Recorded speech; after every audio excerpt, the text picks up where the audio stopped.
Shit. Oh fuck. Oh shit. It's not doing the thing I want. Because something has changed on the system, and I don't know what has fucking happened again. But it's reset all my audio addresses, and now I've gotta do all this shit again. Fuck. Hi. That's how I deal with stressful situations. Is I end up just turning it into a song. Hi. Hi. Hello. Welcome in. Oh shit, I didn't put posts up. I got distracted by Squeakross. I'm so sorry. Let's go and copy this text, and then we'll paste this text, and then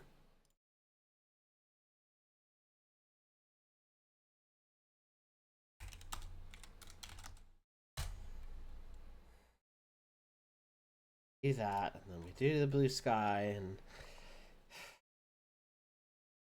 this is my own fault. I did this to me.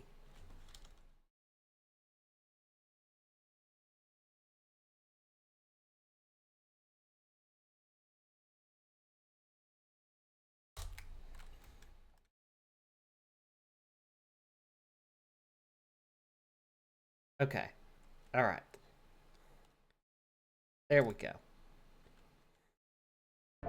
Ah. Okay. Let's get this going. Let's continue.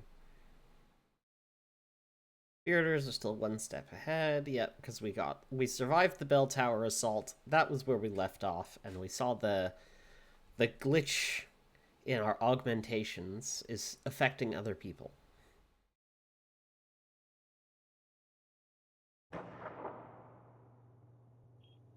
Sounded like a gunshot. The glitch, that was the commentary node that we already had seen. Okay.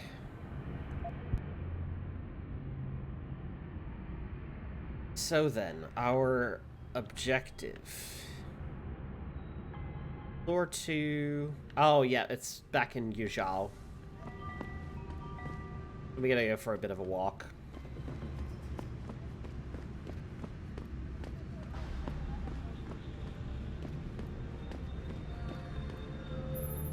Jensen, it's Pritchard. Have you been watching the news? Been a bit busy, Francis. Jensen, the World Health Organization is advising all augmented patients to check in with Lim. There's a problem with biochip technology. The glitches I've been experiencing. We've all had them. So far, I can't determine why. You heading to a clinic? I'm running a few more tests. But since I can't exactly run them on you, and we don't know when you'll be back, you might not want to wait. Up to you. Should be here. Get moving. Oh shit. Yeah, that's right. The bell tower folks are gonna recognize me now.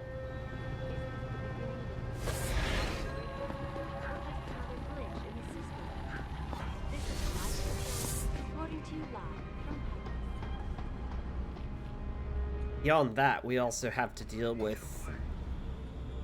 Returning to tonight's biggest story. Just... The okay. World Health Organization today issued an unprecedented... WHO issued the warning. Pritchard's running some tests. He can't figure out what's causing it. Maybe if some of those people had lost an arm in a work accident like Chan did, they wouldn't be so quick to criticize. I know.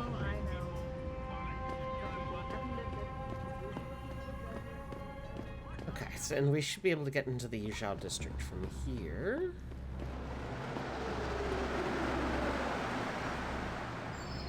A little bit faster than going all the way up through the hive.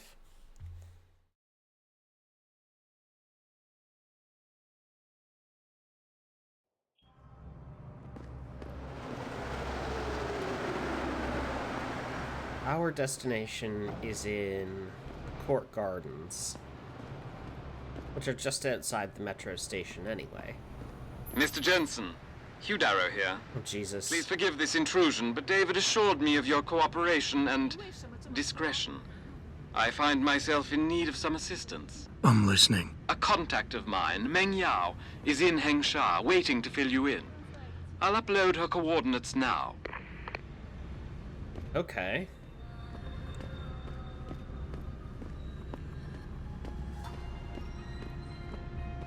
I'll at least check in on that. I forgot about this quest. Where is this other marker? By Hengsha Court Gardens. Perhaps not in, though. So... maybe... oh. Oh, that's right. I'm gonna drop down weirdly onto there.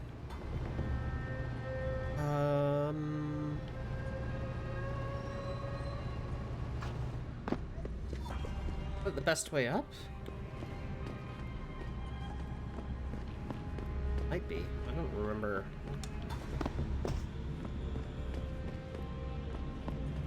Don't remember my way around here exactly.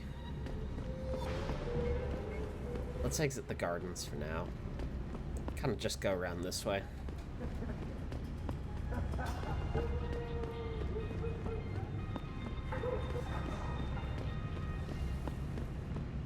Let's not look at our contacts. 刚刚在这里洞里找到了我的票，潘奇亚正在招人。 Are you kidding? You want to move to the Arctic? 不是啦，但他们会免费给我安装新装备。 Don't buy that crap, man. It's indentured slavery. Hugh Darrow pays for your augments, and you spend the rest of your life working on his pet project to pay him back. 不会没完没了的，安装差不多做完了。 The first installation. For this whole global cooling thing to work, Darrow has to build a dozen more in oceans all over the place. Did you read the fine print? 我在电视上听说了，没有注解呀。 Huh.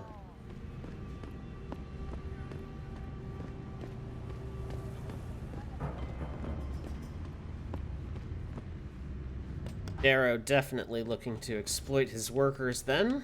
Get a lot of press on television. Nobody reads the fine print. They don't know what they've signed up for.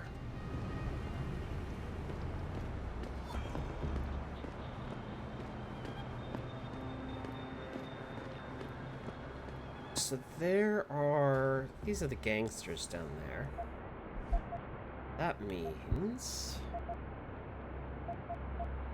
it's a quest objective. Find Vasily's GPL. Somewhere in Yuzhou. Tracing the signal back to its source. Okay. How about Darrow's contact? Let's hope it's as good as they say. Mr. Jensen, right? Thank you for your time. I am Meng Yao, an associate of Mr. Darrow's. I'm in charge of one of his divisions here in Hengsha. You come highly recommended. Really? Your boss described you as a most precious asset. Apparently, you are very efficient and always get the job done. We could definitely use a man like you for this operation. Okay. What operation? We need you to help us stop a group of terrorists who are threatening the Panchaea project. Are you up to it? What's I'll help what's out. the deal here? Excellent. Let's find out. Here's the situation. It has come to our attention that these terrorists possess highly classified proprietary information about Panchaea. We've been able to convince them to sell it to one of our agents, a man named Lo Fei. The meeting is supposed to take place near the Alice Garden pods in the Daigong district. And you want me to crash this meeting? Actually, there will not be a meeting. We are sending you alone to ensure Mr. Fei's safety. The terrorists will not be expecting that, and will have the information with them on a data chip. You have to neutralize all of the sellers and retrieve the chip so you can bring it to me. I don't get it. If Faye set up the meeting, why risk sending me in his stead? Why doesn't he or even some of your other agents drop in on the sellers and take the chip? Because Mr. Darrow wants an absolute guarantee that there will be no casualties. We will not play by their rules. We want them arrested and questioned, then properly prosecuted and sentenced. This will require stealth and efficiency. That's why a man with your particular skills will be indispensable. Okay. Let's do this. Simple enough. Now, deal with all of these guys.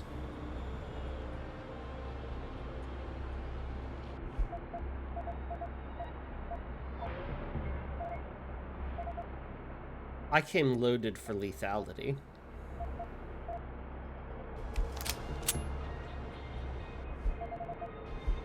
Might be able to get them all with a gas grenade if one's getting in between them. Hopefully these two won't notice.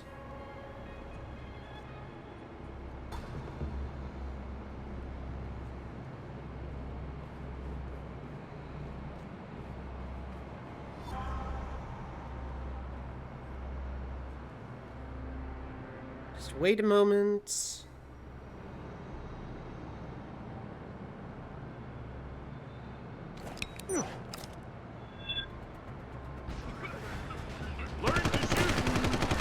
Ah, shit.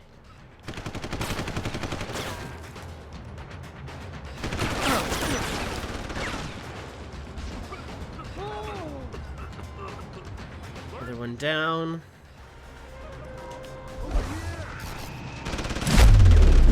Stun. Excuse me?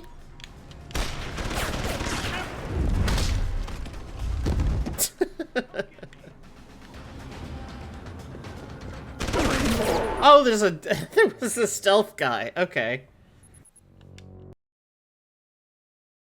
Oops.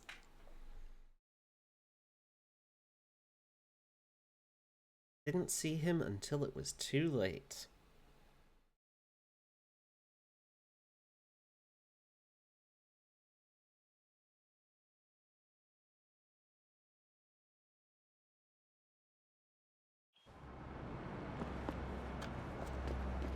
Okay, well, lesson learned. The radius is not good enough for that. Unless he's like this. Hold on.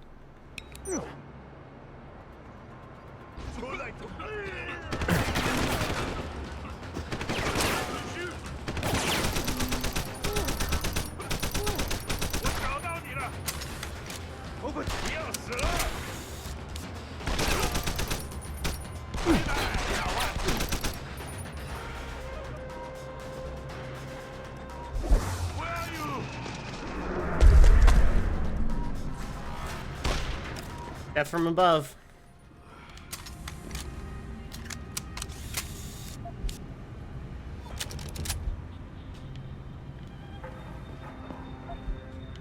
That all works.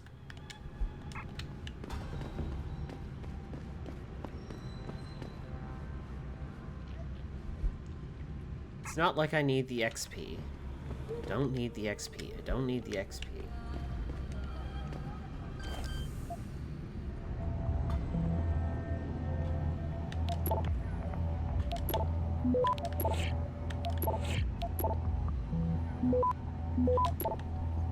We can blaze a trail and it will fully not matter.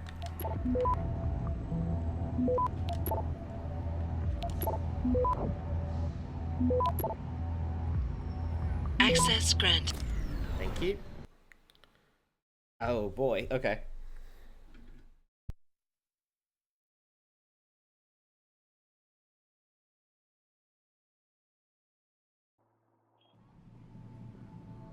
Separate loading area, you know it's gonna kick off.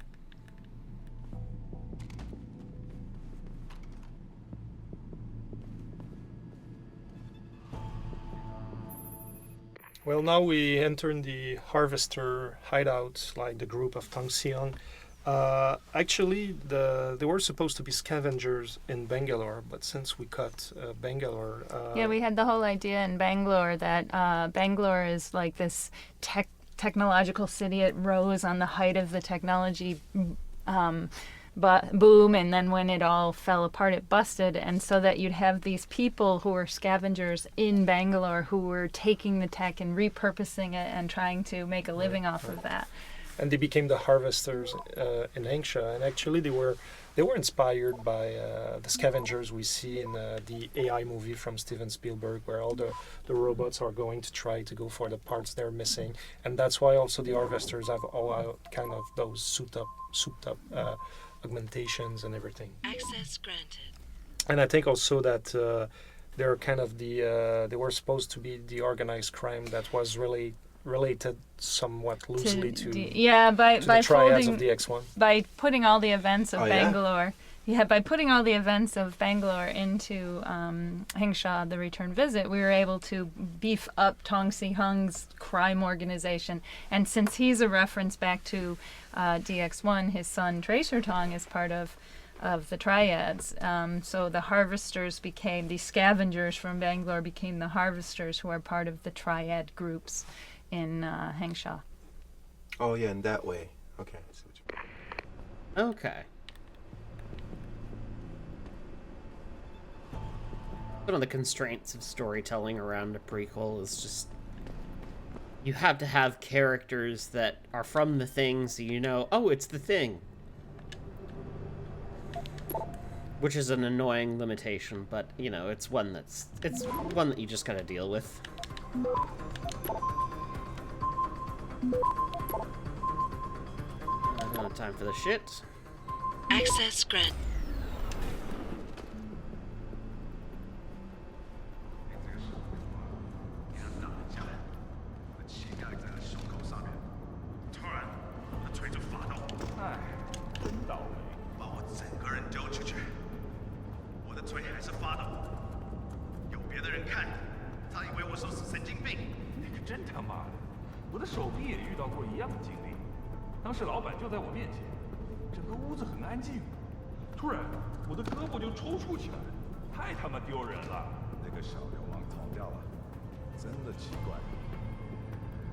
Something strange is going on.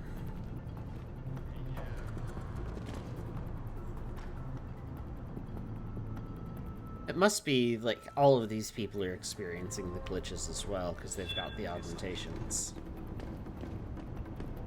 Shit.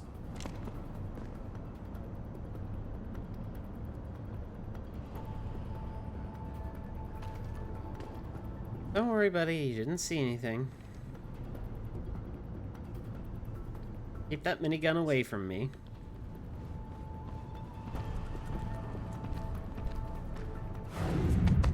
Cheers! Improvised facial armor with the welding mask. Cute detail.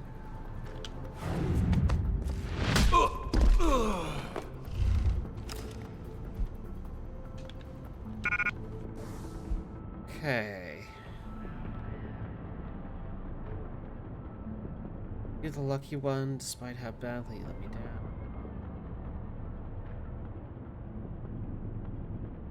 Officer's name, Chua Young Fa. Merchandise, not cash. Stash them in the weapon room safe. 1975.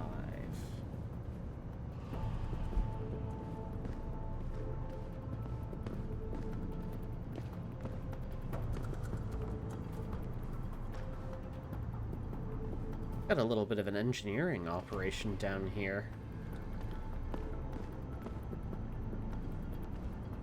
Tweaks, repairs.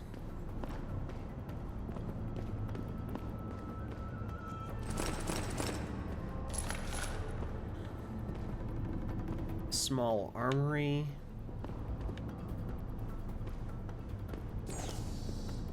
Unlock terminals. Eric's. Process the bell tower agent. Found. Strapped with crazy odds. No maker's name or model number. Send it to Zhang. Log with a weird serial number.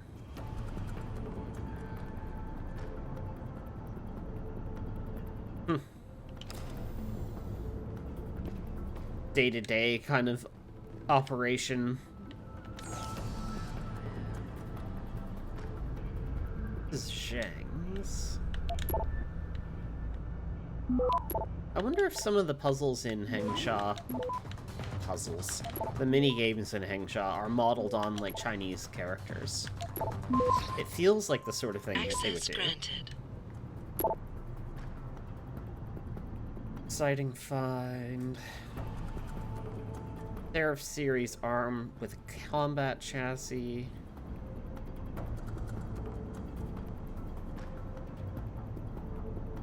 Ah, Tong wants that.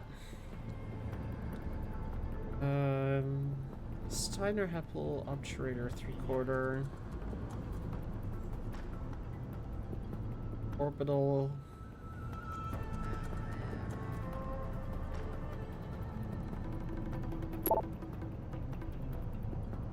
Nigerian email scam. Is this the safe? It is. 1975. Cooling system for the heavy rifle. I did bring the heavy with me. Drop that. Grab this. Laser rifle battery. Oh, is the laser rifle somewhere around? Oh, oh, this already must have a cooling system on it.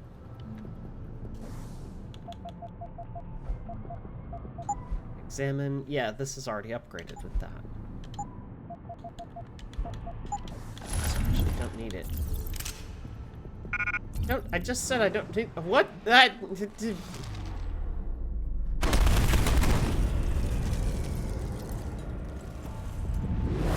Buttons.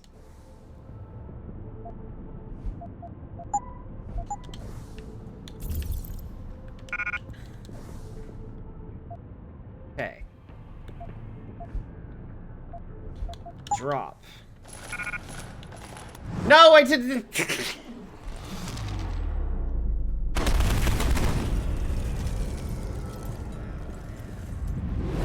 That being on the right D-pad is dangerous, because that's twice now I just have unintentionally activated the War Crime Blaster.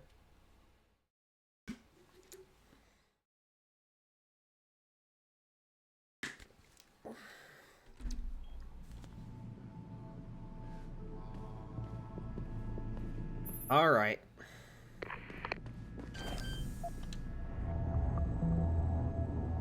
Back to business.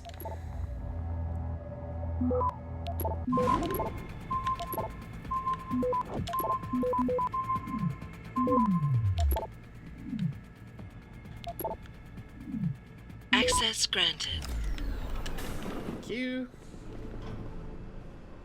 Out of greed?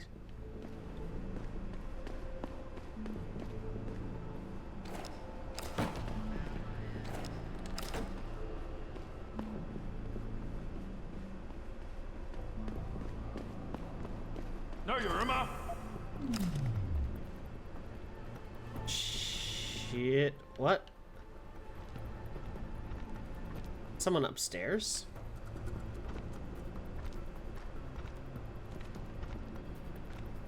I think it is. Nothing.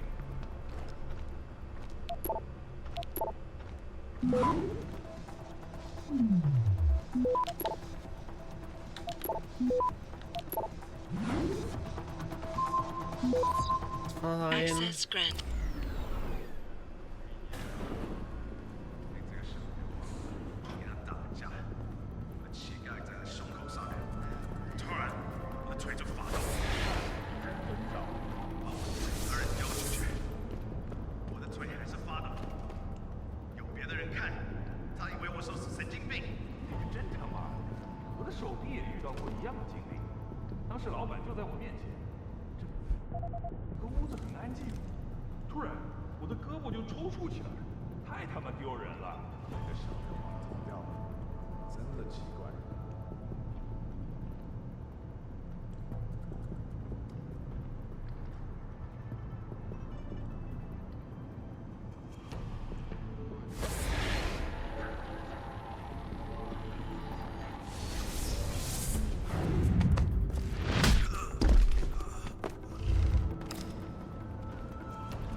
a safe code.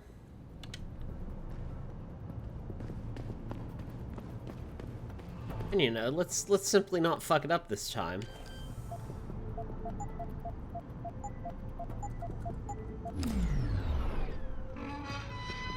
Stun gun darts.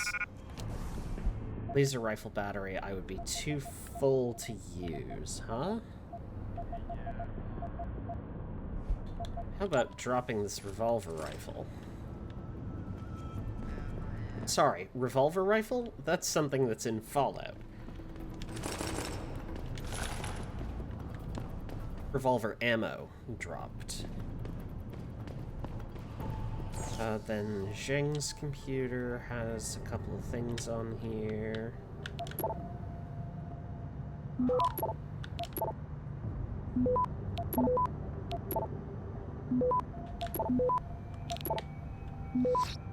Access granted. Bip, bip, bip.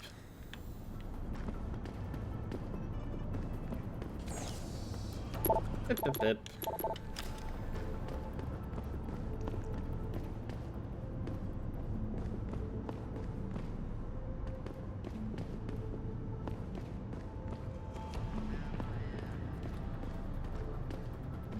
There's a couple synths in the background that kind of are making me think of the Deus Ex... Sorry, not Deus Ex. The Hitman soundtrack a little bit here.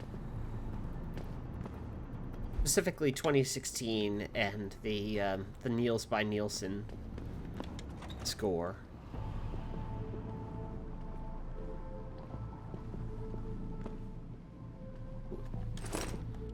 Pocket secretary? Weapons room.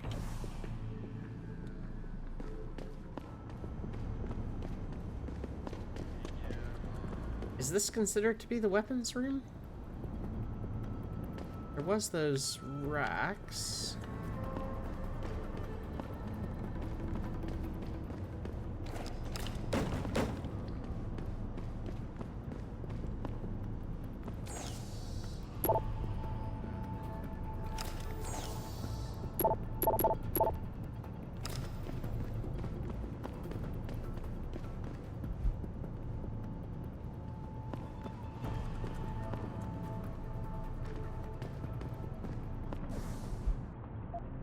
Also untrack this for now.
Nope. Ah, that's more battery than I wanted to use.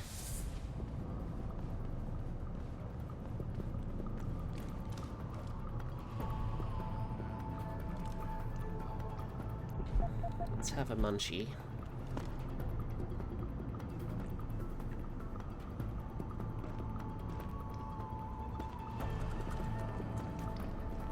Guy's going away.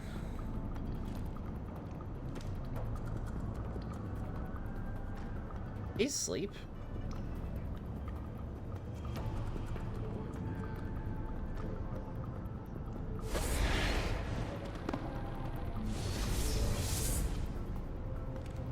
Okay, before we take a break, I want to go over something. Check this out. Mind-blowing question I have for you followers. Who's paying for these replacement chips the odds are being given at limb clinics across the world right now? I have a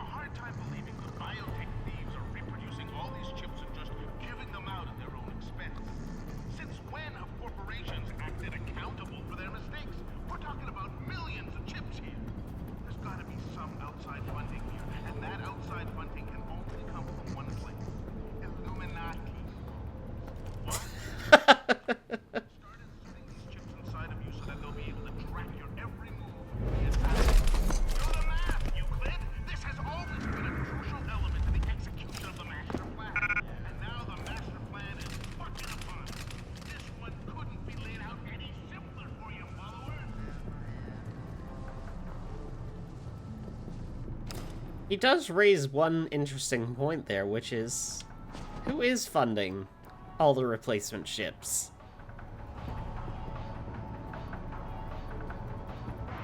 Except he's right, it is the Illuminati.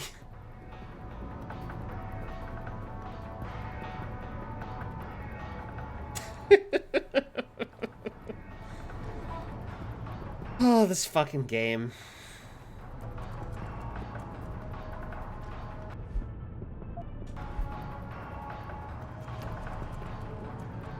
Okay, as soon as he moves...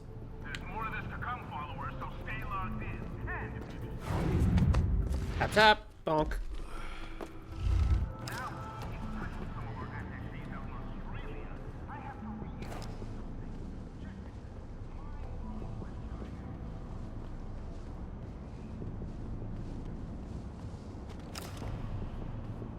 Just keep him out of sight of anybody up there.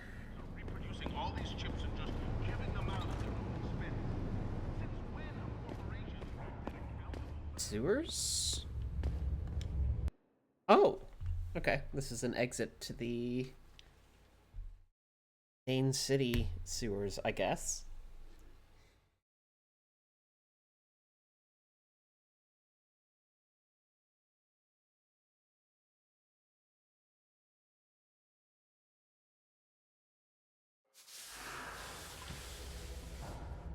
Yep, that's put me behind enemy lines. No thank you.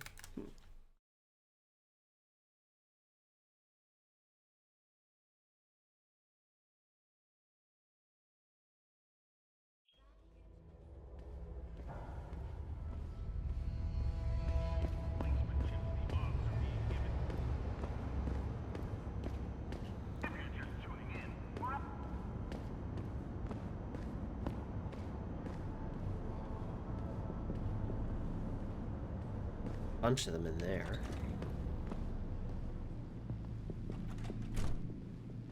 And a weak wall here. Oh god.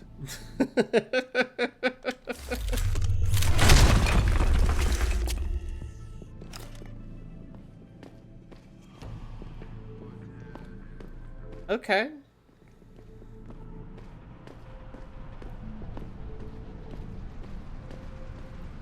Pretty solid way in, but no real way out.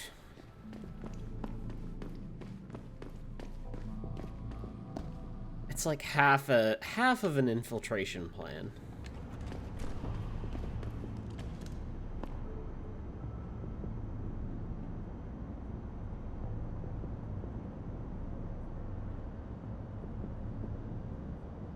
Might have a plan of attack, depending on... I can see a couple pieces. Maybe I can make use of.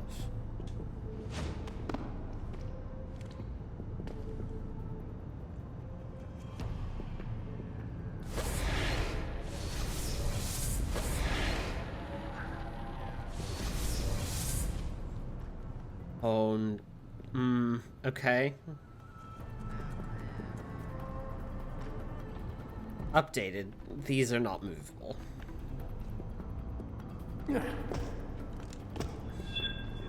Shit.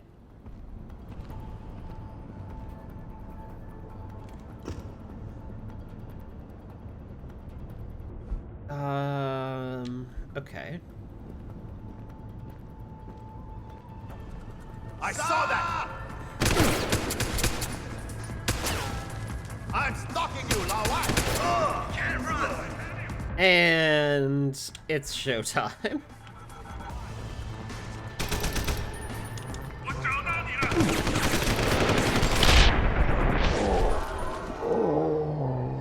For 30 seconds at least.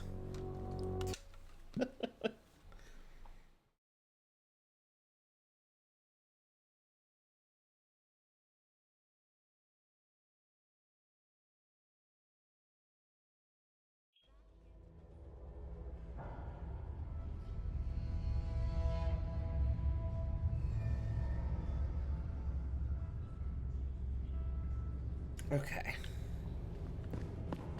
Putting me back at this checkpoint. That's nice, at least.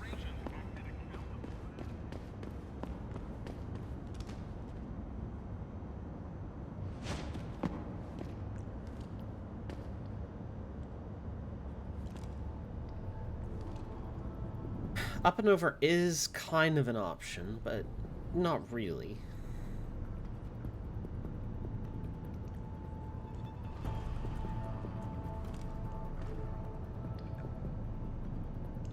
What about the bathrooms over there?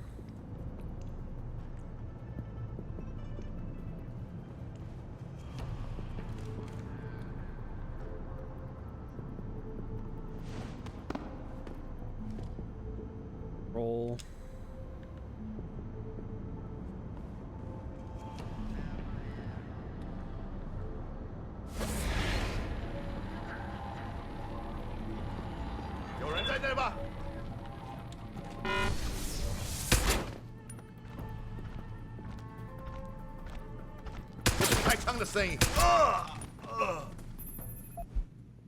Okay, hi. So here we're in the room where, depending on how it went with you guys, with trying to save Farida Malik or not, but if you failed, she ends up being dead on the table here.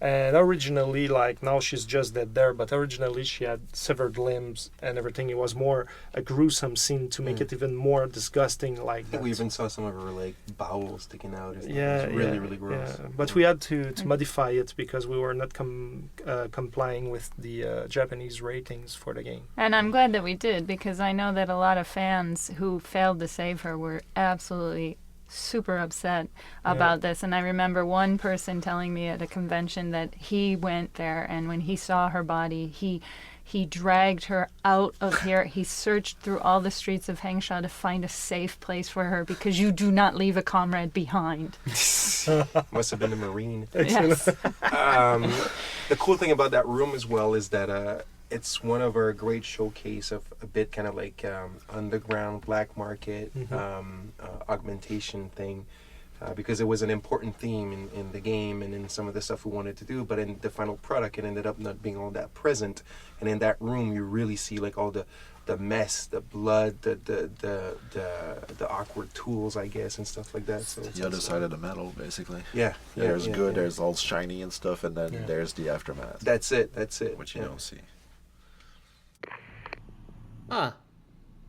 I had actually not remembered that Malik can end up on the table in here.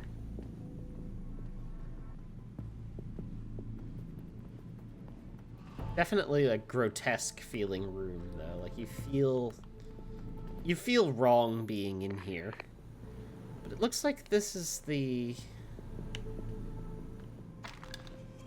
detergent abrasive. This may be...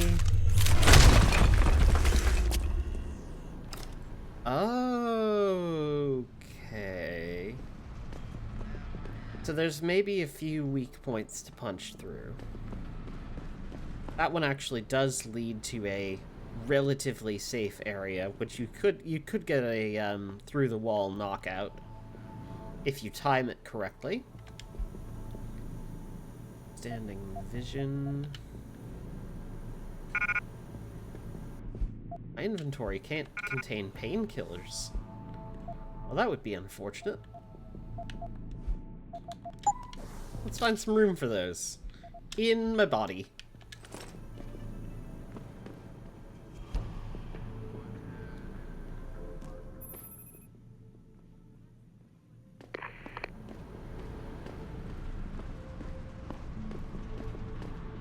Okay, let's burst down the wall. What's in here? Damage upgrade and an ebook. The Singularity Church and the Machine God. Oh boy. Hang on, I gotta read that. Oh shit. I think they're gonna come in here and start looking.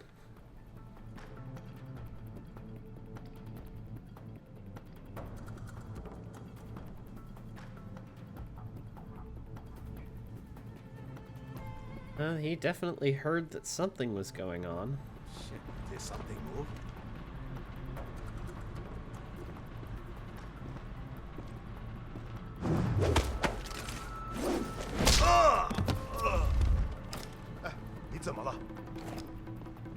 They also just saw that guy get knocked out 100%. So that's okay. They're gonna come for me.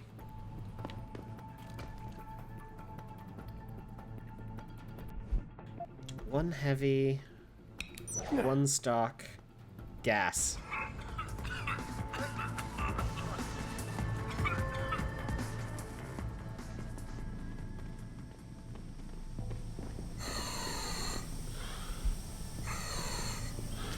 Ooh, EMPs? Combat rifles, more painkillers. I need some more of the Cyber Pro, though. Hey, where did the other guy go? He was just here.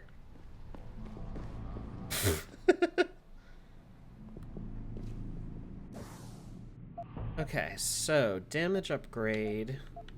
The heavy rifle felt like it was like doing absolutely piss all, so I'm gonna upgrade the damage on that. Combine with the heavy rifle. Fate of our species. We spend time unlike any other time where man can go beyond the tyranny of flesh and embrace a new time. Human instrumentality evolves into a form here.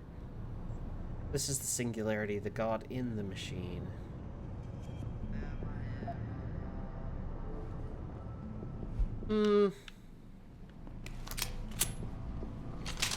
Pass. Just a hard pass on that one. That extra heavy rifle.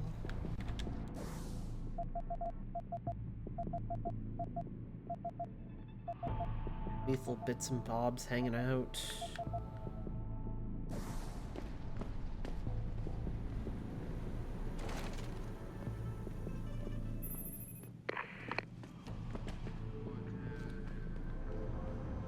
The pro-human organization had received permission to gather and protest earlier. But police decided That might be to shut down the legal rally for children. our Tracer's computer.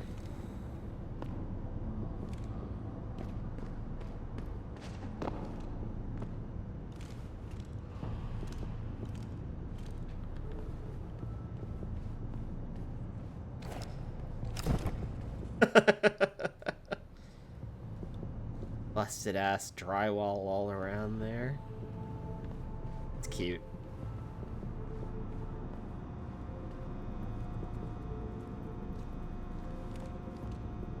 He's the guard.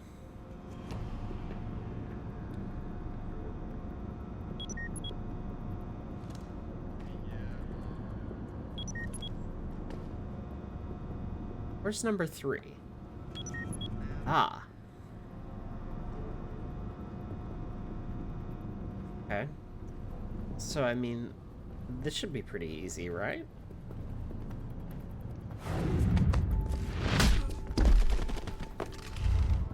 Please give me an energy bar. No. You have no energy bars.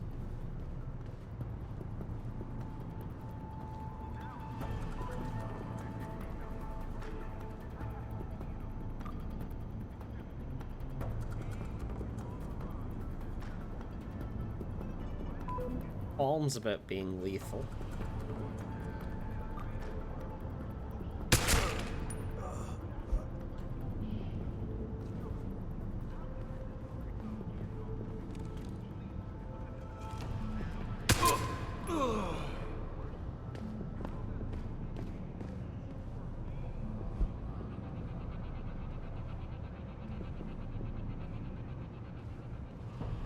Back again to Detroit, where a handful of people were taken into custody this evening, following yet another anti-augmentation.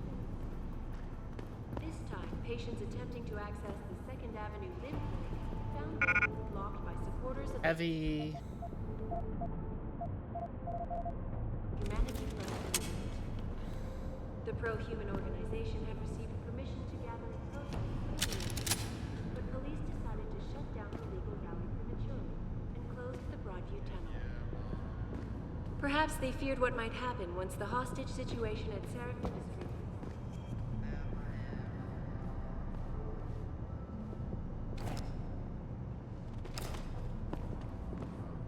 I have to be at a distance to unmark them? Okay, yeah, I do.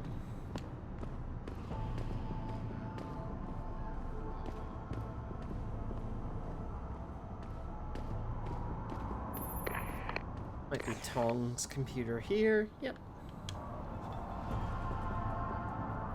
IRRSH. Yes. Mirror shades? Other. I think it was a bad idea to use that shipment. And profit is good. Made the deal with the devil. Hong Kong is starting to look more and more attractive to me. Man, could I use a coffee right now? Ah, fuck it. What are we talking about? Looking device. Right. Accepted, followers. AIDS is on the rise. Handheld. You know why there's nothing we can do about it? Because we're not doctors or scientists. And the scientists and doctors who are supposed to be finding a cure are doing jack smack shit. AIDS on the rise? How can medicinal technology and knowledge make huge leaps, but the diseases these technologies are supposed to be fighting are getting worse? How does that make any sense? AIDS isn't the only virus making a comeback. Tuberculosis is back in the game too. India today reported a 32% increase in tuberculosis deaths last year. This is an insane stat. See, the one thing people can't explain is why the antibiotics aren't working like they used to. So, the disease is stronger, but the antibiotics are weaker? Something's up here, followers. This is where the Illuminati killing machine does their best work, with plagues. Let's just hope that this is just a wave and not a prelude to the depopulation plan shifting into full gear. Ah, Jesus. You know what? A level 5 thing being right by the, right by an automatic unlocking device? Perfect. I'll just, just quickly take that, and I'll use a free one to get the capacity upgrade. Gonna need to drop things. Is this capacity upgrade? It won't be usable on this. I need one more rate of fire upgrade for that. How about on the combat rifle? Oh, you know what? Yeah, I can increase the capacity of the heavy. Let's do that.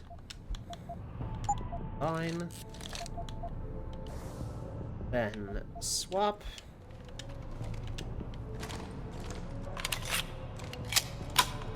It's another 25 rounds. Nice. So there's not a lot of computers in the Harvester Hangout, but one of them in particular belongs to Tracer Tong.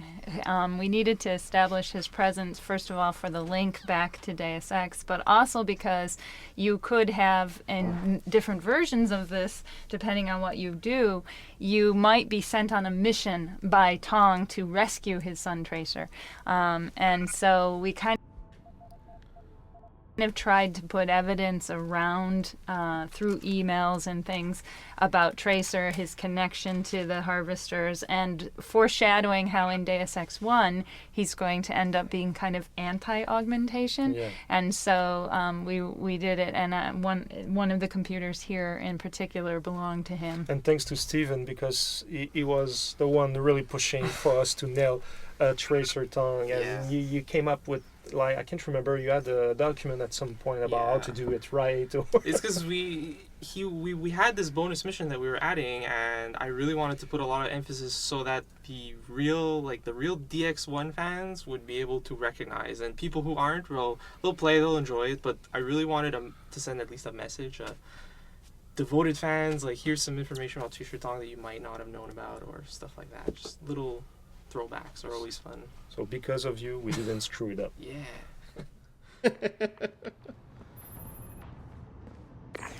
And these are like, it's fun stories. Okay.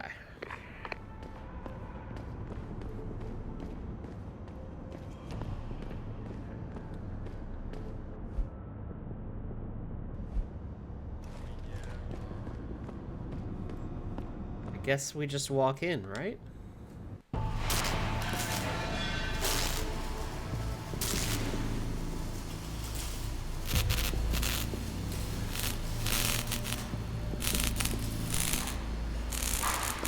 Ah, yep.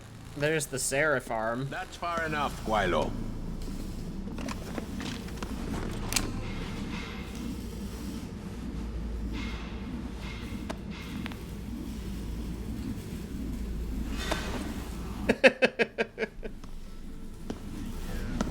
Cool as you like.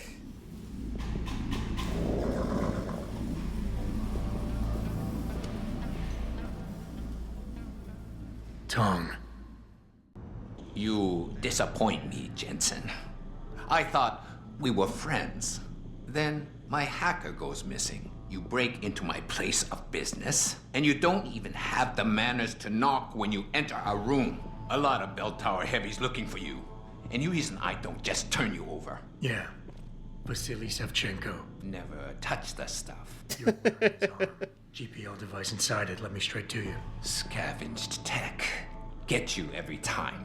Wrong woman, don't do that here. Sorry to say, the man I got this from wasn't in a position to complain.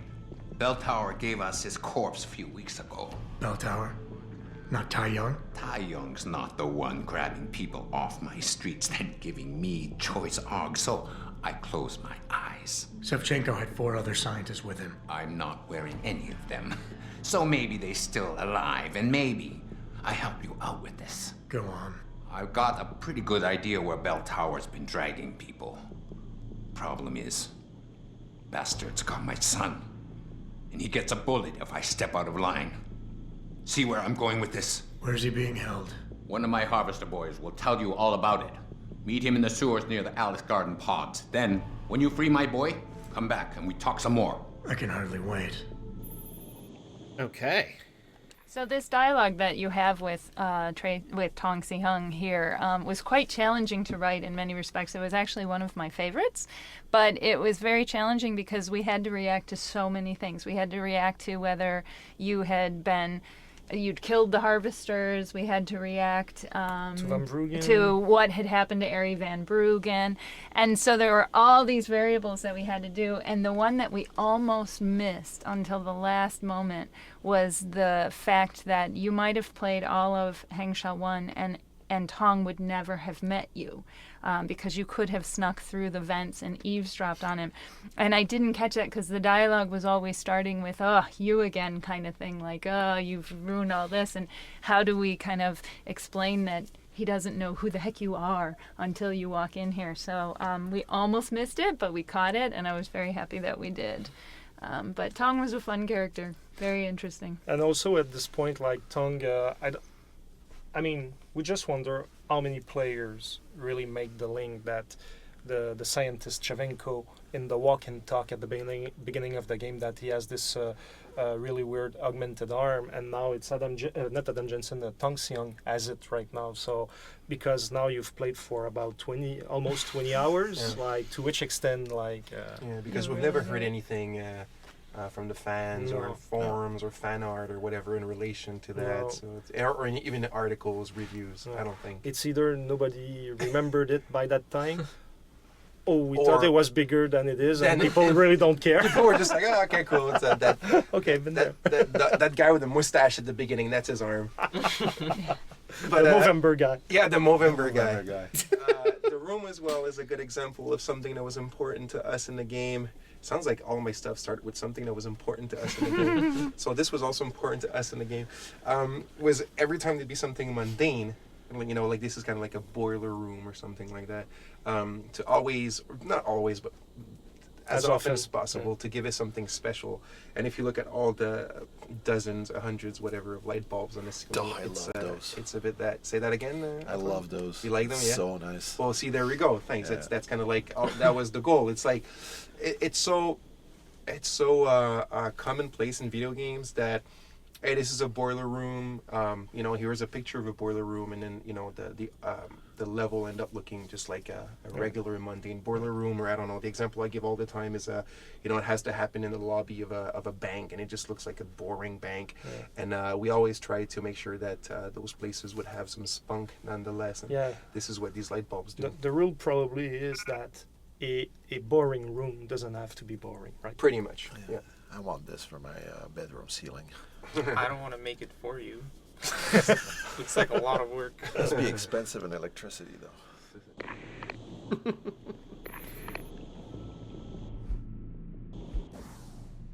It's another one of those things I like. I like how much personality they have like actively tried to infuse into this. It's such a delight. Also, because we have the laser rifle battery now. I mean, here's the laser rifle. How many slots does this take? 4 less than the sniper rifle. If we have a look at this, that zooms. So this dialogue that you have... Oops. Actually didn't mean to do that. Like, it's got the same level of zoom as the sniper rifle. Ammunition intensive, but packs a punch. Sustained beef can be moved around to hit multiple targets with a single burst.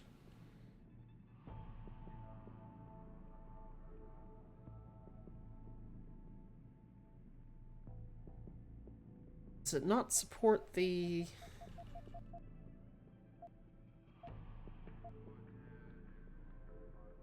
This one doesn't support the cooling upgrade.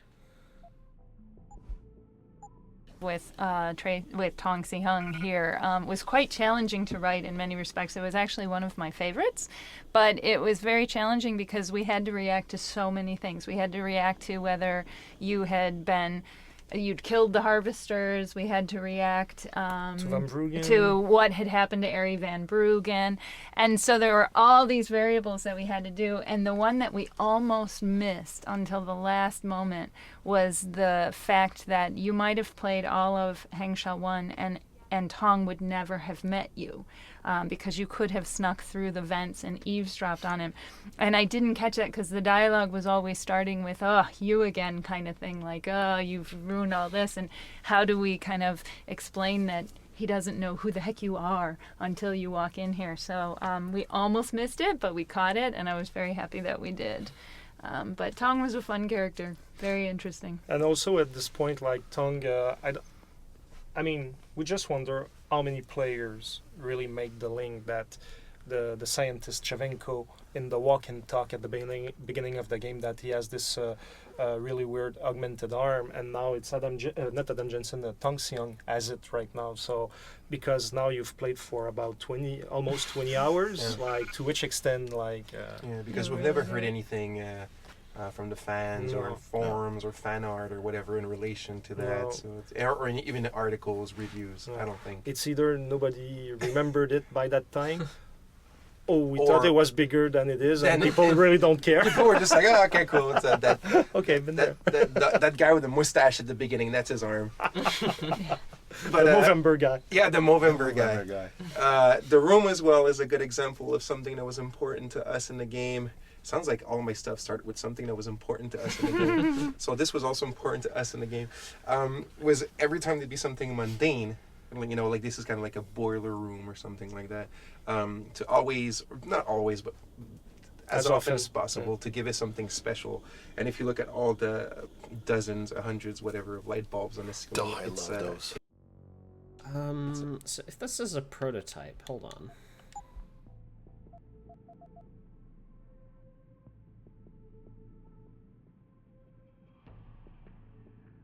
Light armor.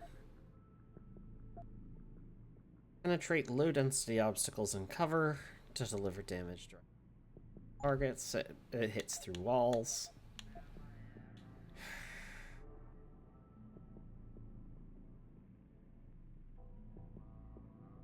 It's really tempting to keep this, but I like the sniper rifle. I love those. You like them, yeah? So nice. Well, see, there we go. Thanks. Yeah. That's kind of like that was the goal. It's like it's so commonplace in video games that hey, this is a boiler room.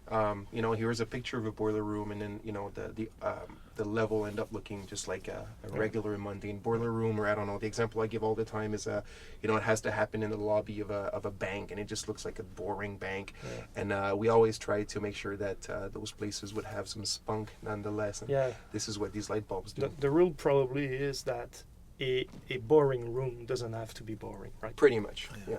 I want this for my bedroom ceiling. I don't want to make it for you. Looks like a lot of work. It must be expensive in electricity, though.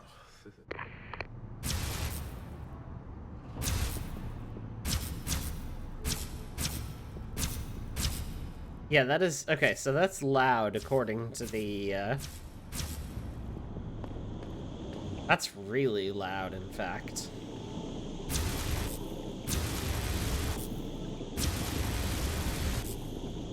And it seems to have infinite battery?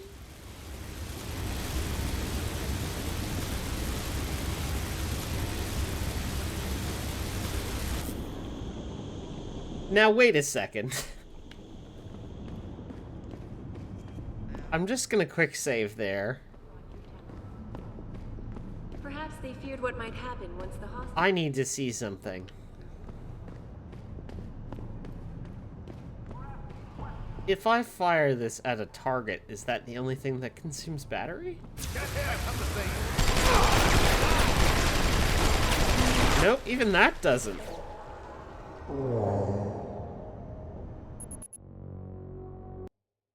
It seems like it does piss all for damage, but the fact that that's there and seems to have unlimited battery?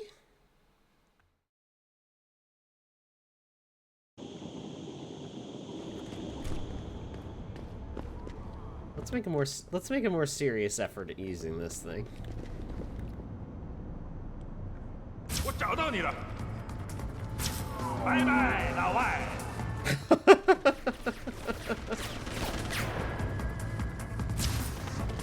别再躲了。 Oh, I've used 4 bullets now, or 4 batteries.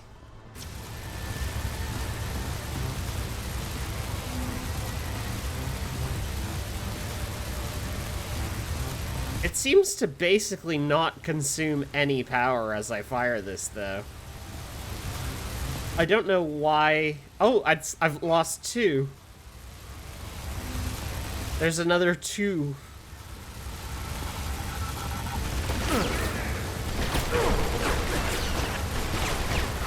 It's not based on if it's a target.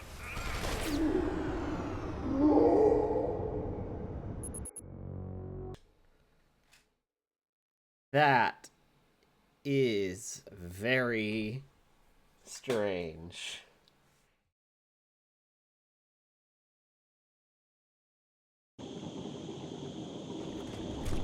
And I'm kind of into it.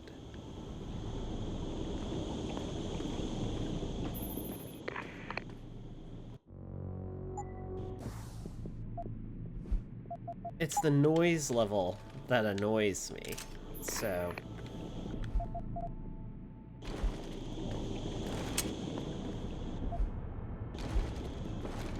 The sniper rifle's coming back with me. But police decided... Let's not waste any time. Check this out. Mind-blowing question.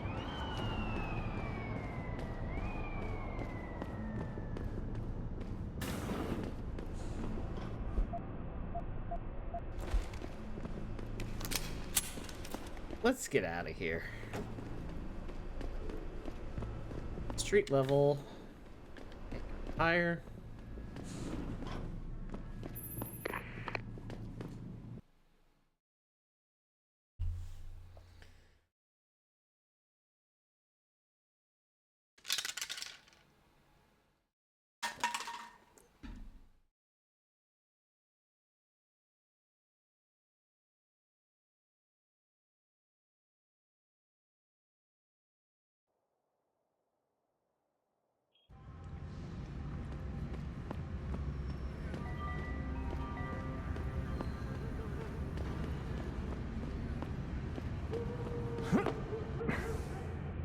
Okay, is this the main hub area?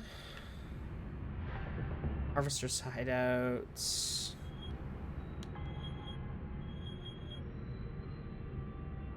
Your thing expired. Banished ads. I'm sorry. This is Yuzhao, isn't it? Yeah. I need to get to the Qui-Gon district.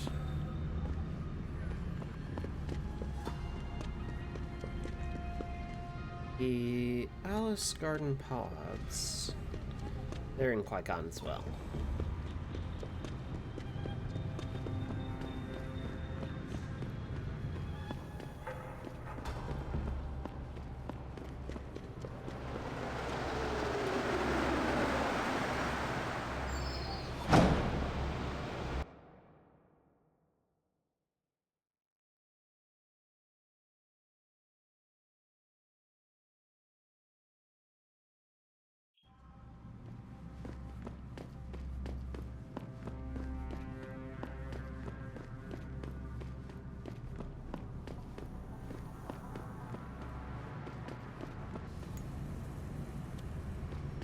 Bell tower over that way.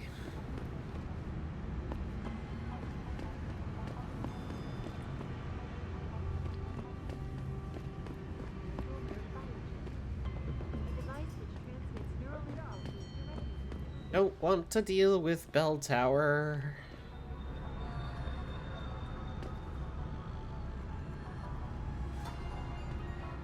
Should be here. Get moving.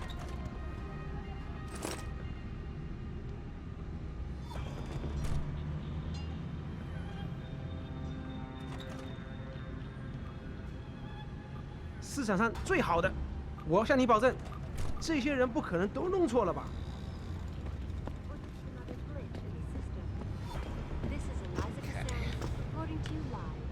There's how we don't deal with that.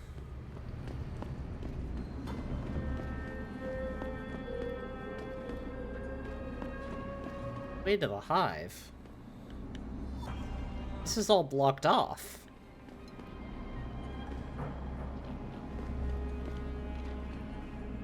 I guess unless you're Adam Jensen, in which case you just do this.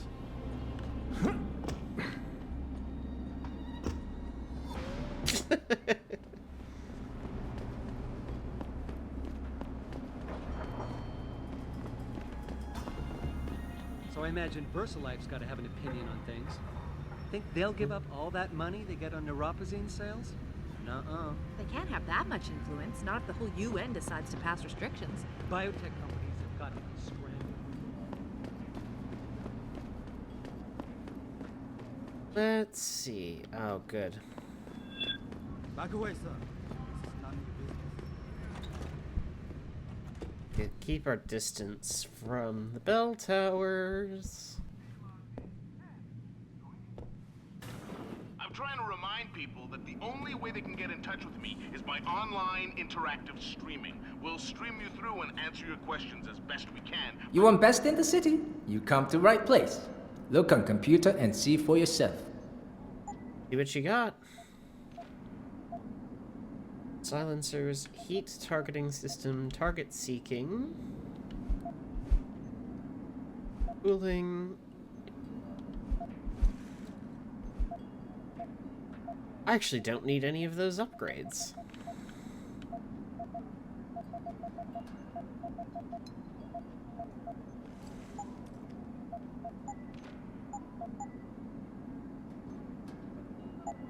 I have so many tranquilizer darts, and I don't even have a tranq rifle with me. Get rid of all of that shit. I don't have a shotgun with me. Get rid of all of that shit. I don't have the crossbow.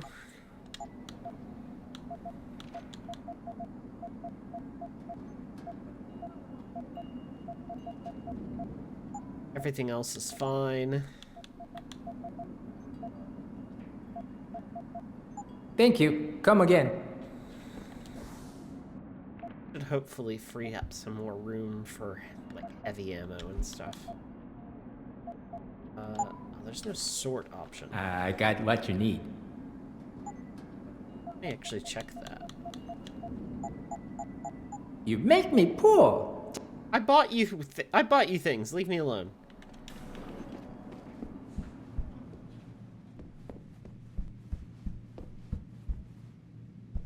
Let's see. So that's dealt with.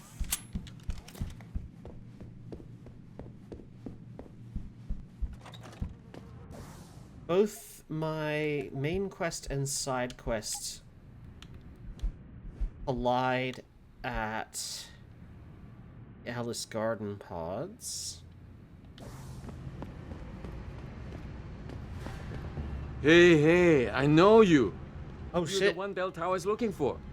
I seen your shit. picture. Okay. You got the wrong guy. What's it worth to you for me to think so? Be a simple thing for me to yell out. Maybe a few credits keep my mouth shut, huh?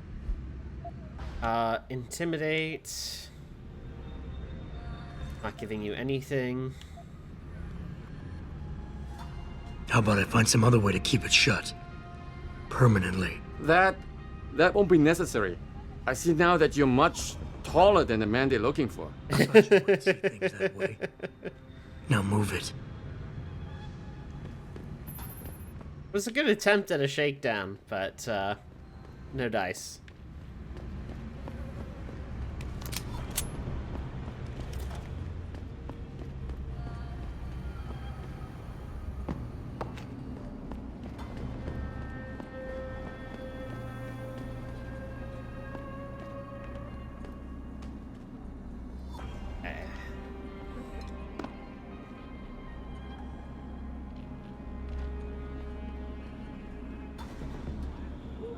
These are the anti-Panchaea folks.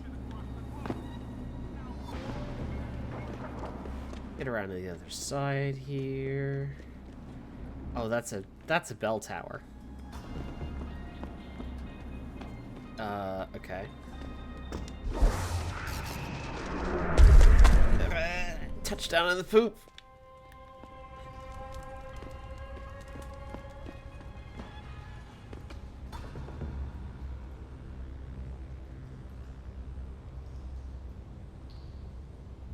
Those two guys leave, I might be able to start knocking this guy out and then move from there.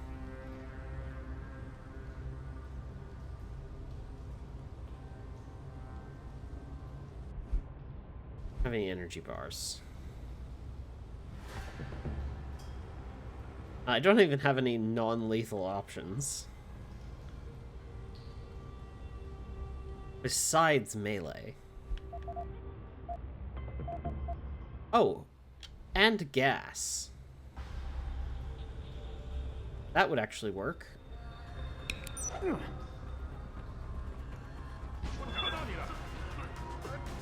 Toss that right past your guy. Oh, is he walking into the gas? Nope. Okay.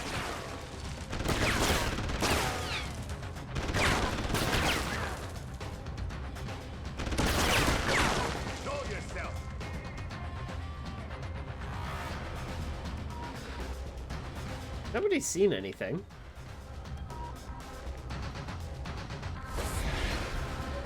Keep running, my wife. Shit.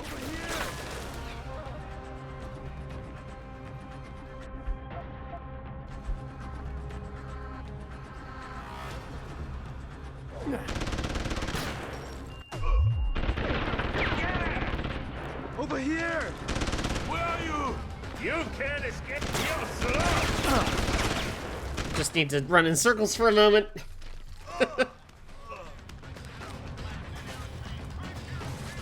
Okay, take him out. Run.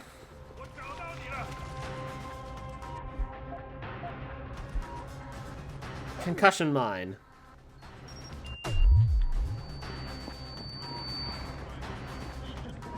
I'm behind you. I'm behind you. Can't see me. Can't see me. Can't do shit. Can't do shit.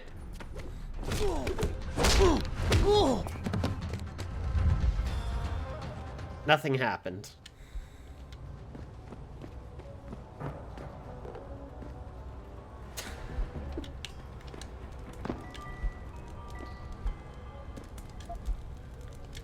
Okay, we've got our data chip.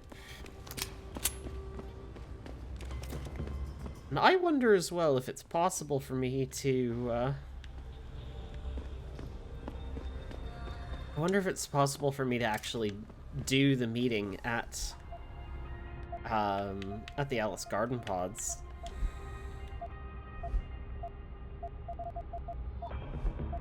Let's drop that because I don't need it. Let's go find out then, shall we? Oh.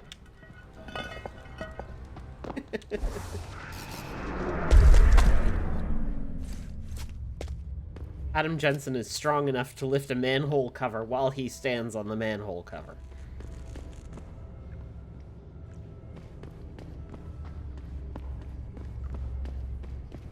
It is thus that he can achieve flight.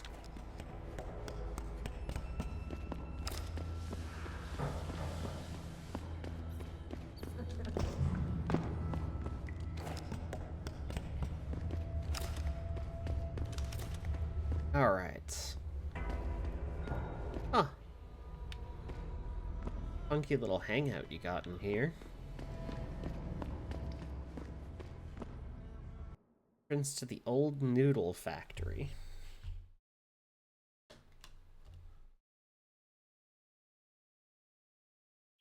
You one of Tong's boys? No. I just like hanging out in the sewers because they smell better than what I eat for breakfast. Any other stupid questions? Not yet. But if I come up with one, I'll be sure to ask. We thought he was in the upper city, holed up nice and tight inside the bell tower compound. But as it turned out, the fox got nervous. Didn't like the look of Tong's flex stick, so they moved his son someplace safer. What could be safer than inside bell tower headquarters? You're about to find out, Migrant. They're holding him just around that corner in the basement of an old noodle factory. Won't be easy getting him out either, because the men guarding him aren't your typical bell tower police. These are warriors, specially trained, heavily augmented. I have a feeling I may have met them before. If that's the case, you got an escape plan? You are the escape plan, my friend. Didn't Tong tell you? If Bell Tower finds out anyone else is involved, things are going to get very ugly in Lower Hengsha. So Tong's willing to risk his kid's life on one man's abilities? Not necessarily. When you get to Tong's son, give him this. He'll know what to do with it. Now get going. Wouldn't want you to miss your next ride.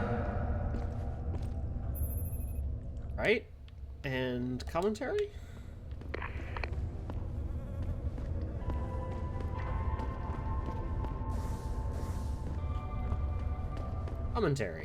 Commentary nodes. There we go. So the Tongues mission was a pre-order mission that we did. Actually, that mission was born out of another map that we cut, which was the Bell Tower HQ in Upper Hengsha, and this is where you had to go to save Tracer Tongue. And since we discussed, we cut Upper Hengsha, and then this Tracer Tongue thing went away, but.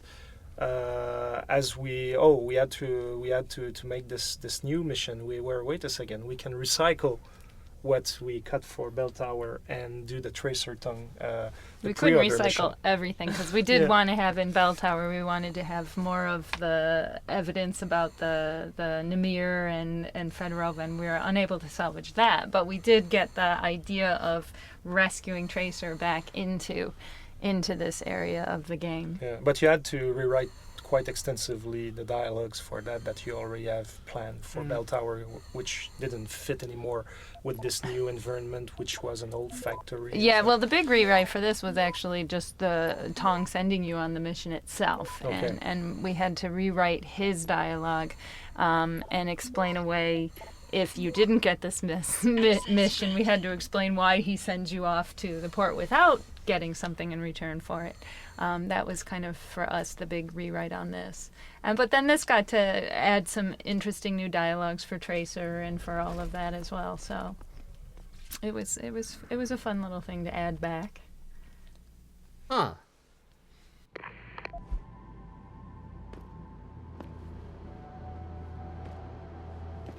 It's interesting that they had conceived of this as like something more originally, but it was pre-order DLC, and now in the director's cut of the game, it's actually like a required portion of the storyline. It kind of shows that they kind of got screwed having to make that as pre-order content.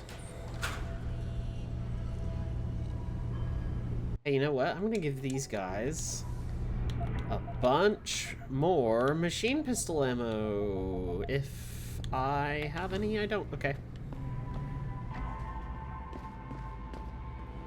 Actually, just straight up thought I had a bunch more.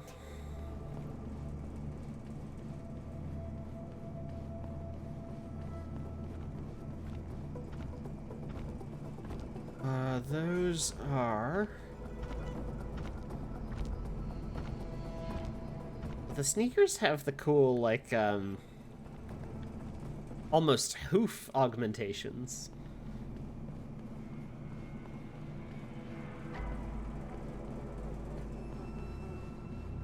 Those are very cool.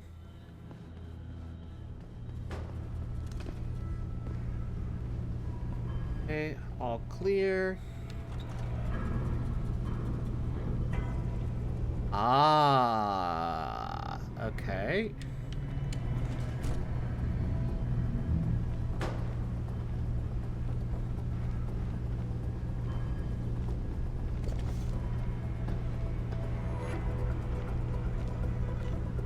Another stealth guy.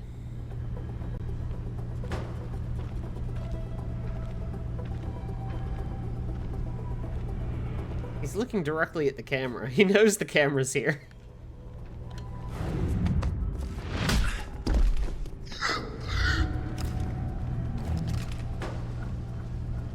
Yeah, they've got like, they've kind of got a cleave to the toes, like some like tabby boots or something. Is that what they're called? The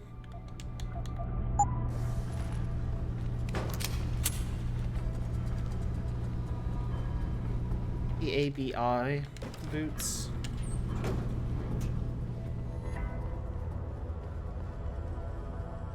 Come on, Father. How long is it going to take to break me out of here? I'm bored almost to tears. Actually, here's something. I wonder what happens. Locked up in abandoned ruins. Talk about things not going according to plan. There's nothing that happens?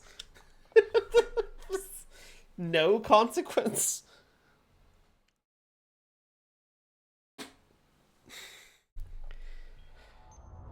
No, like, the thread of prophecy is severed. Come on, Father. How long is it going to take to break me out of here?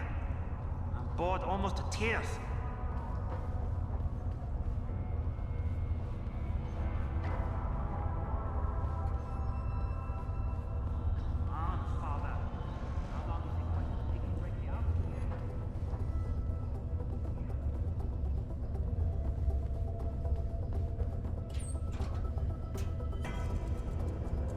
There's trouble.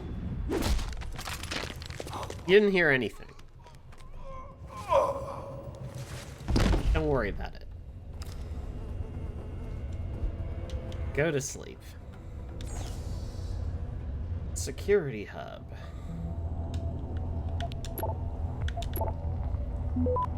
Presume this is level 1 because you actually need to hack it in order to get Tracer Tong out.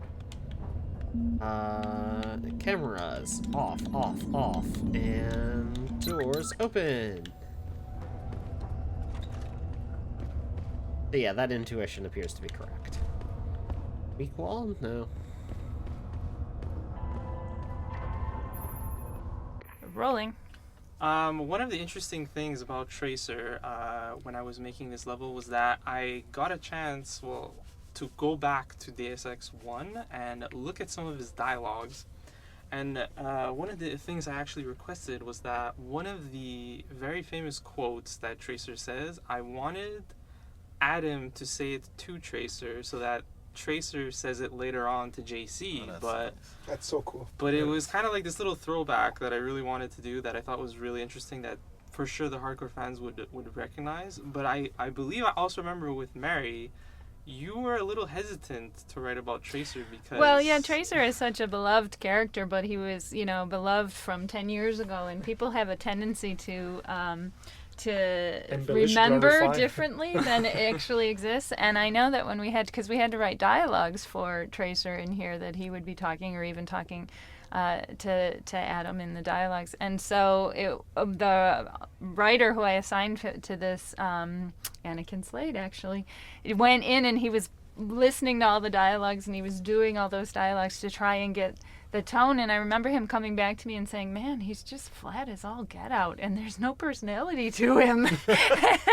And I'm like, well, and he's like, can I give him some life or whatever because he's younger? And so it was a real delicate stepping stone that we had to walk there. But I can't remember, did we manage to get the sentence you wanted in there?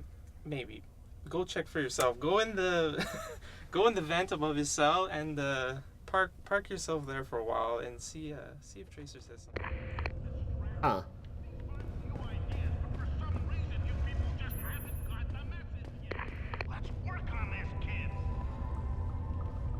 Why is the toilet glowing?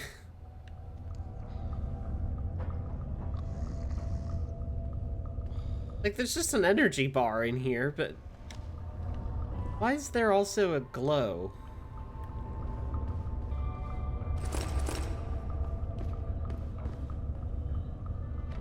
Is Tracer shitting radioactivity?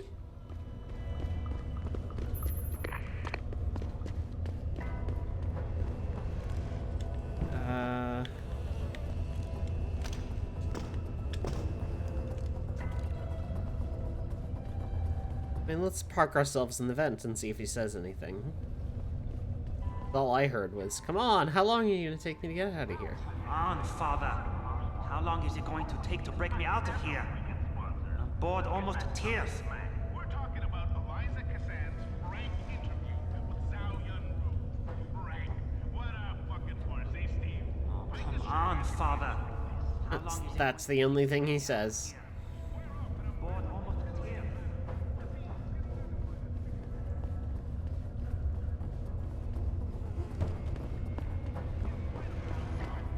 With, like, this being pre-order content and the weird augment your pre-order stuff that Mankind Divided had when that was originally announced, there's so much of this game that, like, so much of Eidos that feels like it got screwed over by a lot of Square Enix marketing. So my mother keeps telling me, but you are neither bell tower nor Chinese. Am I to assume my honored father is covering his back by sending you in to spring me instead of his harvesters? Wise assumption. Let's get out of here. I don't think so. Last time I checked, Bell Tower had a lot of firepower out there. You may have been able to slip past them with ease, but I'm thinking it's safer in here. No offense, American. None taken. I wasn't crazy about the odds myself, but when I questioned it, I was told to give you this. Well, well. Way to go, Father. This changes everything. Assuming they reassembled it correctly. You ready to go?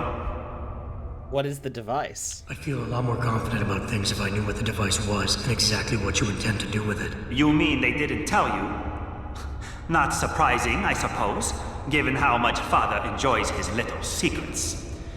I assume you've noticed how his harvesters like to repurpose existing technology? If you mean steal it from other people and sell it to new customers, then yeah, I noticed. Not necessarily a practice I approve of, but not everything gets resold. Sometimes it is taken apart and reassembled into something more useful. A handheld version, for instance, that doesn't need to be implanted in the human body to work. You're still not telling me what that thing is. Easier if I just show you. So, shall we leave? Okay. Yeah, but stick close. Your father and I have some unfinished business to take care of, and it all goes to shit if I don't get you back to him in one piece. Don't worry about that. I'll make sure Father sticks to his promise. Maybe even get him to throw in a little extra. But as grateful as I am for your assistance, From here on in, it's every man for himself. See you later. Ah! Handheld cloaking. We did find the emails about that.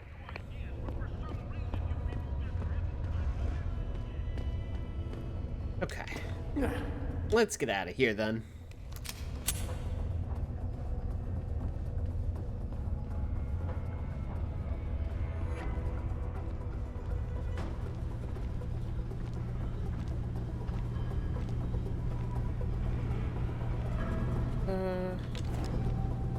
Where did I even come from?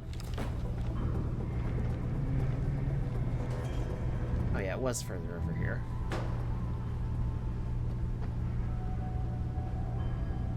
There we go.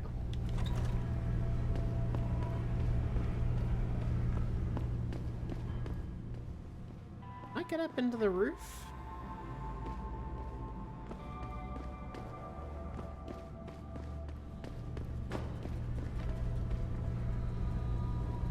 Looks like there's some stuff up there, so maybe?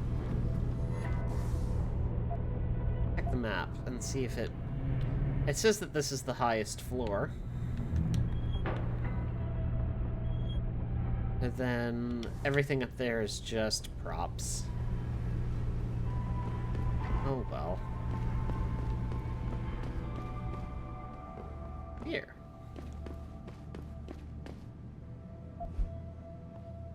Grenade launcher ammo there as well is interesting.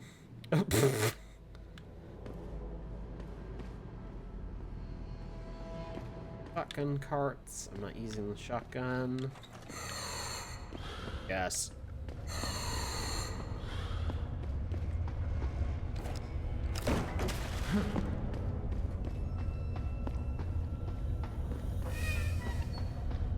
Okay, I'll just turn that off.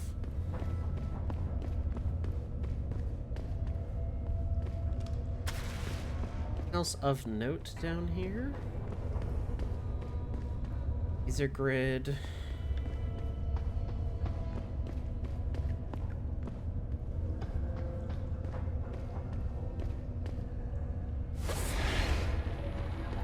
Ah, okay, just this bit. Ugh.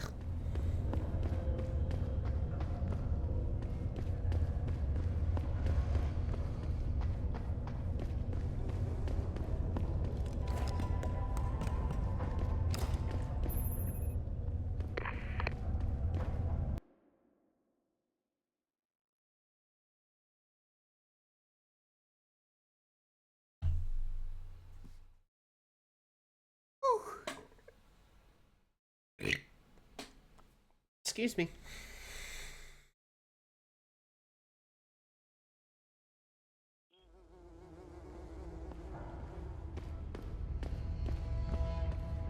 Right, we're all done in this bit. Taking care of the sewers below Alice Garden pods. Now to actually just go up to the pods themselves.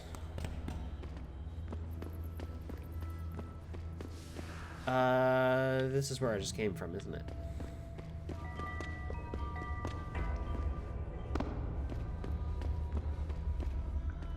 Yeah, that is where I just came from.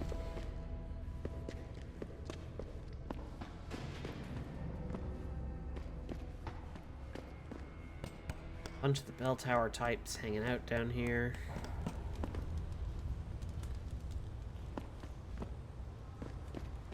Ode and the Alice Garden pods directly up.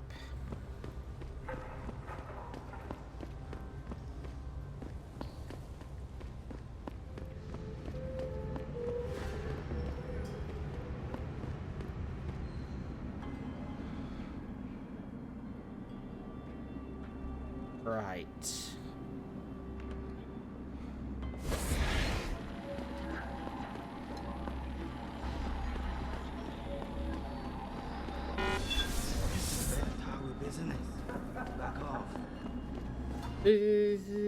Okay.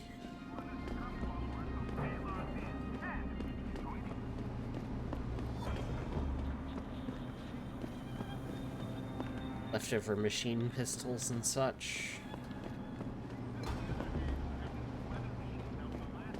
Is there no alternate entrance into Alpha?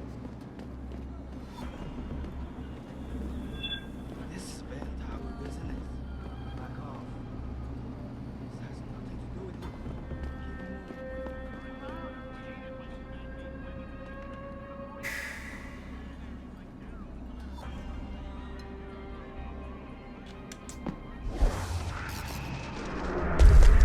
Okay, let's have another check down here. I'm sure there is a way. 谢谢你。一般大家都认为我不存在。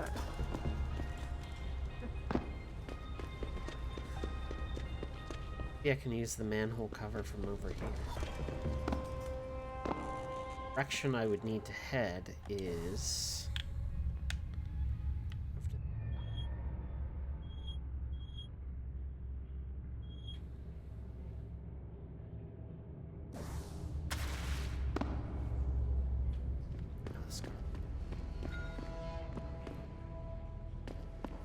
Yeah, it doesn't look like I'm going to be able to do anything else with this entrance then. Okay.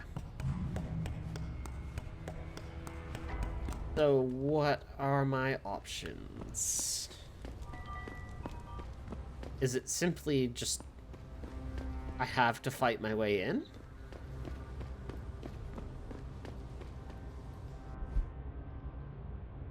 That would seem cooked.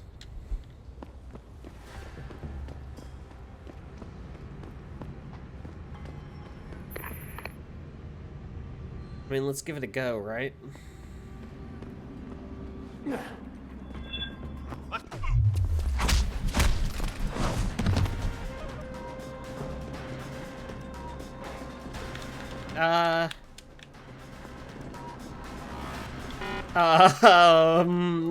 Hi guys!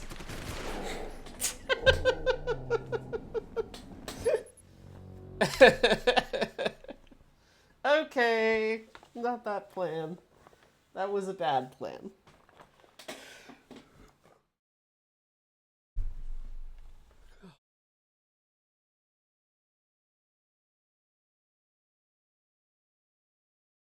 It like got halfway to working and then it all fell apart.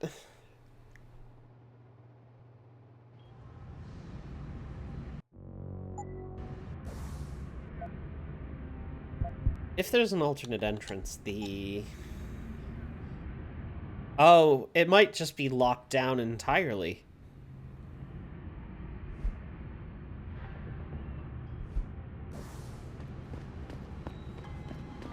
That is far enough. Get back.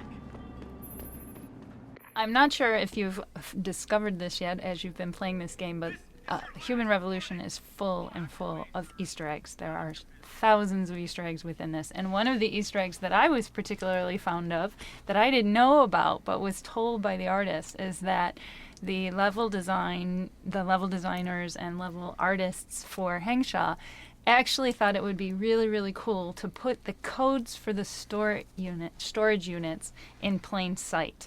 And you see basically next to the storage units. So as you're going through and you see all these storage units, all these garage doors, and if you look at the wall next to them, there are numbers all over the place. And the ones that are underlined inevitably end up opening up the storage units. So that I thought was a really cool Easter egg. I worked so hard to find these bloody codes. They were They're just there. They were just there. Well, I didn't know about this. I don't think a lot of people on the team knew. One of the interesting things about that little Easter egg is that it gave a secondary way to give a code that was not a quadric. Ow! Fucking bell tower. Yeah, the best security. Just hide the assets in plain sight. Nobody will suspect a thing.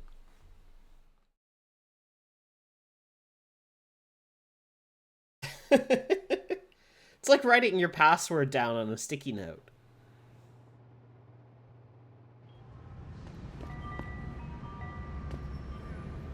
Surely nobody will do this obviously stupid thing.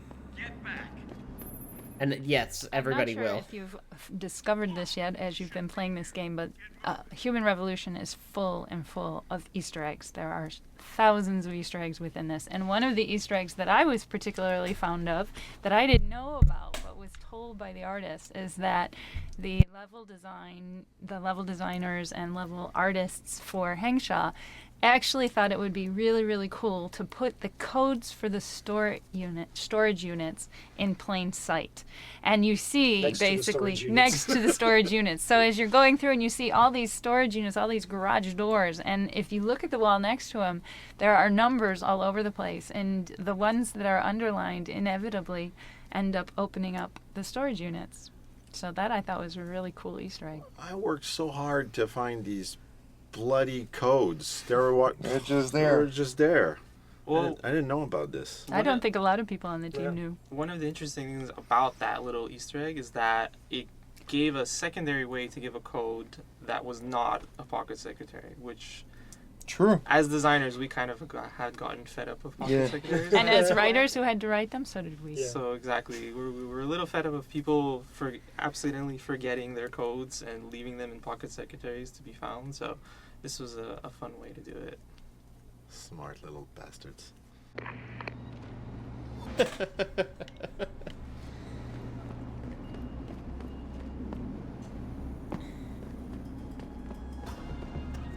Simultaneously conscious and yet unconscious of just, I guess, the design flaw inherent in, you know, you gotta leave all these fucking codes everywhere.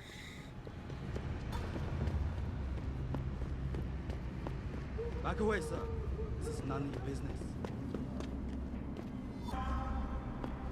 Does this one have a hidden number? No. Wait, unless...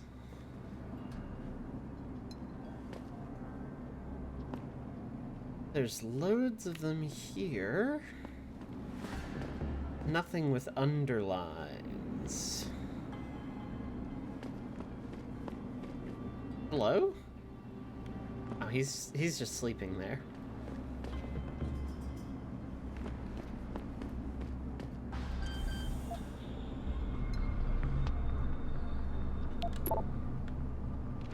Get moving. Yeah, he's having a yell at me. I'm leaving.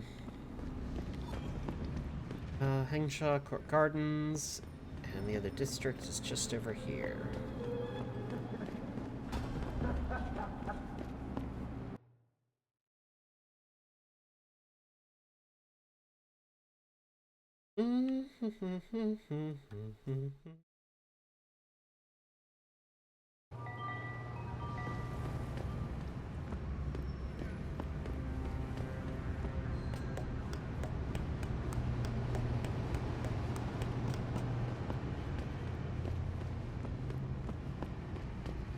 Oh, they've moved my boxes.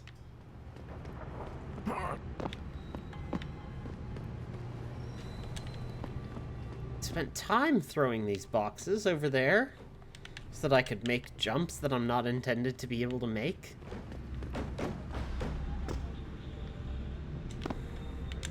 Wait.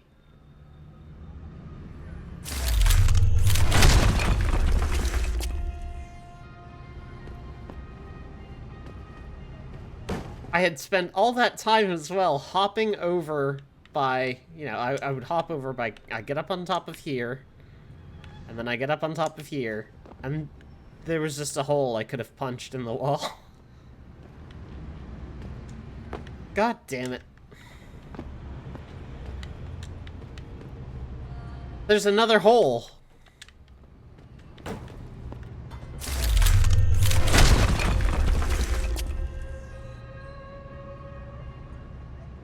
Oh my god. Okay.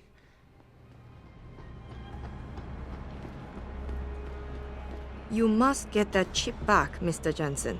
I have the chip. I got the chip. The cellars are out cold. Excellent work. Seems Mr. Darrow was right to trust you. We will send people to take care of the terrorists. Could I see the chip? What's on How it? about you tell me what's on it first? Blackmail, Mr. Jensen? Don't waste your time. I won't tell you anything. Besides, there are stones better left unturned. Might as well just give me the chip and leave it at that. Convince.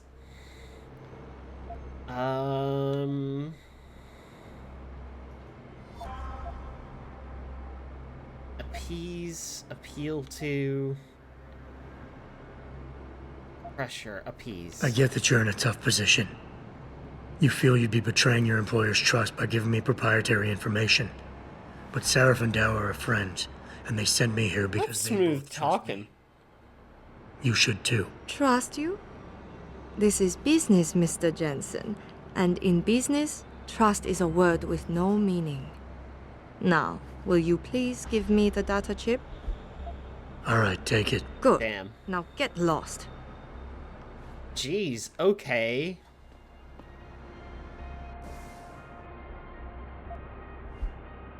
Alright, fine. It seems David has a flair for choosing his people, Mr. Jensen. You have done me a great service today. Glad I could help. I just wish I knew what this was all about. You never know, Mr. Jensen. One day, you just might. Mm-hmm. Ominous.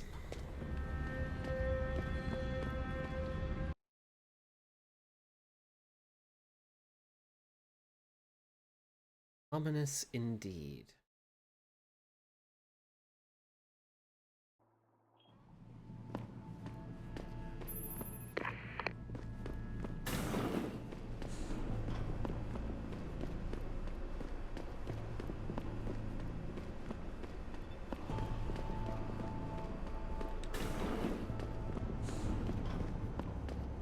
Alright, let's go have a word with Tom.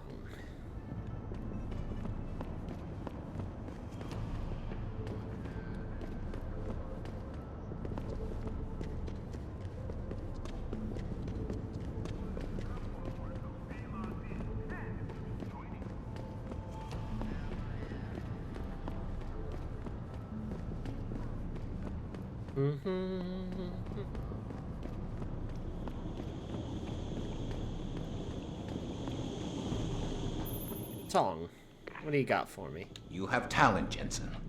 You ever need a job, you tell me. I'll hook you up. I take it the kid made it back in one piece. He says I owe you a weapon. I always repay my debts. With interest.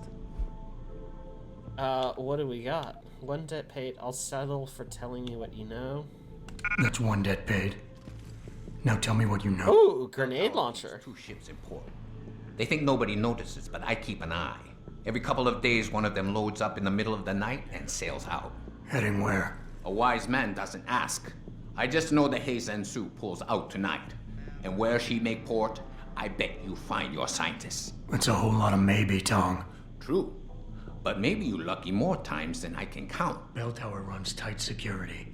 How do you expect me to get on their ship? One of my boys will leave a package inside a locker for you in an equipment shed. You find it, we talk, and I tell you what to do next. I'll be waiting with bated breath, I'm sure.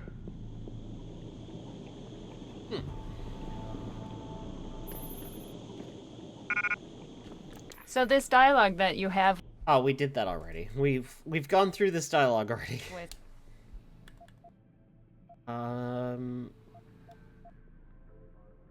Grenade launcher's gonna take up a lot of space, isn't it? I like the loadout I have right now. I'm gonna leave it. I'm gonna leave it. Quite challenging to write in many respects. It was actually one of my favorites. Oof. But it was very challenging because we had to react to so many things. We had to react to whether you'd killed the harvesters. We had to react to what had happened to Ari Van Bruggen. And so there were all these variables that we had to do. And the one that we almost missed until the last moment was the fact that you might have played all of Hengsha 1 and and Tong would never have met you, because you could have snuck through the vents and eavesdropped on him. And I didn't catch that because the dialogue was always starting with, "Oh, you again," kind of thing, like, "Oh, you've ruined all this," and how do we kind of explain that he doesn't know who the heck you are until you walk in here. So we almost missed it, but we caught it, and I was very happy that we did. But Tong was a fun character, very interesting. And also at this point, like Tong, I mean, we just wonder how many players really make the link that the scientist Chevenko in the walk and talk at the beginning of the game that he has this why is there a augmented missing arm, objective? and now it's not Adam Jensen, Tong Seong has it right now. So because now you've played for about almost 20 hours, like to which extent, like because we've never heard anything from the fans or forums or fan art or whatever in relation to that. No. So it's, or even here, get inside Bell Tower's port. in the articles, reviews, I don't think. It's either nobody remembered it by that time, or we Or- thought it was bigger than it is, and Then- people really don't care. People were just like, oh, okay, cool. It's that okay, been there. that guy with the mustache at the beginning, that's his arm. The Movember guy. Yeah, the Movember guy. The room as well is a good example of something that was important to us in the game. Sounds like all my stuff started with something that was important to us in the game. So this was also important to us in the game. Was every time there'd be something mundane, like this is kind of like a boiler room or something like that, to always, not always, but as often as possible, to give it something special. And if you look at all the dozens, hundreds, whatever, of light bulbs on the ceiling, I love those. It's a bit that. Say that again. I love those. You like them? Yeah. So nice. Well, see, there we go. Thanks. Yeah. That's kind of like that was. The Oh, can I just not leave while dialogue is happening? Is that what's going on? Commonplace in video games that, hey, this is a boiler room. Here's a Oh, no. boiler room, and then the level end up looking just like a regular mundane boiler room, or I don't know. The example I give all the time is it has to happen in the lobby of a bank, and it just looks like a boring bank. And we always try to make sure that those places would have some spunk nonetheless. And this is what these light bulbs do. The rule probably is that a boring room doesn't have to be boring, right? Pretty much. Yeah. I want this for my bedroom ceiling. I don't want to make it for you. Looks like a lot of work. It must be expensive in electricity, though. Exit to sewers. Oh no, hang on. Is this going straight to the port? There was stuff I wanted to do. No, there's like another mission here that I hadn't ever done and would love to do. Okay, yeah, so that would take me directly to the port. We don't want to do that. Okay. I understand.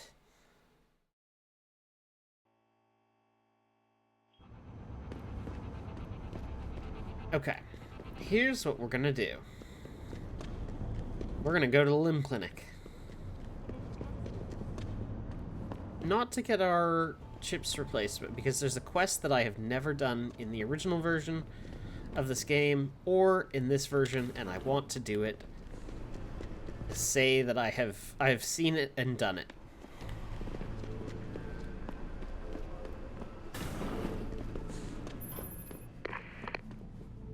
Exit to Lower Hengsha.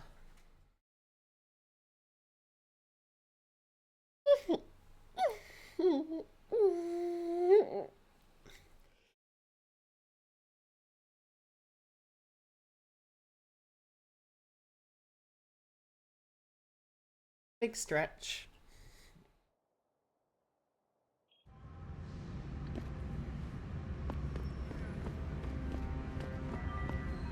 Okay. Take the main story quest bit off for now. This way to the limb clinic. It's via the train station, I think. Yep.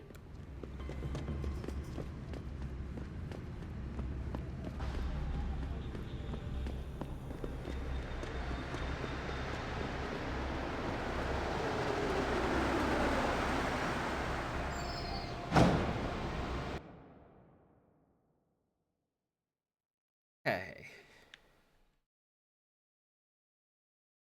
Travel by map. Oh.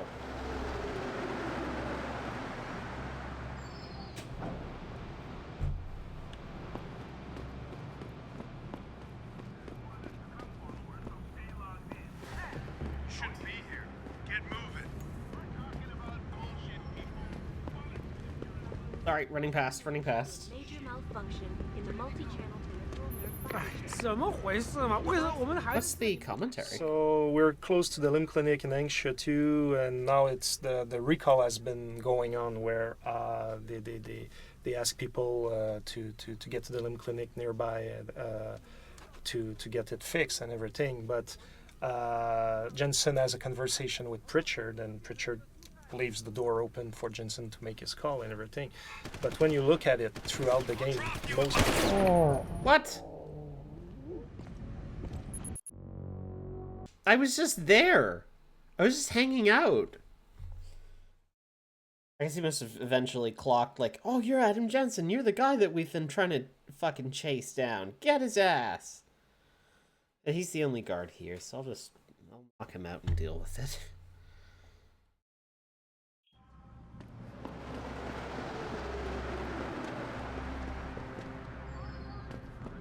Take care of it. It'll all be fine. It'll all be fine. Get moving. Shouldn't be here? Oh, I'm sorry, man. Didn't know. Can I be here now? confirms that the cause of these disruptions Right. has been linked to a major malfunction in the multi-channel peripheral nerve biochip. Okay. So we're near the limb clinic. So we're close to the limb clinic in Angsha too, and now it's the recall has been going on where they ask people to get to the limb clinic nearby to get it fixed and everything. But Jensen has a conversation with Pritchard, and Pritchard leaves the door open for Jensen to make his call and everything.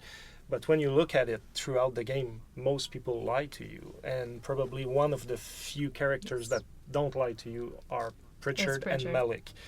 And Pritchard like leaves it open, but I just wonder like how many players like just went without thinking too much. Oh, I need to get this chip fix or whatever. And I'm not talking about our hardcore fans, because probably those are really paying attention to all the little details. But for the other ones around, I just wondered. But I do remember specifically during one of the play tests where somebody was playing it and the recall happened, and this guy just sat back and says, "Oh my gosh, there's no way I'm going to do this. Everybody in this game is lying to you. This guy has lied to me all the time." And I'm sitting there going, "But Pritchard never lies to you. He and Malik are the only ones who are always honest with you." But this guy was like, "No, he lies to me all the time. Everybody lies. I'm not getting that recall ship." It's because he's such a jerk, you know. Lovable jerk. I'm talking about Pritchard, not the playtest. I love Pritchard and Jensen's dynamic. It's very catty, and it just makes you just fuck already. God.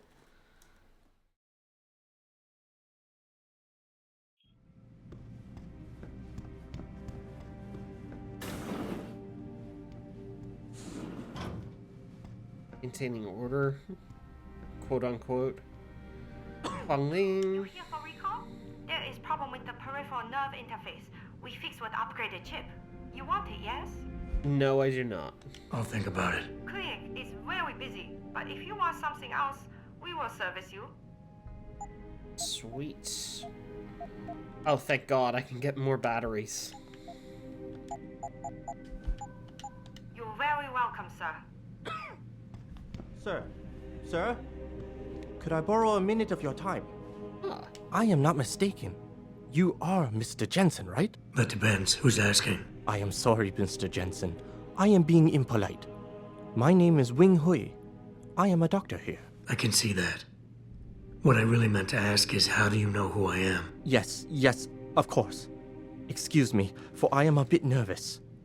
Bell Tower agents were here a while ago, looking for a man who fits your description. When I heard what they were saying of you, it occurred to me that you might be exactly the person I need. Why does the doctor need me? Need for what, exactly? Tread carefully, Doc, because I'm about one step away from losing my patience here. Jeez, Adam. Please, you misunderstand. I only wish to talk to you about something. And it is not an easy subject to discuss, as it is a rather sensitive matter. Truly, Mr. Jensen, I would never force anyone to do something against their will. On that, you have my word. Glad to hear it. So what's this all about then? I'm afraid I won't be able to go into very much details. Not before I know you are really willing to help. But I need someone to help me to stop a very dangerous augmented soldier, and possibly his squad mates. If everything Bell Tower said of you is true, then you would seem the good fit for this job. Okay. Fine, I'll do it. Just tell me more. Thank you. Now please, understand that I am to give you sensitive information on multiple parties. Courteous, you can count on my discretion. I understand, Doc. You can count on my discretion. I appreciate it, Mr. Jensen. Obviously, you are familiar with Bell Tower and the role they have in this city. What you may not be familiar with, however, is the fact that sometimes they contract limb doctors like myself to work in private clinics on special projects. What kind of special projects? What you Americans call black operations. Bell Tower selects some of their best soldiers and make them to be super augmented with experimental, top-secret hardware. Not to sound too jaded, Doc, but none of that comes as a big surprise. Stuff like that's been going on for years. Yes. Your government and mine have both been guilty of this practice, I am sure. But Bell Tower is not a government. They are a private corporation. A private army on sale to the highest bidder. Is this about stopping Bell Tower, then? Because as much as I might hate them right now, I'm only one man. No. It is not all of Bell Tower I need help with. It is just one of their covert operatives, a man named Michael Zelazny. He was implanted with experimental hardware, and to an extent that is way beyond legal regulations. I am ashamed to say I have operated on him myself, and he has been used in countless secret operations for the Chinese and others. Okay. Get it, he's a badass. I get it, he's a badass. Quite, Mr. Jensen, quite. Rumor has it that Mr. Zelazny and his unit have gone rogue about a month ago. 2 weeks later, a city official was assassinated. I am certain they are involved. And then, a few days ago, Mr. Zelazny contacted me. He needed urgent help with one of his squad mates' augmentations. I take it you said you would help. They sent me to the back store of a meat shop near Pandang Road, in the Yutzao district. There, I performed emergency repairs on one of the agent's augs, a servo replacement. I believe this back store is their hideout, Mr. Jensen. You must go there and make Mr. Zelazny hear reason. Okay. I'll do what I can. I am sure you are up to the task. Mr. Zelazny is a soldier, not a maniac. Your unique situation will no doubt resonate with him. And if things do turn sour and he must be terminated, I think you are quite a good candidate to get it done. Or at least survive. Jeez, okay.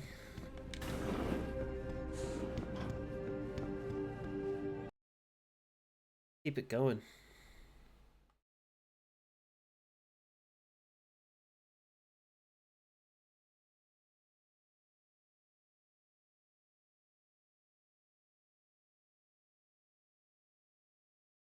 So, hang out in the butcher shop.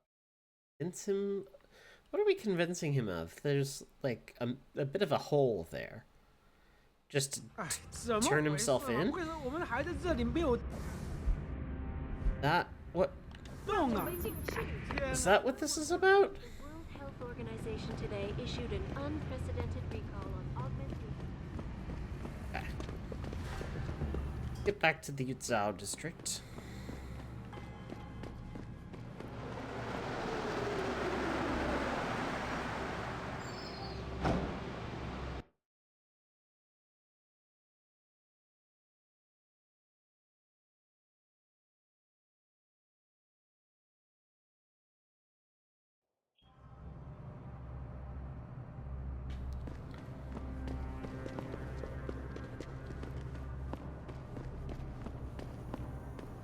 So, butcher shop on Pendang Road.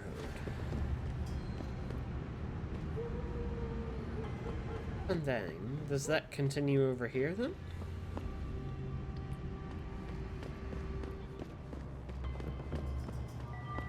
Oh, yep, here we go.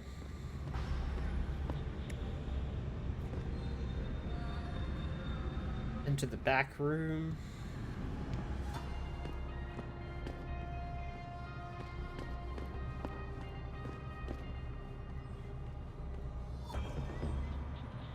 Seems not great. Pocket Secretary says the Lesney feels this location is no longer secure. Safe spot in the sewers. French fry. Oh, this guy must have been a double agent. Okay. Safe with a little bit of weak security? I'll grab that then, thank you.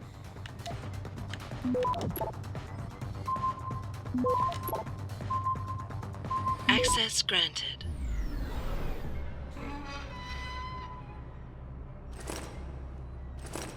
Couple hundred credits. Not much else going on in there.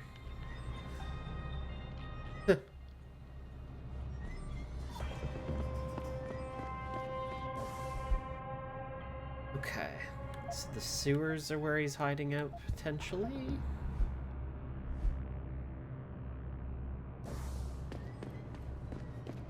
I did read the guy's Pocket Secretary.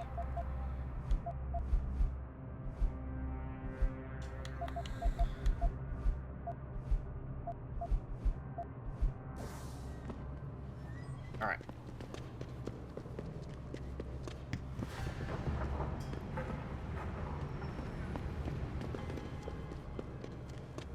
Now for the sewers. Entrances should be...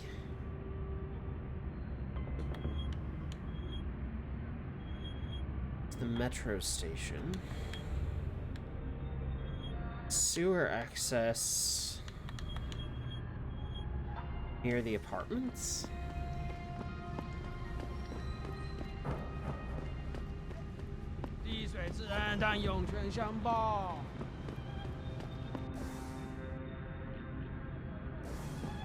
Somewhere around here. Ah.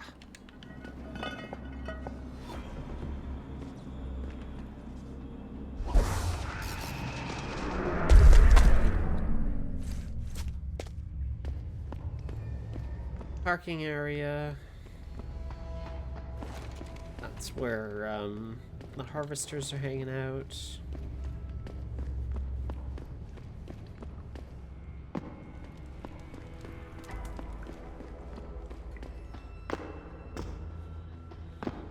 All harvester controlled, it seems.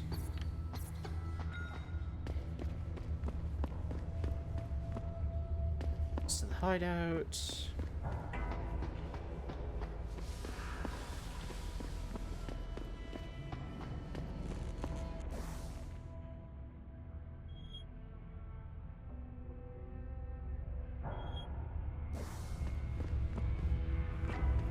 Down further somehow?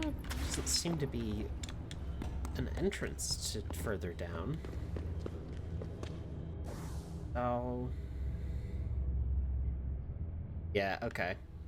Just putting this on level. Even though this is all what we're expecting.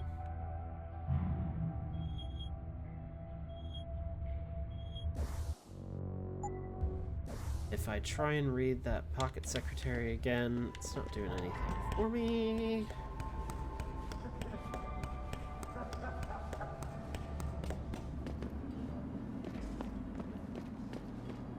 He's moved down below. Probably in the other district.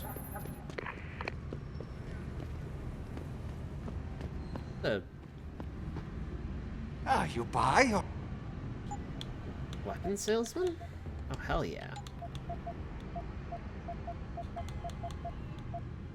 Got a couple of non-lethal options, as well as burst fire, target seeking, exploding rounds, and the armor piercing, all of which I already have plenty of.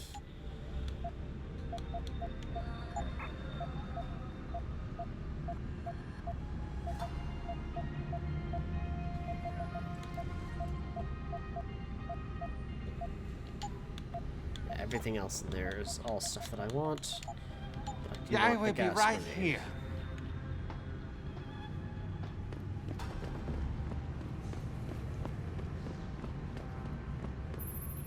Okay. So maybe Qui-Gon District Sewers is where we need to go. The objective here seems to be bugged. These switching regions will help debug it.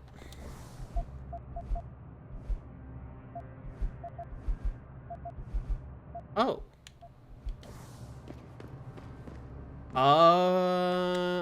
Okay. I guess the map state didn't update when I took the Pocket Secretary?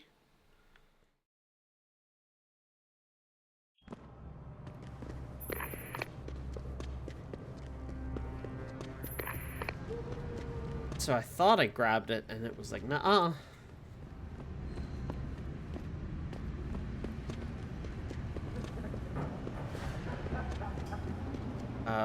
The butcher shop was over this way.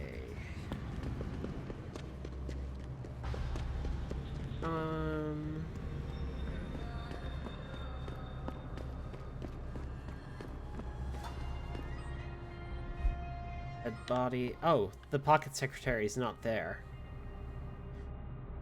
It is here in this map. Oh, it's because the locations. Okay. Planning to move below. Yeah.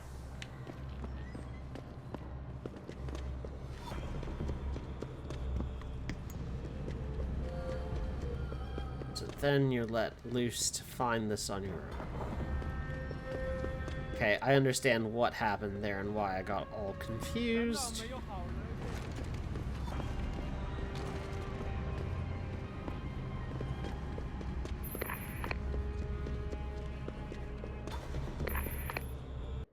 Qui-Gon.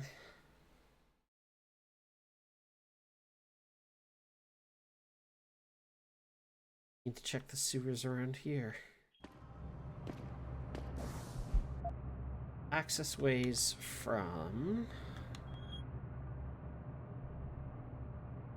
That's below the Alice Garden pods. But there's another section nearby Hanghua.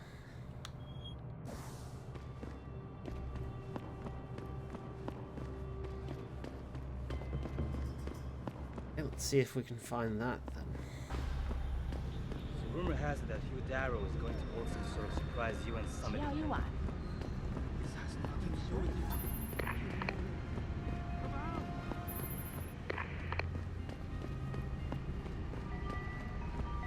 Goes to Alice Garden. Shit, there's a load of them at the hive.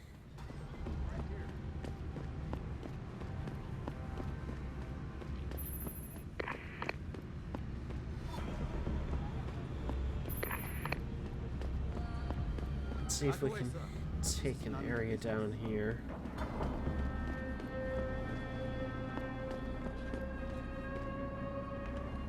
Yeah, that's why this guy's been sleeping here. He's been forced out of his normal place.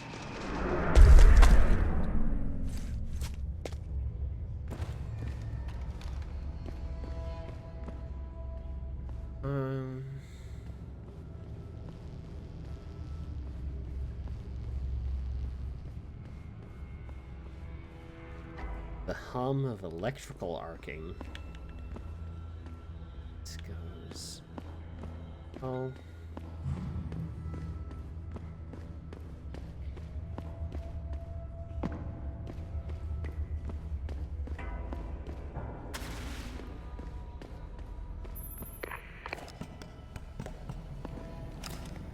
the developer commentary So here? this is one of oh, the, it's the the discussion very about the poop successful shaders in shader. the game is we call the shit shader. the shit shader, the one that was done for the sewers. And what's interesting is that even though at the state that it is in the final product, it's pretty good and it looks like what it has to look. It used to be like 10 times better. It was literally one of the best shaders I have ever seen made. You know, it's all the way up there with all the crazy water shaders, you know, that we see where it's like perfectly simulated. But that was like the most perfectly simulated crap floating sewer pickle. Yeah, it really worked. I whenever I play the game, I refuse to go in that water. Exactly, like even me too. I played it I so cringe many times. when I fall into that water. I always manage to avoid because like sometimes I had to hide from guards and crouching. Yeah, you crouch in it. Yeah, you get at the camera level, you're like, oh. I don't want to get Adam dirty. I would never put him in there. And Jensen jumps out of it and goes in the hive and asks for a drink. I remember a weekend I had the kit at my place. Like I would bring like, you know, a dev kit once in a while at home on weekends to review the game.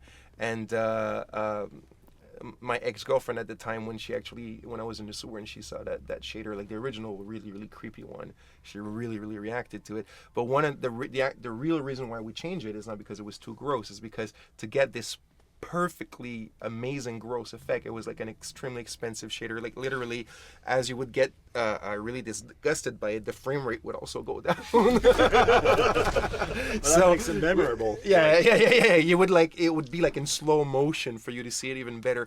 So we had to like cut down the shader and to gain Just the frame imagine rates. the gameplay with this. You know, NPCs could smell you from a distance. That'd be awesome. Well, that was a shit story. So, not down here?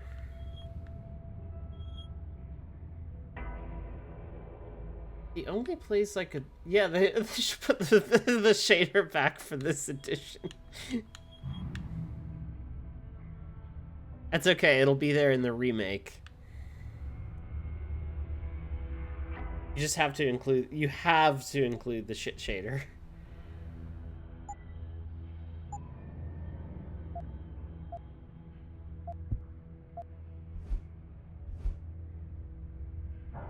Need a pocket secretary on him. Yeah, maybe there is a bug of some description. I can't seem to get this quest to progress. I might take a quick break and like have a look into that. Maybe I can find some answers.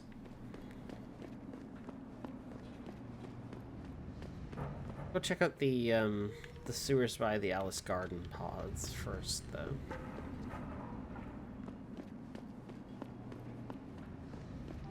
Pods are... It's like an entryway past the hive.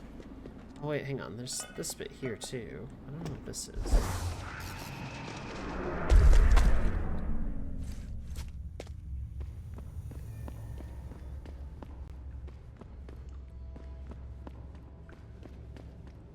Oh yeah, this is just where I came from. No big. Then this leads up into the hive.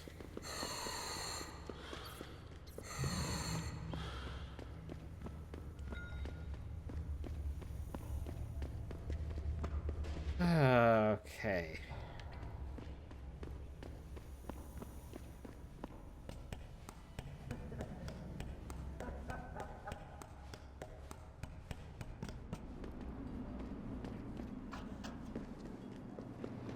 To get to the pods.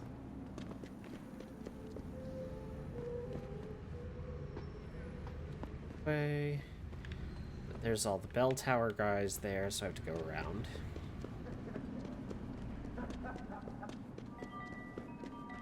This has nothing to do with you. Keep moving. Come out! Go around this way.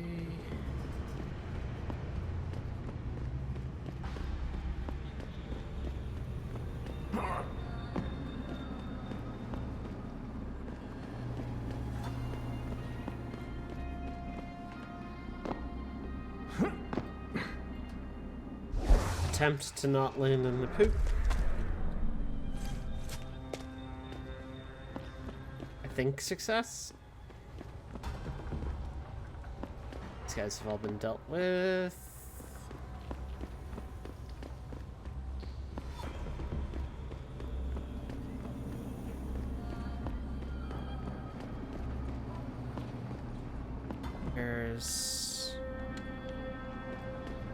And he seems like a harvester, but there's something else here? That goes down to there. It's showing proximity.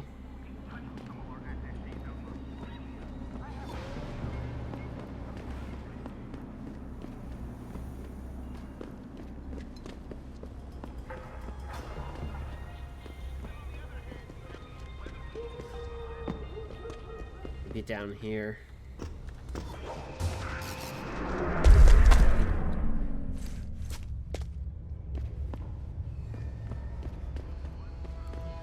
This just might be harvester territory again as well, so I might be running in circles.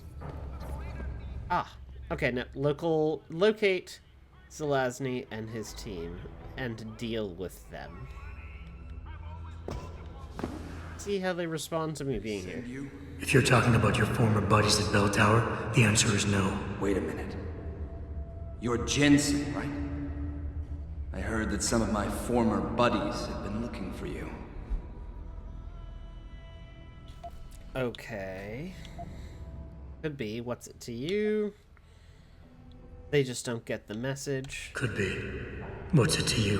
When a stranger sojourns with you in your land, you shall not do him wrong. You've dropped the merc gig to become a man of the cloth? Hardly. I just have an interest in theology. And I love quoting the book. Everything in it is so evocative. Now, tell me, are you here to stop me? Huh. Yes, I am, or not exactly. Not exactly. I'm here on behalf of someone who wants you to understand reason. Let me guess. Dr. Wing, right? He's a good man. And I know he's only trying to do what he thinks is right. But he doesn't quite grasp the whole picture here. Then why don't you enlighten me? Start by explaining why you went rogue. When an average man decides he no longer shares his employer's views and opts to leave, we say he's handing in his resignation. When men like us do the same, it's called going rogue. You can't quit a job like ours, Jensen. You know that. Yeah, okay, I can relate. But you still haven't answered my question. And what do you mean when you say you no longer share your employer's view? Back in the US, when I first got into the Army, I did it because I wanted to serve my country. I believed in its values. I believed in its government. Back then, I believed that by serving my government, I was serving the people it was supposed to protect. Nice sentiment. But you don't work for the US anymore, you work for Bell Tower. Times change, Jensen. You know the story. Capitalism's final encroachment on one of the most lucrative industries in the history of mankind. War got privatized. The US military offloaded its special operations to PMCs like Blue Water Global and Bell Tower. I believed that as long as they were working for the government, they were serving the same cause. So when they offered me the chance to work on major operations at twice the pay grade, I made my jump. Interesting. Skip to when things get sour? Why don't we just skip to when things went sour? Bell Tower outfitted us with top-notch augmentations. The kind of stuff civilians never hear about. Gave us a massive edge over the enemy. Later, seeing as my unit was one of the most successful ones, they selected us for a special program. Top secret, experimental tech. Told us we would get to work on critical black ops for the US government. But there was a price to pay. Go on. We had to be implanted with a neural hub that manipulates memory centers in the brain. Basically controlling what you can and cannot remember. And you agreed to this? Beware of false prophets who come to you in sheep's clothing, but inwardly are ravenous wolves. The augmentation was supposed to keep us safe, make sure we'd never remember details if we fell behind enemy lines. That was the main function. The second one, the one they didn't tell us about, was to lower our inhibitions. Make us more receptive to orders we'd likely disobey. Bell Tower turned us into the perfect mercs. Ah, okay. How come they didn't outfit the whole agency? If you were so perfect, and the hub made you so perfect, how did it fail? How come they didn't outfit the whole agency? I told you the tech was experimental. After a couple of ops, I started experiencing memory shifts, remembering bits and fragments of past operations.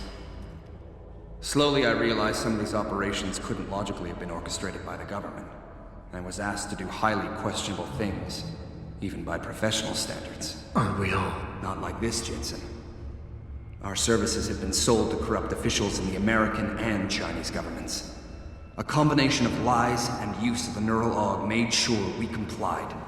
We were working for a shadow government. Individuals corrupted by a quest for personal power. So how'd you get out of it? I confronted the project director. He quoted Apocalypse Now. You have to have men who are moral, and at the same time who are able to utilize their primordial instincts to kill without feeling. I forced him to disconnect the hub, for me and my squad mates here. And then I killed him. I went through his files and contacts. I know who these corrupt men are now. They've turned us into killing machines, and now they'll get to experience their experiment firsthand. Oh, hell yeah. Play this by the book. This isn't justice. Do what you have to do. Dr. Wing said our situations would resonate. I don't think he realized it might go both ways. Some men deserve the justice we bring on them. Do what you have to do, Zelazny. I won't get in your way. I appreciate that, Jensen. I didn't want you to die for a cause that isn't yours. These men I killed, and these men I'm going to kill. They have names, families, they're people. Their deaths shouldn't be erased from my memory by some electronic software. They should haunt me, taunt me, until I finally meet our Lord and pay for my sins. But the men behind this, they deserve to die.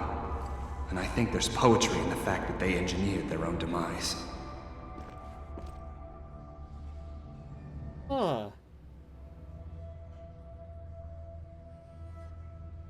Yeah, that's cool.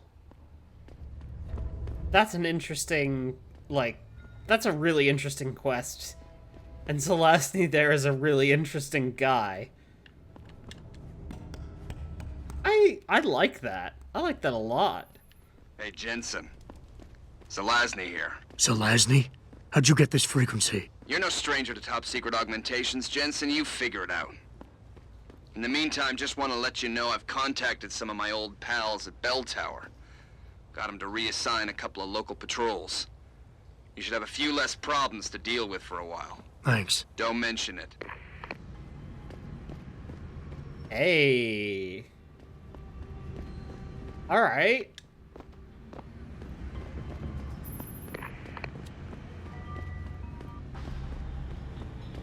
You know what? That making it easier for me to get around the city as well?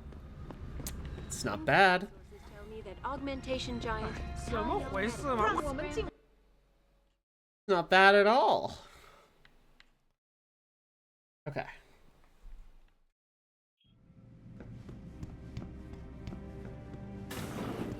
Have a chat with Dr. Wing. So?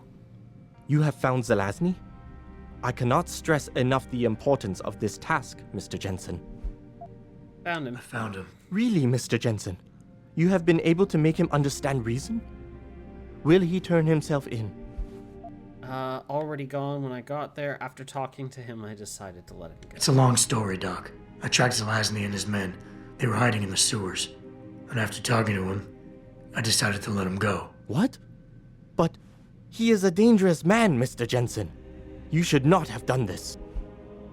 Attached. His methods are extreme, but I think his cause is justified. I believe what he wants isn't that different from you. It's not my place. The men Zelazny's after are far more dangerous than he is. His methods are extreme, but I think his cause is justified. I had not foreseen such a thing. I believe you are wrong, Mr. Jensen. You should have stopped them. Here is a praxis kit. It's all I have.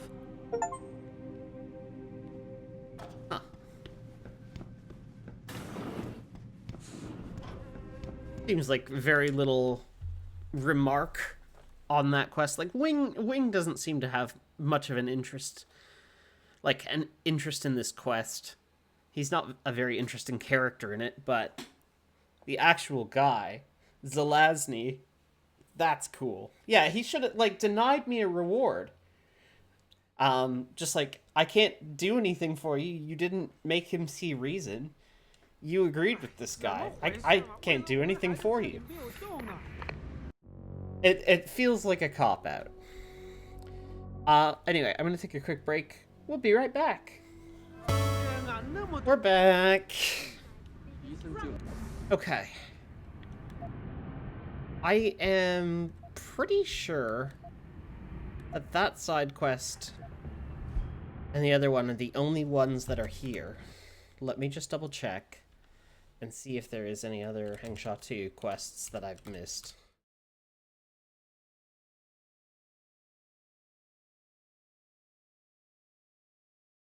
Missions, side quests, matter of discretion, corporate, which is to get the quest from corporate warfare, and then Italian AD. Okay, cool, easy.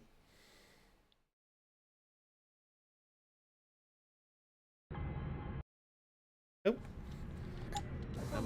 All right. Next step. For days, reports of temporary malfunctions and electrostatic disturbances have been flooding in from around the globe. And do I need to get back to... Oh yeah, the construction site's there. Oh yeah, okay. That leads to Yuzhao, which is where the parking garage is, and we should be all sorted.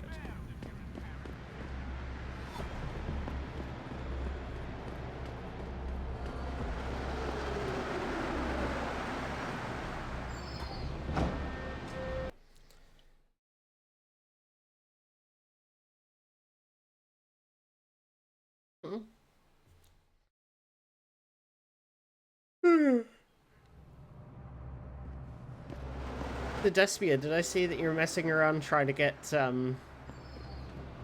Freelancer up and running? How's that all looking?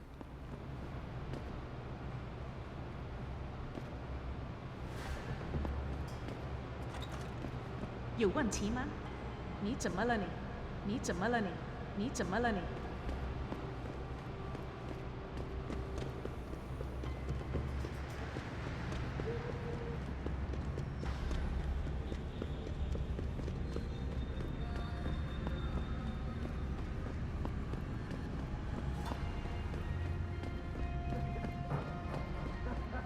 滴水之恩，但涌泉相报。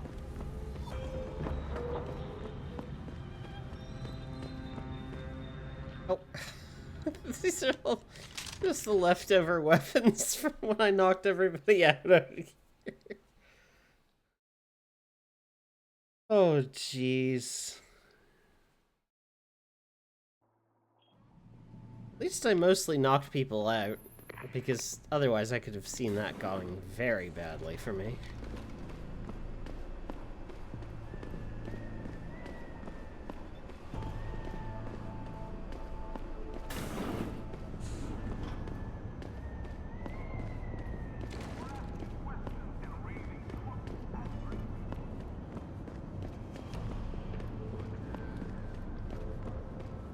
Alright, let's get going to the docks.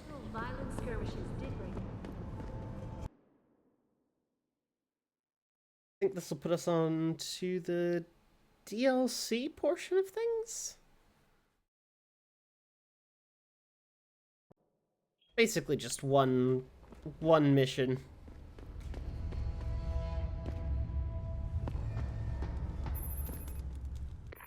So now we're into the sewers that lead up to the seaport map.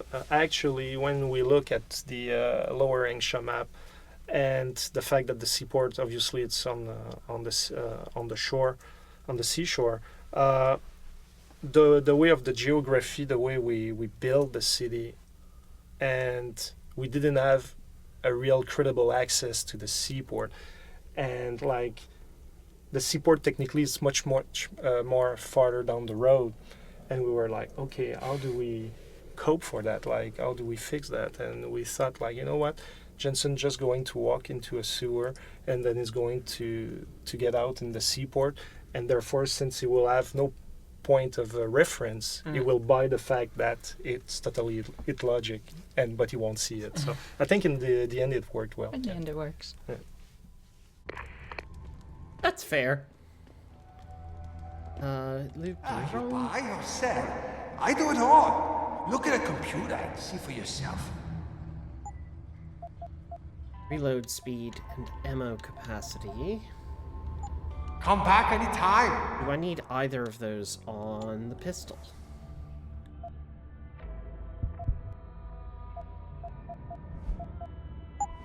Examine. I need a rate of fire for the pistol. But the heavy rifle and combat rifle, I can still use them.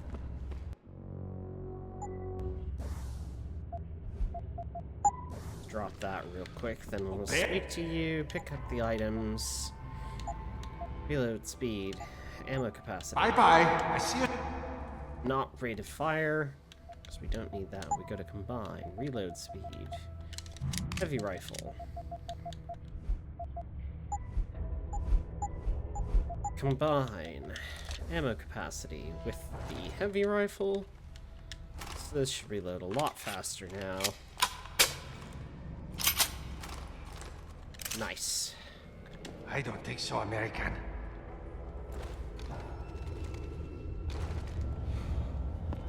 Everything. Cool. Then no room for gas. Sell. I don't have any need for those. Buy gas. And an EMP. A little bit more heavy rifle ammo.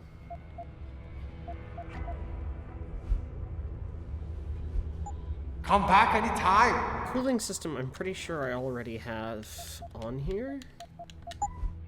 Yes. Alright. Now to the seaport.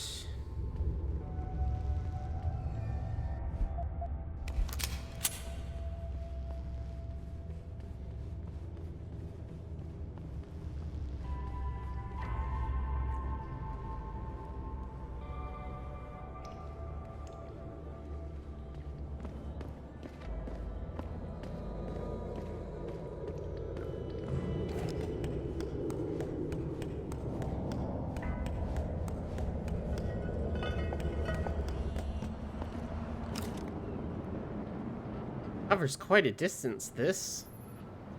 So here we have what I think is one of the very, very top, most beautiful places in the game. Again, it's all about seeing the double-decker city. Another great matte painting done by Meduzart here in Montreal. The Sick Vista. We call it the Sick Vista. Thanks to Steve. It's just good. It's just so great to see something that's probably the most sci-fi thing in the entire game. Like, it could fit in any space opera thing almost, if you look at the kind of mechanical design that we gave it and all that.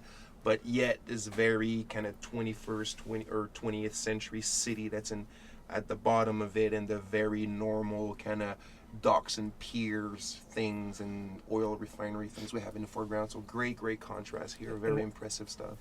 And it's funny that one of the reasons it's so good is that you see it from a ladder climb, and that is as you come out. Yes, as you come out. So that forces the camera to look at it, and it's just it's breathtaking. It gives a good sense of scale as well. Yeah. How huge that is. And something that made me very happy on top of how successful it is that this is the first time that we truly shown the game to the public This was at E3 2010, if I'm not mistaken, and this is I mean, we started in Hangsha, but we culminated in that part, and I was always like, every time, like, we must have demoed it like, I don't know, 100 times during E3, but every time that you know, we were coming out of that sewers and that vista was happening, I was always like, yes. But demoing it at E3 always gave me, I always felt so guilty demoing it, because I knew that at E3 your briefer was Malik. And yet I knew that because we kind of adjusted the story for the demo, but I knew that it wasn't going to be Malik, because we didn't know if Malik was dead or alive here, and it had to be Tong instead. So that was always, for me, while I was demoing, going, yeah, okay. It's a small lie. It's a small lie, just a small one. But there was a bigger lie. Yeah, but we'll talk about it in another beacon. Yeah. Yeah. And the other thing, like, speaking of lies, it's I remember, like, when we get to get out of the ladder, like Steven said, and now we absorb this big structure of Engsha. Now we start to infiltrate the place, and for the first part of the demo, obviously we were still making the game, and the AI was still so buggy. That's at that the lie point. I was talking about. Okay. Oh, okay. I thought you were talking about the other one. No. So many lies, eh? So many lies. It's a conspiracy. Like Eliza says, trust no one, because everybody lies. And we, for the first part of the demo, we had to totally shut down the AI. They were just doing their patrols, but you could have jumped all over the place. They didn't you could know have whether that Adam was there. You could have shot the gun. You could have done whatever you wanted. They would have never reacted to you. So we're at E3 playing it like, oh my god, he almost saw me. Oh. And what's funny is that it was ensuring the experience, but if we were screwing up our choreography, then it would people would have realized, well, he should have seen you. Like, you're mentioning, like, this thing is all hard and stealthy, and you were just right in front of him. Yeah. And also, it's another map, the seaport, where we wanted to really reinforce somehow through emails the concept of the kidnapped woman. Yeah. That it became the inspiration for the DLC, the missing link, which came after, because it was always something we wanted to have, is to explain that women were being kidnapped and that they were eventually going to be in the High Round Project. But the actual story, as we had written it for the game, didn't really support that strong enough. We had nothing. We tried in the seaport to reinforce it a bit more with emails hanging around it here and stuff, but we never did. So when it came time to do a DLC, we said, that's the story we're going to tell. And it kind of was the impetus for making the missing link. Huh. Right, so interesting here. We've got, I assume these are just props designed to help you get up here, and maybe you can start having a look at some of the shipping port. This is the ship that's apparently going to be leaving, the Heijinju, but we also notice we're going to be going over there, not towards this way, because this is all, like, very clearly background geometry, right? How does the player even get to the ship that's supposed to be leaving? And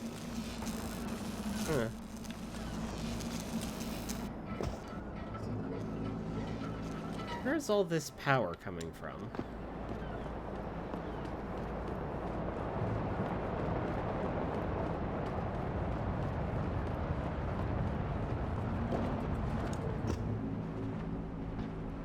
Kind of there's a little bit of flexibility here.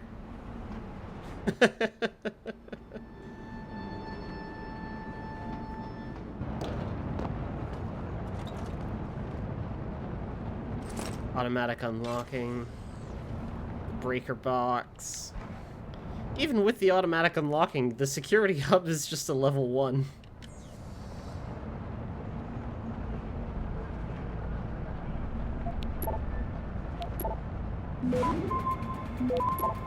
All these options, and it's just like, well, we couldn't actually do some of this stuff because you had to Yeah, you had to, like, be able to hack this to progress the story. Bravo squad, we are go for transport at 0300. No one in or out until all cargo is loaded. Your eyes open, saw one of them harvester thugs sneaking around the gate. Best thing we need is trouble from them. Port secure 4. Well, no, obviously not. Skill issue. Access granted. I would have secured my port a little better.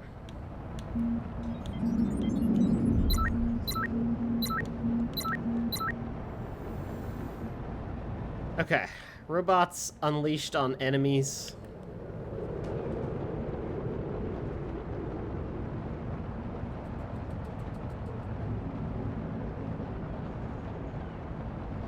And the main gates are open.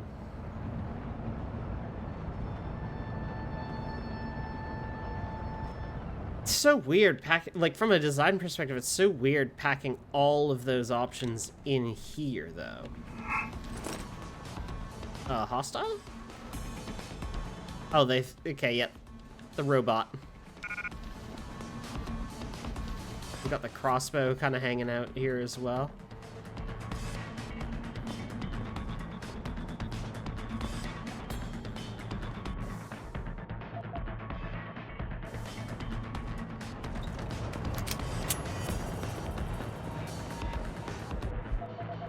I wonder if I could actually make my way through by using this, like, nice heavy rifle that I've gone all hard out on. Oh, I can't save because I'm in combat. Anyway.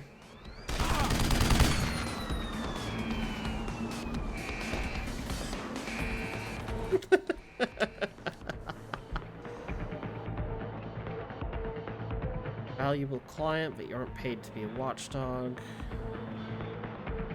New code for storage unit B. Vicious activities.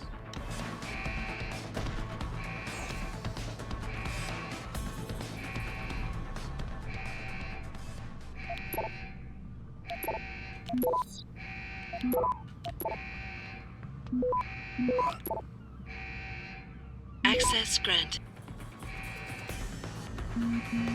Turrets, enemies.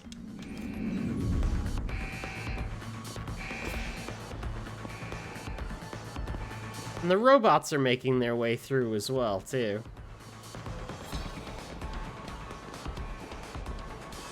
Oh, hello. Oh!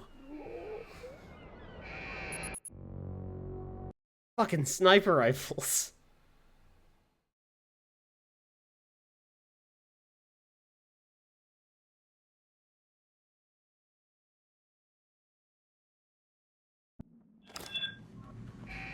Okay, so we have strategically unleashed hell.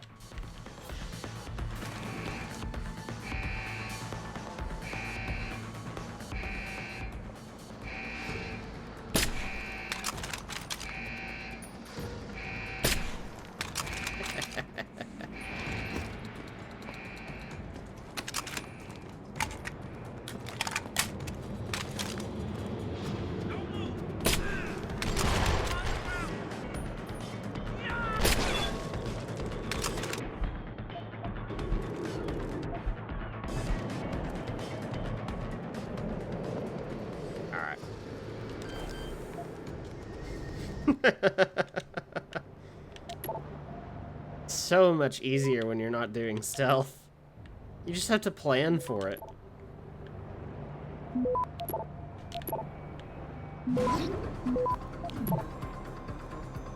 Access granted.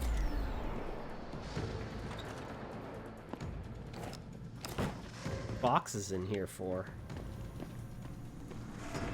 Ah. They do nothing. I see.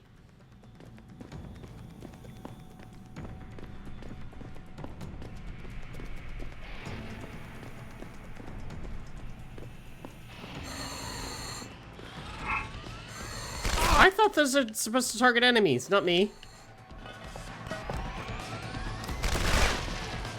Bastard. Tong's explosive package. Some tricks, Jensen. Tong? How did you get this frequency? Ancient Chinese secret. Now listen. You're going to plant that package in Administrator Wang's office. Put it on the bastard's desk and trigger it. Sound good? Sounds like I'm doing you a favor. How does it help me? The explosion should distract the guards. Then you hop in a cargo pod and off you go. But you only got one shot. No turning back once you trigger that thing, you get me? I got you. Only set it if I'm ready to go. Alright.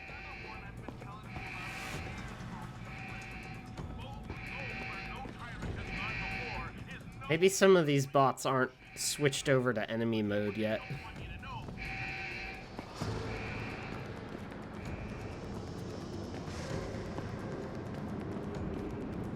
See if we can get some more on our side then.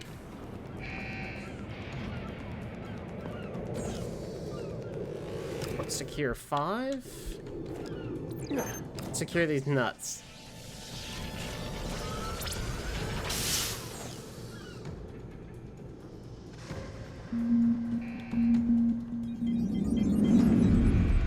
No, they are bound to enemies.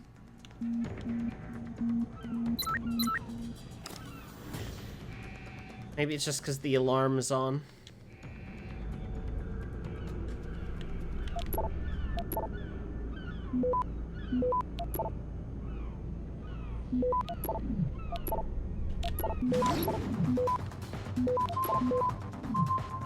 Access granted.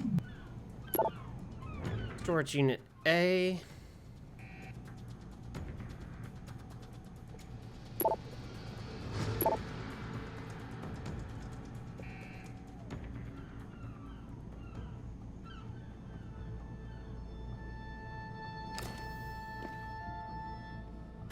Clean up all illegal activity. Okay, good. So they know they're...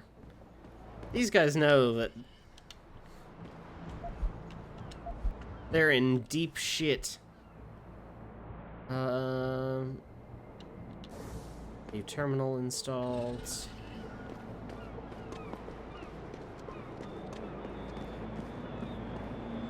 This is storage D.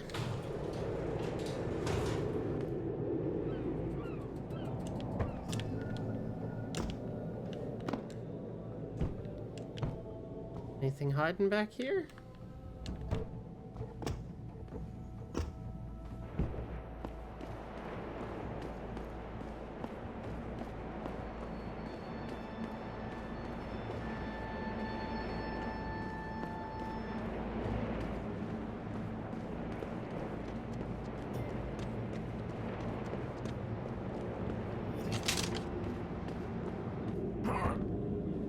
Yeah, nothing back here in D.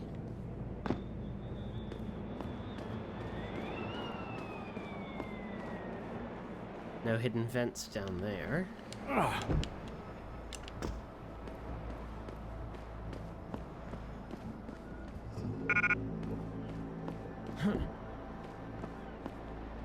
Setting off that would set off the alarm. But below here, if I can find a security hub, there's another bot down there I can take control of.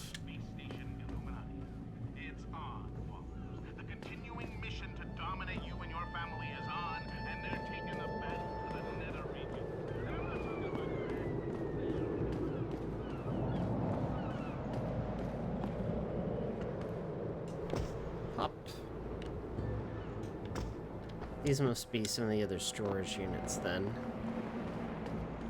SUA.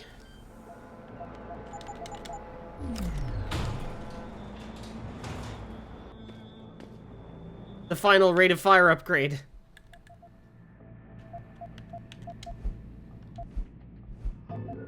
Drop. Combine with pistol. Gun nut. Fully upgrade one of your weapons. Excellent.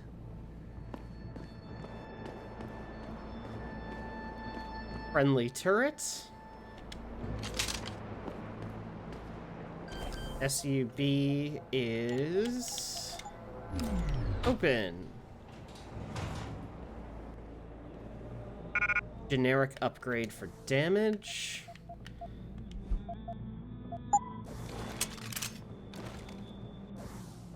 Let's upgrade the nothing. Let's upgrade the heavy rifle if we can. Yep, cool, done. Huge bummer that the silenced sniper can't be upgraded. But straight up, I think the pistol's the best shot against most things anyway. Storage unit C, please.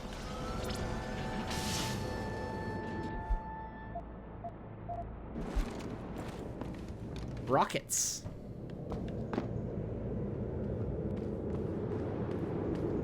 And whatever's in here.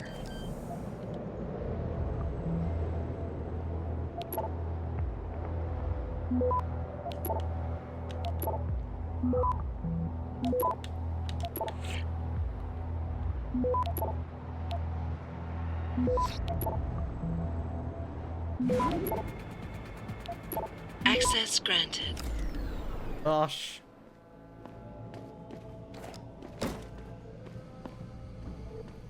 Bots hanging out somewhere down here.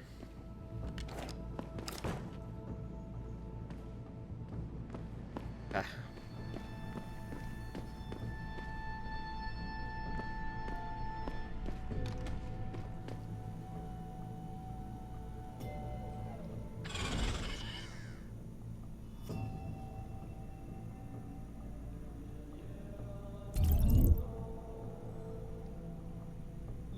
Sign of computers.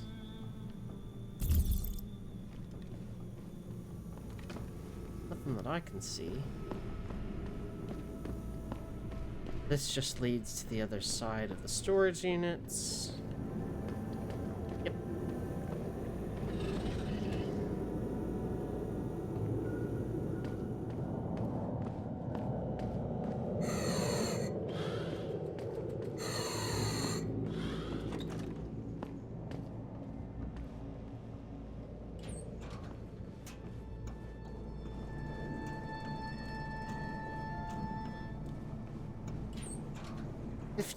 Points available, huh? There's a vent on this side. Okay.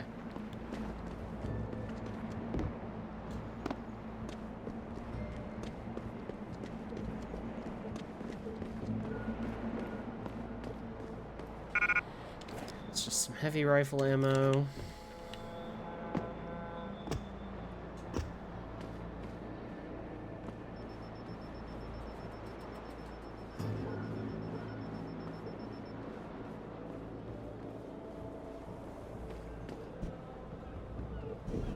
I wish there was just a standard like punch that I could use to smash the glass open. But there isn't. So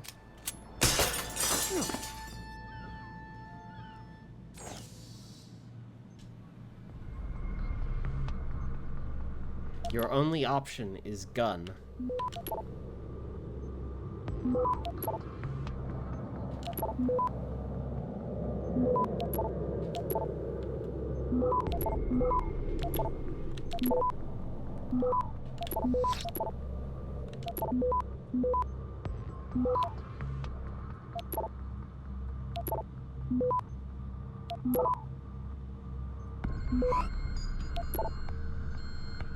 Access granted.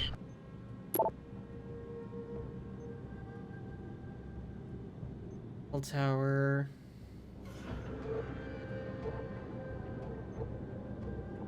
I think we can continue to be silent about what's going on. Departure log. And hey, from the people's China. Malaysia, China, Malaysia. Haitian-Ji. Barking very early tomorrow morning.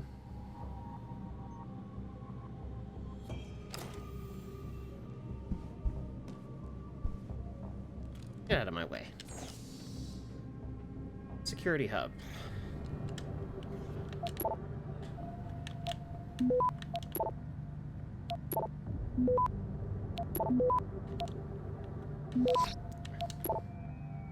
Also just, like, increasing evidence that, oh yeah, no, everybody knows what's going on here. But nobody's gonna do anything. Access granted. Cameras are off. Was there any other...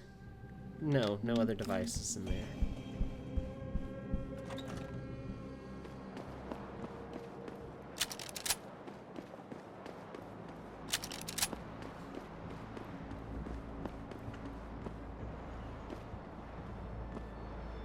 Wondering, maybe... Oh, you know what? It totally can.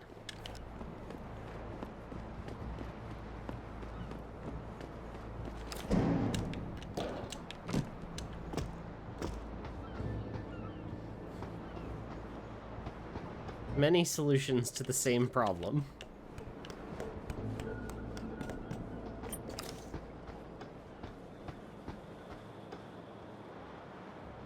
Warehouse. Did you hear anything?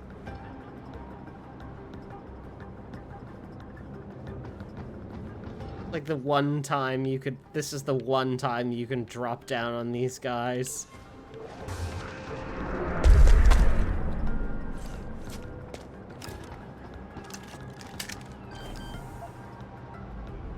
Or snipe them from above, or whatever.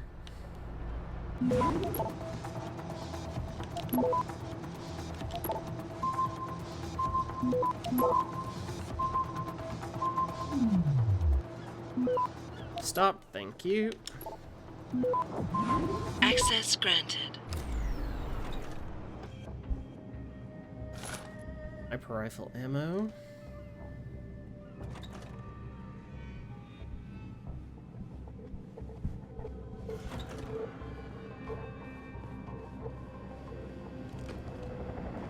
Hanging out down there.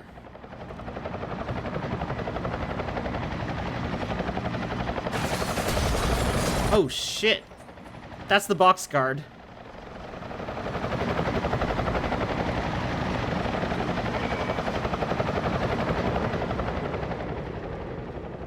Oh no. I like that you can see how they fold up though. That's cool.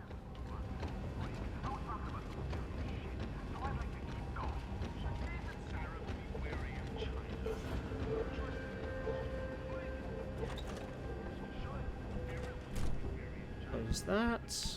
Everything American in the past 25 years, especially since that dragon took over. Oh, this just leads back into here. Shit.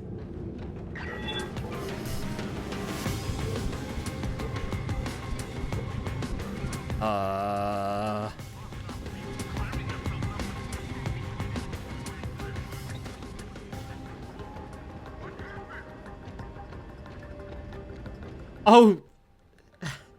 the bots are so clumsy. Just them walking around will accidentally, like, kill one of these guys. Oh, no.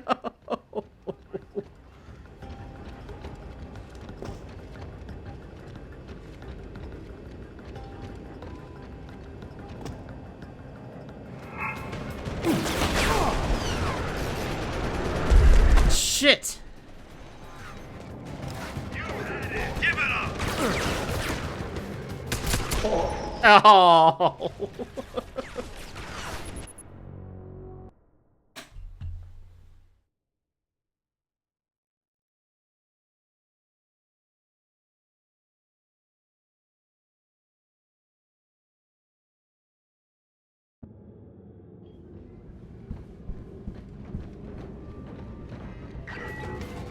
Yeah, it accidentally like steps on the guy there.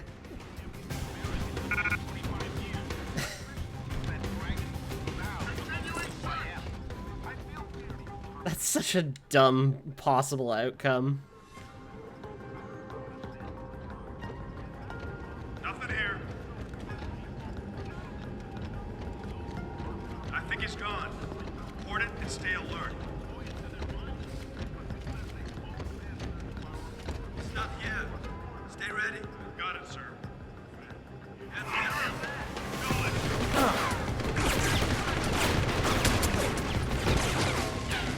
Shit.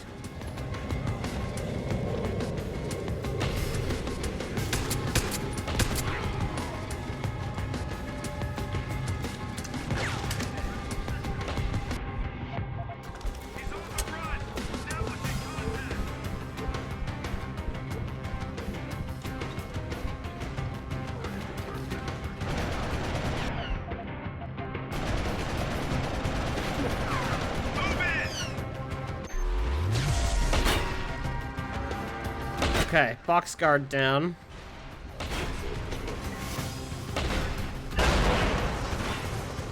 Ooh.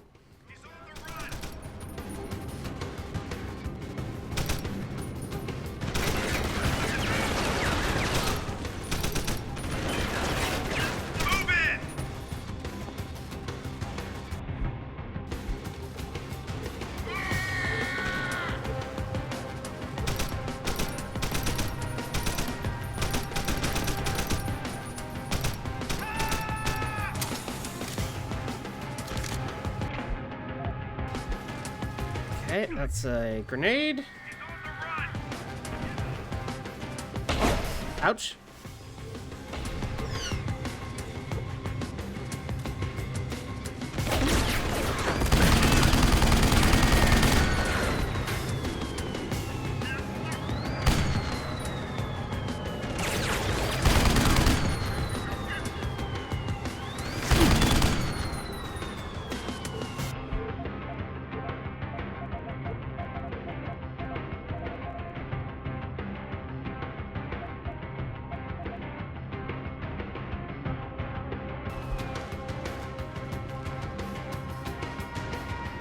I don't have any more health consumables.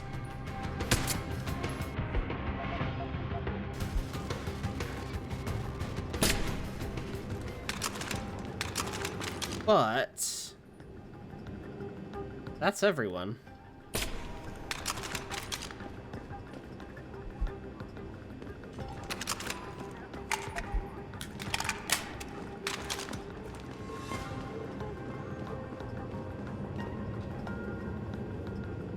Hide out in these little bits. It's another... There's a turret. Yep. Yeah.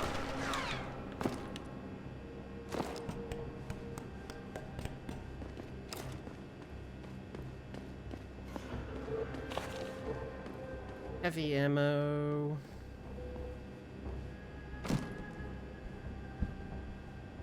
This is close to the admin office, right?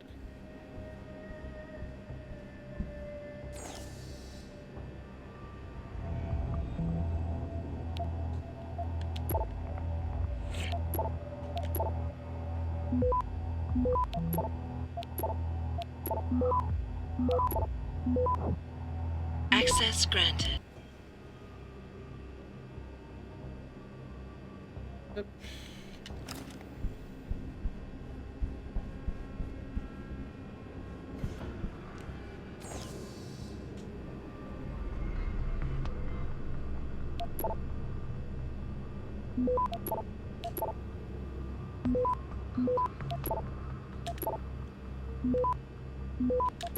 Keep it moving. Keep it moving.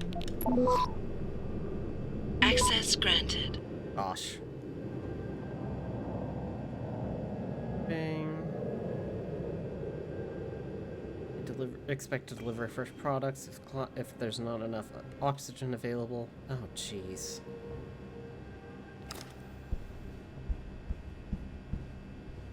Again, just like everybody here knows they're dealing in human trafficking. They know. They're not going to do anything about it, but they know.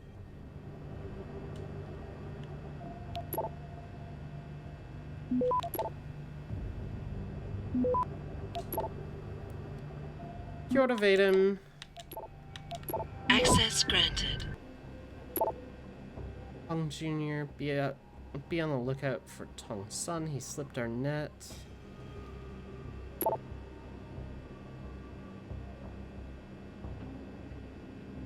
Any claiming to have seen captives being shipped to Singapore in the far north.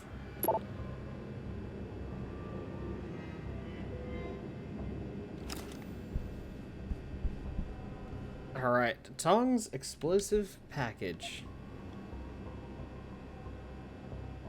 Place the bomb, there will be no turning back.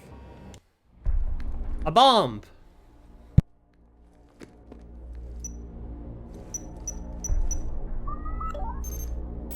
Shit!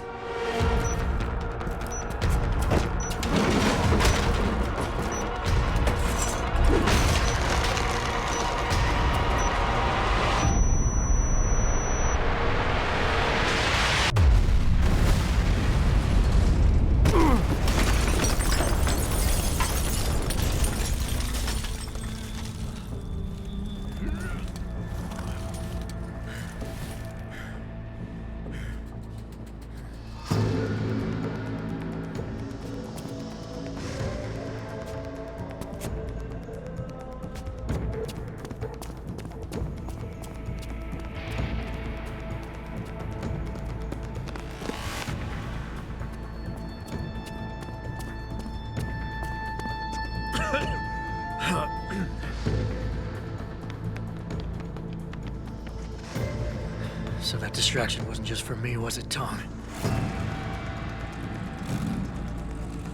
There goes Tracer on board the Tracer.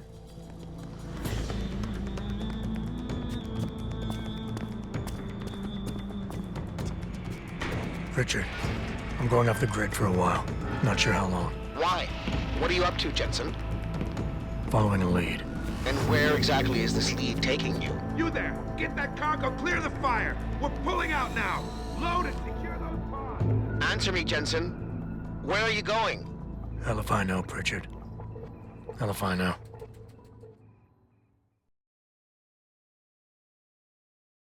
Right, and I think this puts us into the missing link.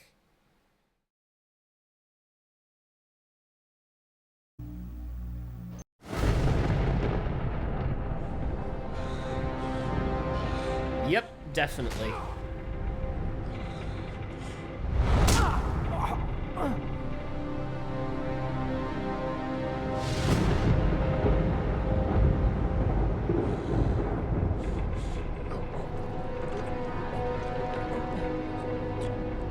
Megan. No Megan here, I'm afraid. Though I admit I'm curious who she might be. Who are you? And what are you doing on my ship? Bell Tower keeps 2 ships in port. They're going to plant that package in Administrator Wang's office.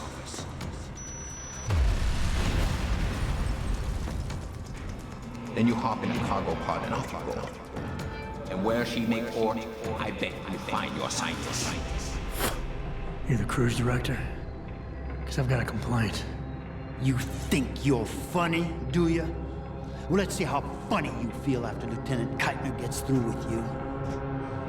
Lieutenant?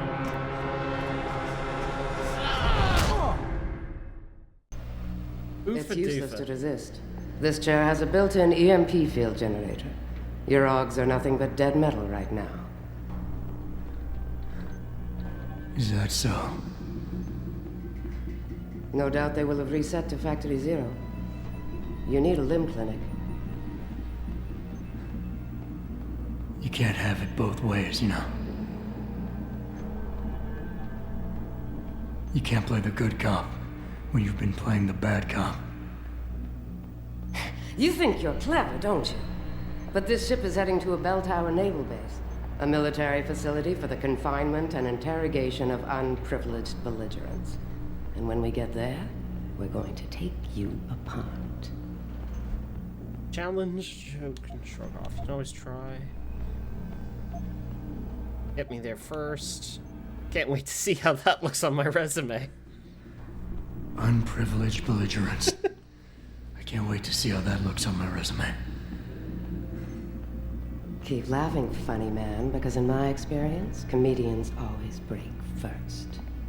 Still, when they found you in that cargo container, you did manage to take out a number of highly trained men. Tell me something, Hotshot. Do you enjoy taking people's lives? Not if I'm given the choice. Doesn't keep me awake when I do. Doesn't keep me awake at night when I do. How about you, sweetie?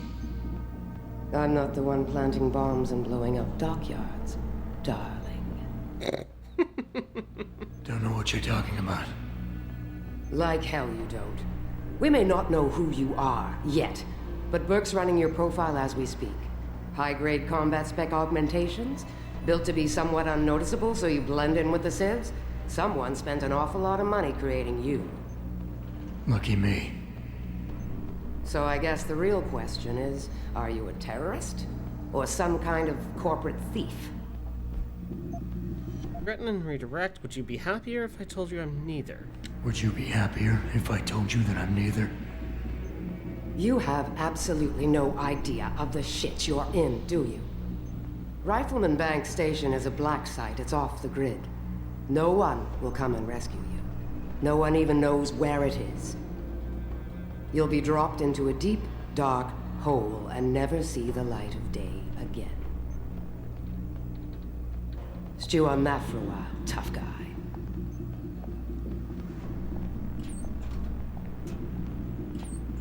Commander Burke and I are returning to the base. Keep a close eye on him. You've secured his gear? Yes, sir. Locked in one of the rooms upstairs, sir. Good. And you have your orders. Pritchard. Are you there? Pritchard? Damn it. Oh. Hell of a noise. So we're joined right now by some special guests. These three gentlemen were very instrumental in helping to create the missing link. Hi, I'm Hubert Corriveau. I was the environment director on the DLC, which was mainly coordinating environment, the production of environment. My name is Frank McCann. I was the senior level designer working on the whole cargo, so the ship was mine at some point. And Antoine Teasdale. I was a game designer on the Missing Link. And one of the first challenges we faced when we did the missing link was having to basically create that chair and find a reason that we could take away Jensen's augmentations, right? Yeah, removing the augmentations to weaken the character of Jensen, introduce as well the main bad guy, Burke, was such a challenge. At the beginning, we wanted to have Jensen's like almost held on the ceiling through chains, and then once he gets free from his constraints, we're actually falling on the ceiling, very weakened, all bloody to really and stuff. stress that vulnerability. Oh my god! But just technically trying to do that was very difficult. So we said, you know what? Just reusing Jensen sitting in a chair was much more easier, and then we went from a very conceptual type of design for the chair. Basically the most overwrought assets in the DLC. We spent around 10 days just doing the chair to try and convey that it's an impressive chair that could disable Jensen. Augmentation, that's right. That was actually an early decision in the design to strip the player from all augmentations and equipment. We sort of wanted to make a bit of a statement that the game is not just action, it's also stealth, and get a player into a position where you can actually figure out how to actually get out of this chair, this constraints, this whole environment is very alien to him. And we actually had a lot of problems with making sure the multipaths were obvious, weren't we? Yep, because just starting from the chair and then moving on to the corridors and the next steps was pretty difficult. Yeah. But we did it. Oh, I am looking forward to the commentary nodes for this. Keypad 1. I don't think I'll bother. See you later.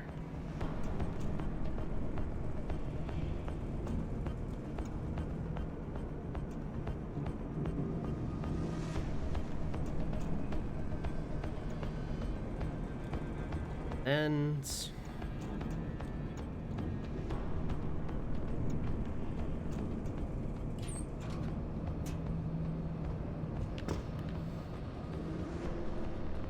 Okay.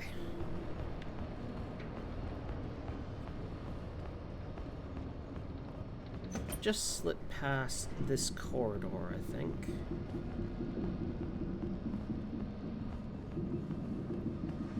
Go this way.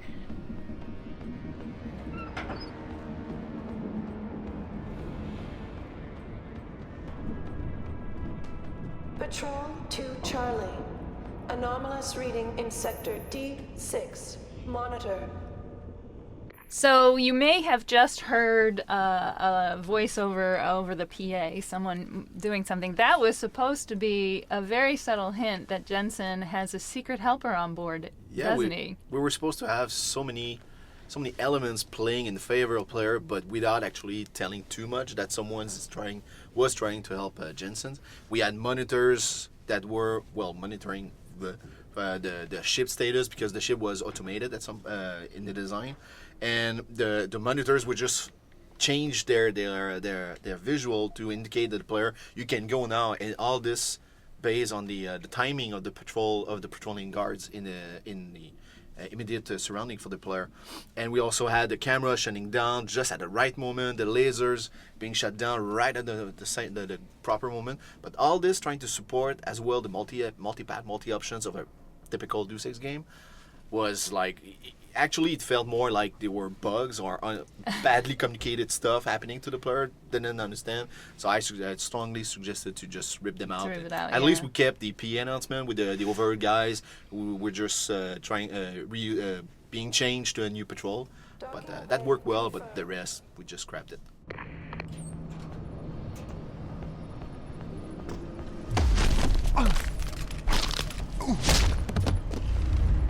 Hey. I got him. No.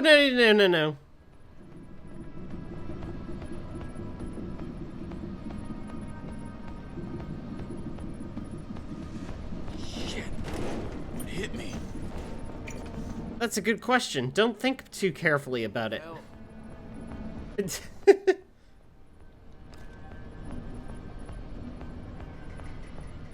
Why is he picking up his weapon? He's trying to. Beginning final approach to Rifleman Bank Station.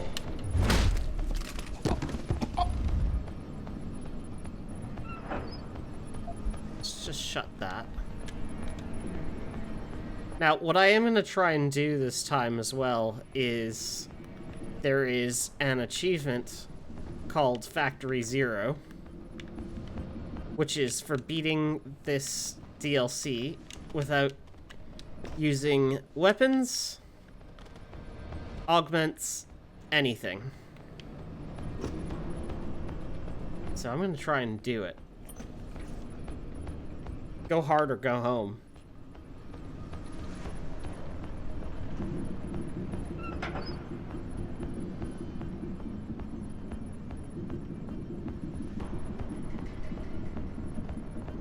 I'm just going to move across and leave that.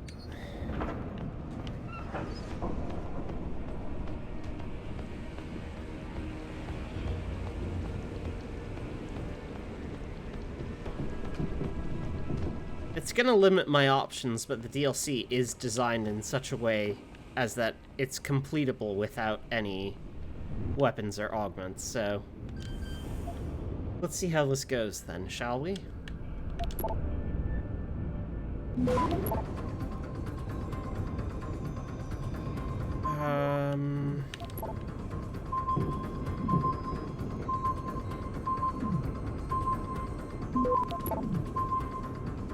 Should still do it. Access granted. Phew.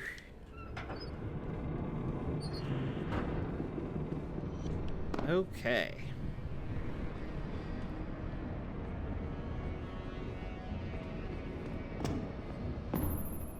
Hey, so here, you see that shadow, which is very obvious if you look at the ladder here. It was the first time in the game that we did this kind of staging where the following event, even though left at your hands, would be rather obvious to do. Yeah, and the thing is, I suggested to Dominic Demers, who was the lead lighter on the game and also the DLC, to help me on staging a few elements, but also to keep the player on the tension of the environment. And the whole cargo, at least this first part, is very about Jensen's being weakened, trying to use his actual natural skills to find his way towards his gear, and the next objective to communicate to the outside world, to picture it and all. So here's is one of the good example, trying to use the lighting and the staging on the character, ready to be taken down, but everything was and it was like one of the only times we really did that in the entire Human Revolution exactly. game. Because the cargo was so small, we could actually pushed up a bit more about the visual details, that type of details that we couldn't do in the City Hub that I also designed. So pretty cool stuff. Aw. I wish they would have been able to do more with the lighting, because it's quite clever when it does work. Like, you get stuff like that, and it's like, oh yeah, that's like completely doable, eh? I don't want to drop him down there. Okay. Holding for dog confirmation.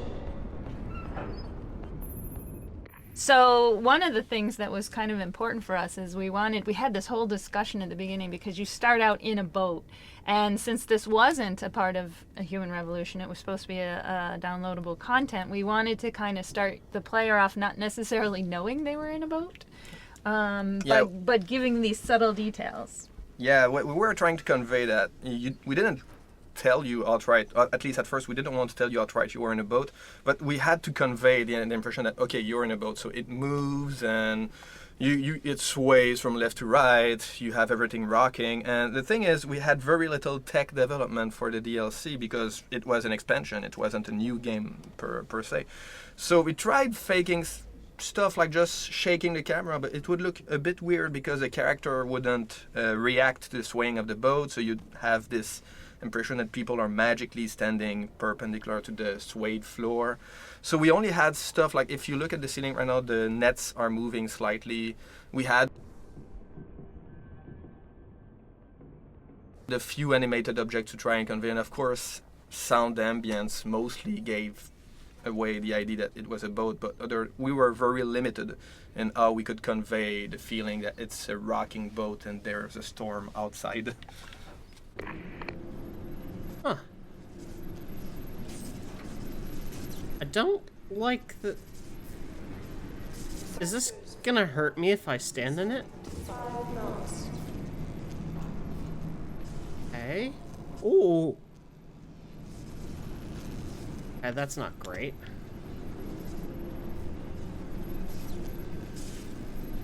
And there's a breaker box here. Okay. Holding for dog confirmation.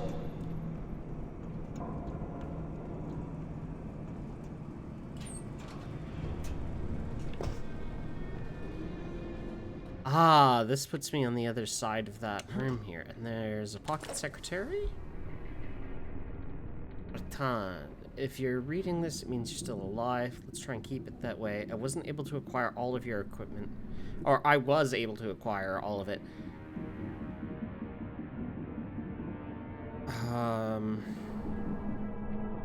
You won't be able to find much ammunition on the boat. For your augmentations, practice kit should have you up and running, like new, or very close to it. Take a moment to collect yourself, but do not waste time. We are on a tight schedule. Adjusting main ballast tanks. Dropping draft 2 meters.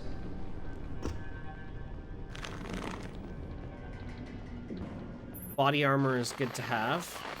Oh. Pritchard, is that you?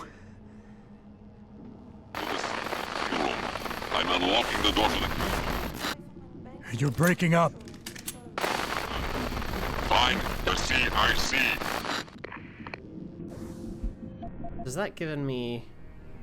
Yeah, these are all my weapons from earlier in the game. I am still going to try and do this without... So the secret stash was an interesting thing, because we wanted to make sure that the players' choices early on in the game would determine what kind of equipment they got here. Yeah, exactly. And through the initial conversation we had with Netanya.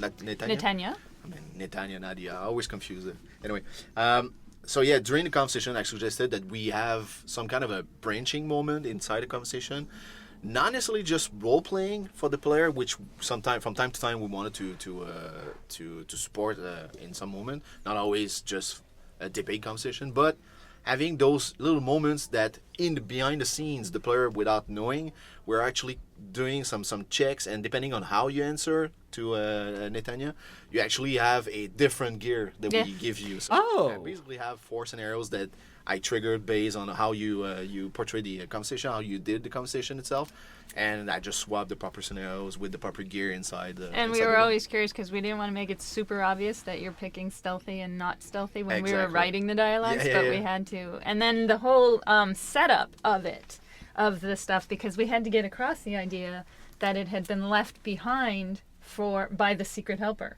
More importantly, what we created is people kind of realize, but Jensen is all bloodied up, and once he gets his suit, he's all clean. And we basically did if you notice, after you take the stash, you'll notice a bunch of little medical pads, bloodied and stuff, as though Jensen had washed himself with, he cleaned himself with the medicament, the medical supplies that someone provided him there. And it was the first time basically that we had a swap of character during the gameplay. So that was one of the rare technical development that was done for the DLC. Huh. And it's interesting, they've got me all equipped with the original stuff that I had. But I won't have any of my augments and stuff. I'm going to make it through this whole thing on Factory 0. So no augments. I'm not going to use the weapons. We'll just see how we go.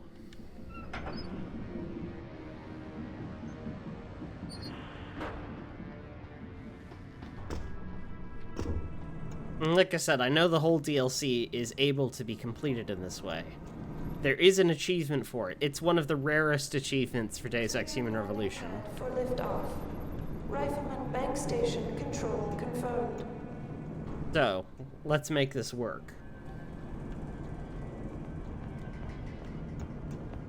She said stay here, so we stay here. Orders are orders. Besides, we're near the base. It won't be long now. Better not be. I'm getting nauseous. Christ, it's damp in here. Look at this wall. I could probably kick a hole in it. It's so weak. This place is falling apart.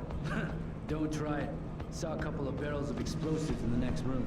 You're kidding me. I know this thing is state-of-the-art and mostly automated, but that's just crazy. Shouldn't that stuff be in the holes or something? There's more important cargo in the holes. You know that. Up here, what damage could it do? Leave some scorch marks? Just shut up and enjoy the rest of the trip. And if you're gonna throw up, do it in the corner. Fuck you. Huh. Not saying anything. I think you're right, he may be on the same side. Just hoping he can be convinced now, regardless. Leaving. Gear is in compartment 01, D01, 1923. Is that the room that we just came from?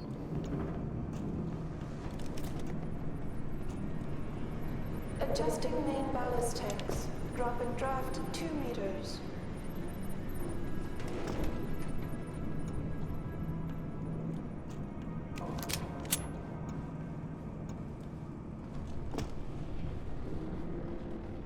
Clear landing pad for liftoff.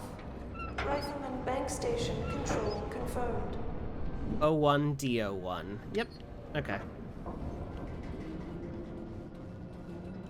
Multiple ways in.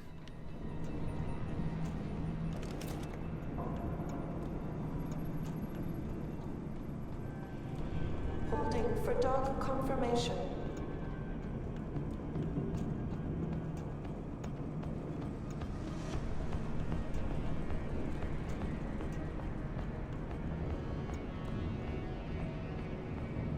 Thrusters full back, slowing to 5 knots. Okay.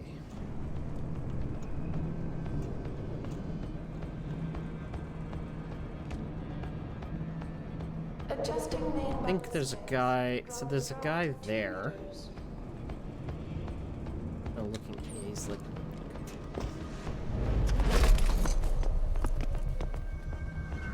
Come with me, my man.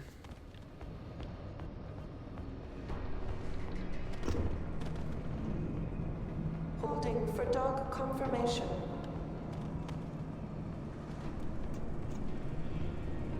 Come on.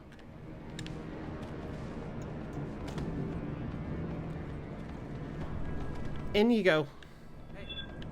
Hey. Shit. What happened?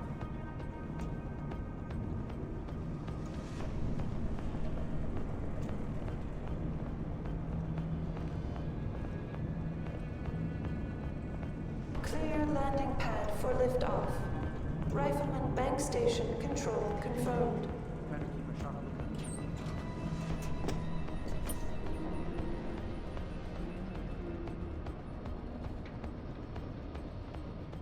Who's there? If anyone's here, come out now. Thrusters fall back. Slowing to 5 knots.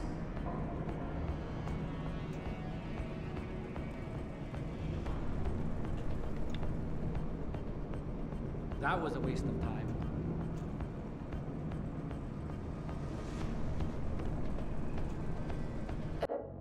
I wonder.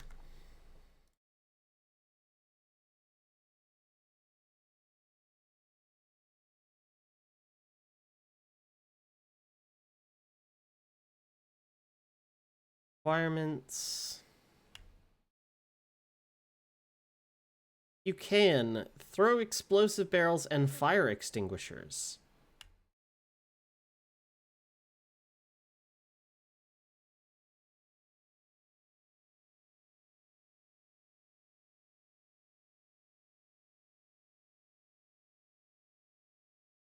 Trigger and or disarm explosive wall mines.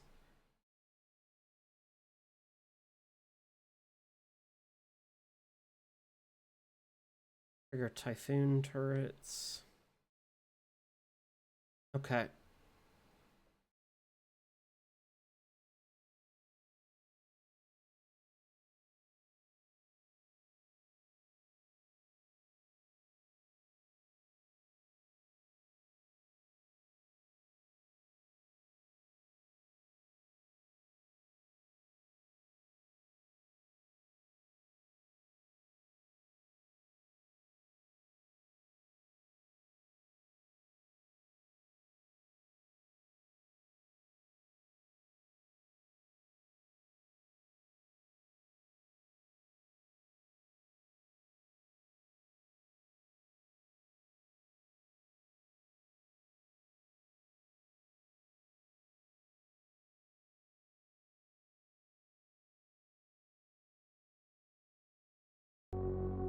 Adjusting main ballast tanks. Dropping draft 2 meters.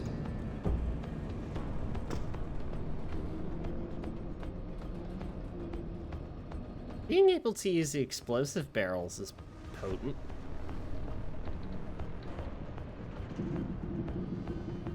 And the fire extinguisher as well.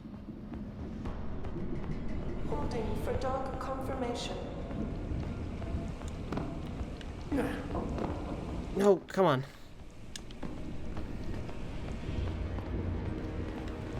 Hear that?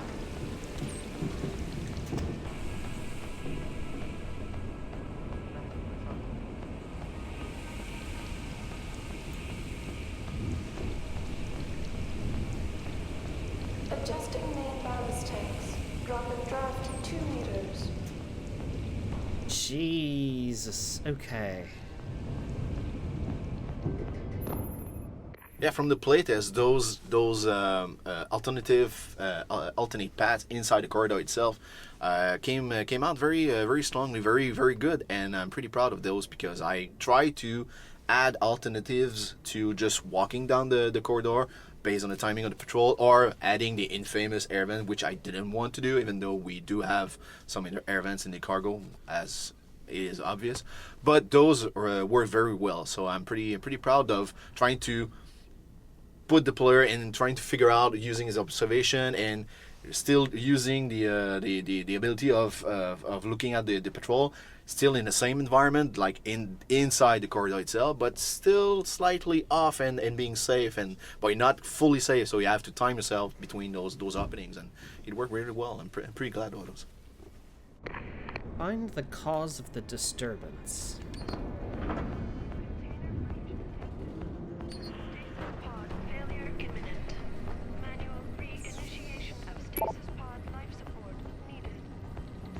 Pirates. Ishinju. An as of yet unidentified enemy combatant was discovered, subdued, and captured aboard the ship.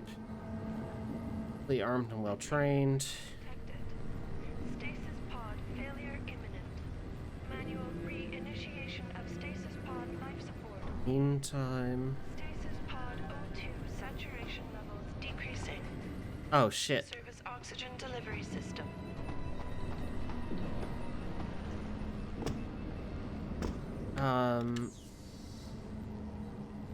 Auto support. Stasis pod 7-3. Stasis pod failure.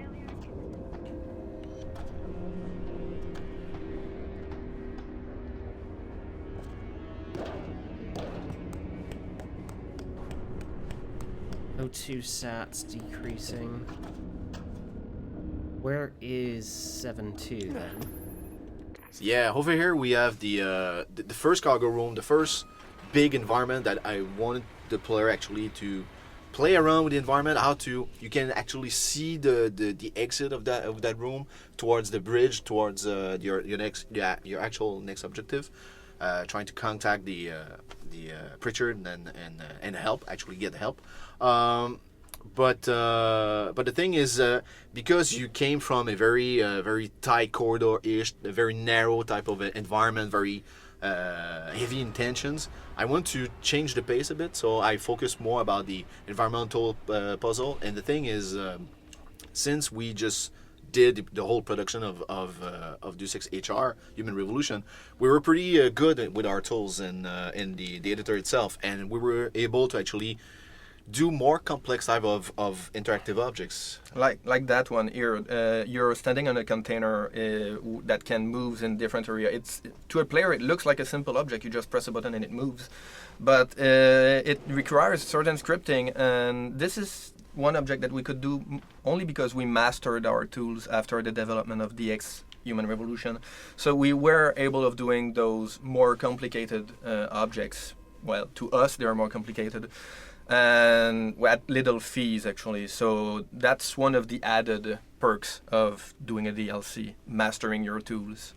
And the thing is, because the container is very in our face, we wanted to play around with it. It's very Deus Ex. You can actually explore the environment or find open containers and find your own way towards the exit, not necessarily needing to use the container itself. So trying to use the augmentations, jumping and whatnot. So that's pretty cool.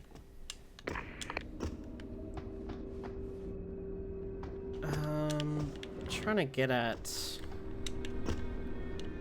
There's something behind there. We need to fix the server. So right now we're looking at our lovely little secondary objective where we have someone is locked inside the life pod, and their life support, because of the accident with the containers, has all their life support is slowly failing, and we kind of wanted to encourage the player to basically try and save this person so we could have a later payoff for your good deeds, and also to form the rest of the story. This was a lot of fun to try and draw players' attention to. And help them understand what was going on. Well, we went back to it one or two times during the project where we added new stuff like there's red lighting in the broken pod, there are sparkles, everything is disorganized. We tried to attract the player there, and for some reason this particular area came out in the playtest where we needed to make sure the player noticed that, so yeah. And every single one of those life pods that are in this area that has somebody who's been kidnapped or arrested in there has a lovely little e-reader on it. And how many did you have us write for you there, Frank? I think like 72. Mark was the writer who helped me on the cargo. I actually came to him and I said, I would need all those info books. I need them to be specific by those characters because I want to have more background. And he actually, after he stopped crying, he actually did it, and it's pretty cool. So we had some fun with it. We thought on the writing team, we thought it was a great idea until we knew that there were 72 of them. And but Mark was super creative. If you go through and read them, you'll find all sorts of little hidden jokes. In fact, you'll actually discover that some of the people from Gilligan's Island are locked in some of those pods. Was ultimately to let you know that this person was hurt, and if you saved this person, we had trouble trying to figure out what the reward would be back in once you got farther on in through the game. And we ended up, basically the reward that we end up giving you is through a dialogue. Yeah, with Quinn. With Quinn, who is a merchant. The most challenging part was not to tell the player who's helping the player. That sort of, it was supposed to be a secret at that point, and then.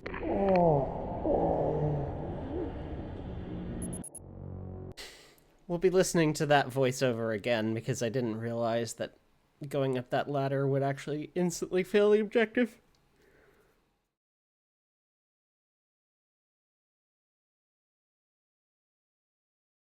So right now we're looking at our lovely little secondary objective. Did that... Yeah, okay, that failed. This loads a minute before. Let's see.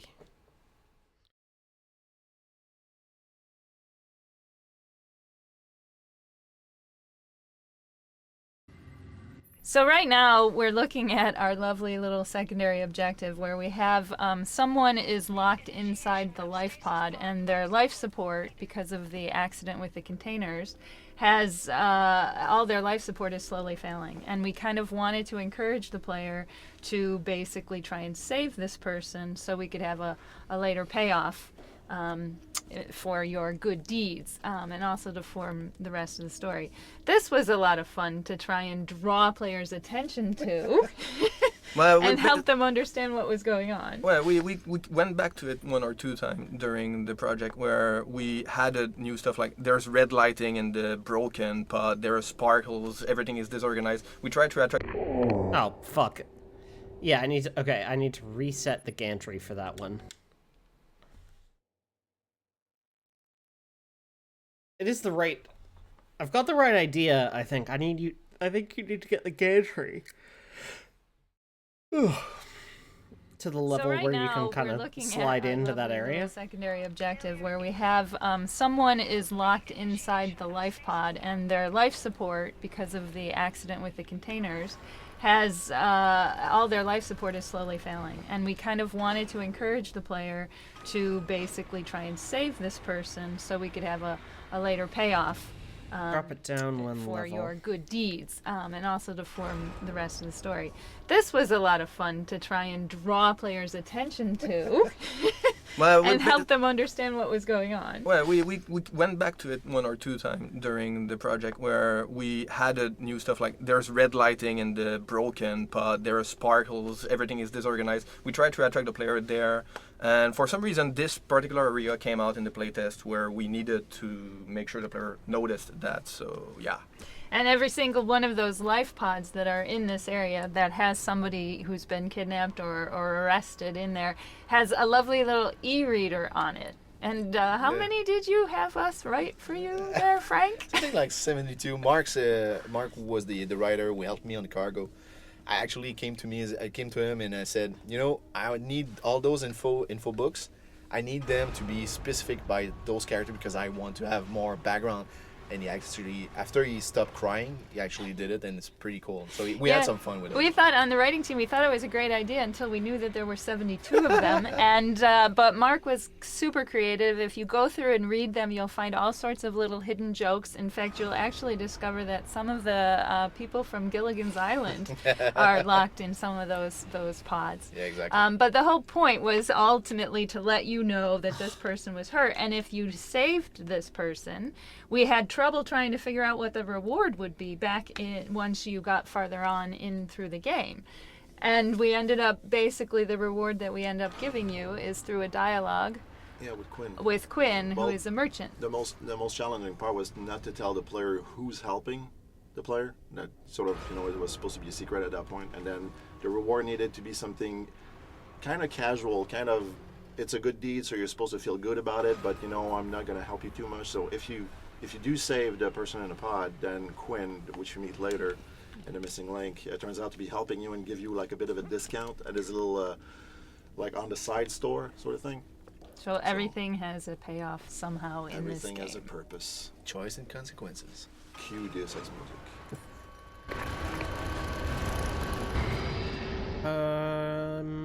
So it's not actually in the door that I'm thinking of. This is a binary toggle, and then there are 3 zones.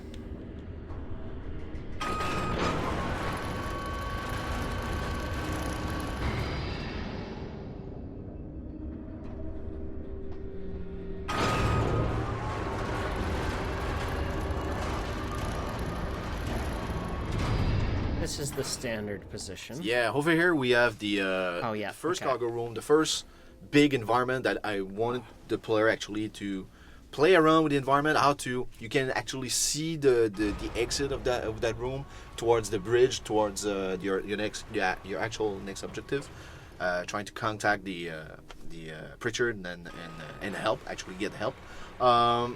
But the thing is, because you came from a very tight corridor. Oh fuck! I wasn't expecting that to kill me. Come on.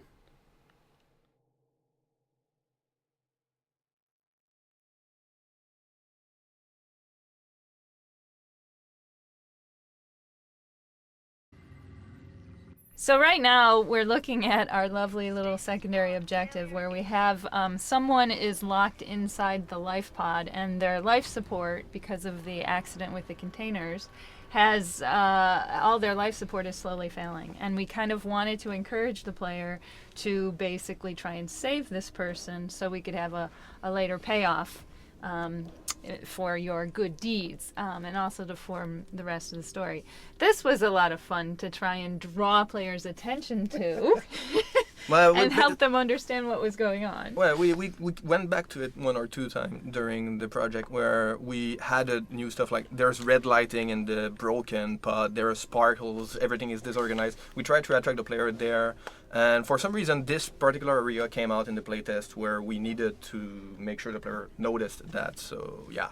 And every single one of those life pods that are in this area that has somebody who's been kidnapped or arrested in there has a lovely little e-reader on it. And how many did you have us write for you there, Frank? I think like 72. Mark was the writer who helped me on the cargo. I actually came to him and I said, I would need all those info books. I need them to be specific by those characters because I want to have more background. And he actually, after he stopped crying, he actually did it, and it's pretty cool. So we had some fun with it. We thought on the writing team, we thought it was a great idea until we knew that there were 72 of them. And but Mark was super creative. If you go through and read them, you'll find all sorts of little hidden jokes. In fact, you'll actually discover that some of the people from Gilligan's Island are locked in some of those pods. Yeah, exactly. But the whole point was ultimately to let you know that this person was hurt, and if you saved this person, we had trouble trying to figure out what the reward would be back in once you got farther on in through the game. And we ended up, basically the reward that we end up giving you is through a dialogue. Yeah, with Quinn. With Quinn, Well, who is a merchant. The most challenging part was not to tell the player who's helping the player. That sort of, it was supposed to be a secret at that point. And then the reward needed to be something kind of casual, kind of, it's a good deed, so you're supposed to feel good about it, but I'm not going to help you too much. So if you do save the person in the pod, then Quinn, which you meet later in the missing link, it turns out to be helping you and give you like a bit of a discount at his little like on the side store sort of thing. So everything has a payoff somehow in this game. Everything has a purpose. Choice and consequences. Cue Deus Ex music. Okay, so the solution to this must be in here.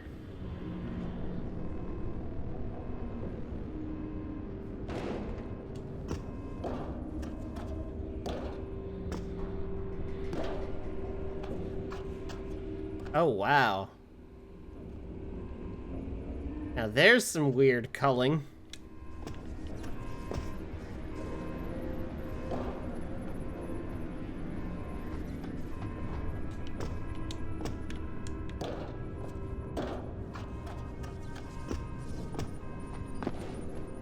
Got all of this, but like, where is the actual thing that I need to repair this pod?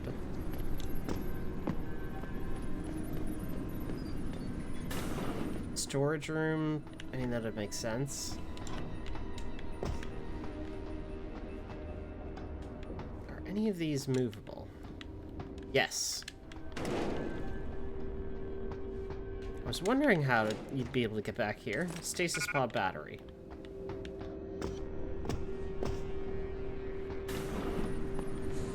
Okay, we've got it now. Fix the pod. Done. And now we should be able to take the elevator. Oh.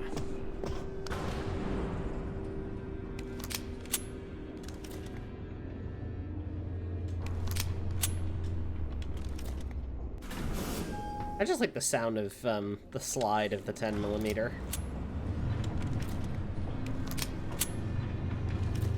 Very satisfying. Very like crunchy kind of.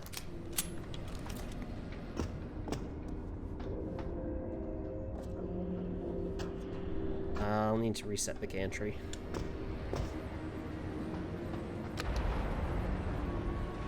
Stable.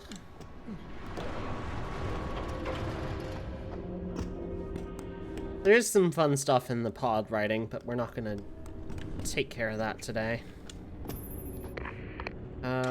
Horizontal.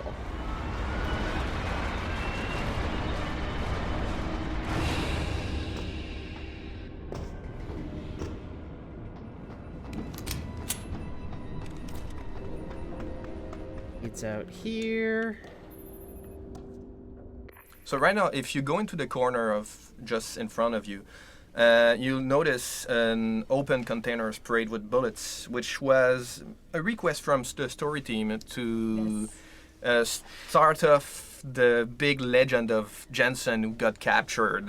Yes. Well, we figured that the way this was segueing from the Human Revolution, Jensen had gotten inside a life pod, and the next thing you know, when you're playing the missing link, he's beat up, he's been captured, but you never got to see that capture. So we really wanted to have a place in the boat where you actually could find where he had been. He had been captured, discovered, and show that he was not taken down easily. Yeah, so we kind of crooked the containers and spent a bit of time making blood and bullet impact in there. We spent like 2 days on that thing, just modifying that setup a bit so that it looks, for some reason, the guards cleaned the bodies there, but they left some sniper rifle or something like that in there. I think it's a combat rifle that lies.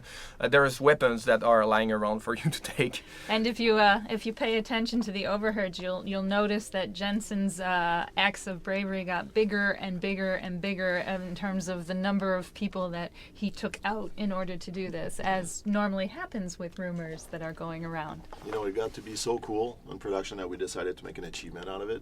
So it's more like it's not an Easter egg like you said, but it's sort of a nice little reward for the player who, you know, sticks with it, and it's a really interesting story. Now there's an idea. I can use these to get up on top of that container. Come back here. And up. Buckets.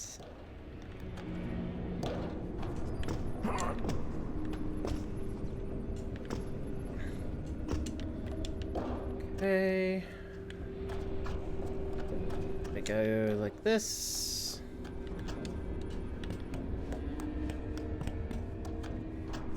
Up the gantry. I think I'll just need to reset it and then go the long way around.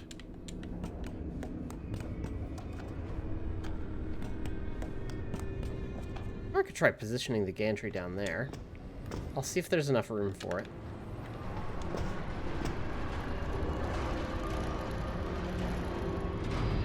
should be.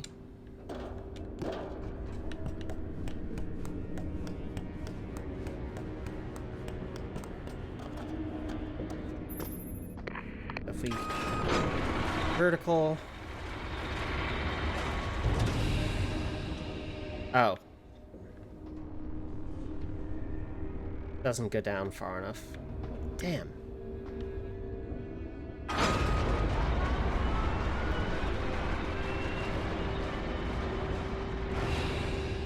That's gone the wrong way.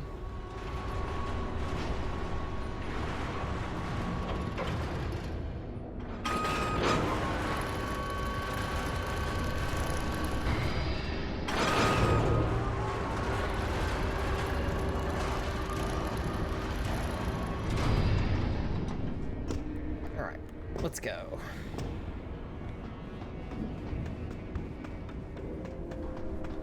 Here. Where did I throw that other crate?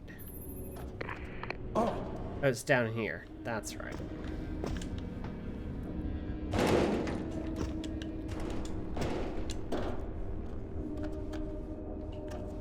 And up.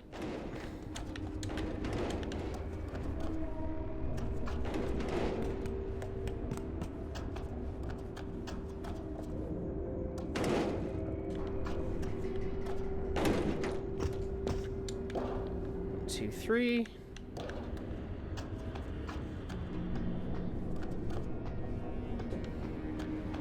know what? For starters, get up in there. 1, 2, 3. Pocket secretary, credit chips, poker night.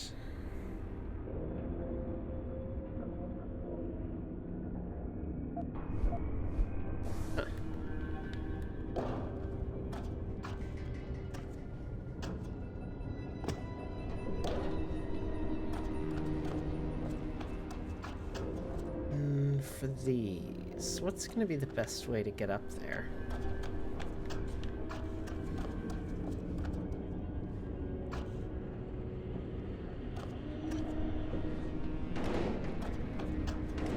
I'm thinking... Oh, that might have just fucked it. Okay, that's not going to work.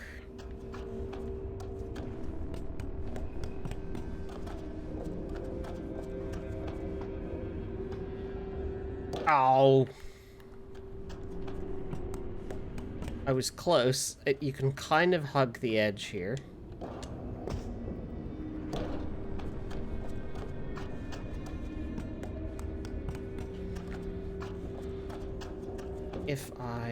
If you try and dip off into the direction and make a jump, you will fail.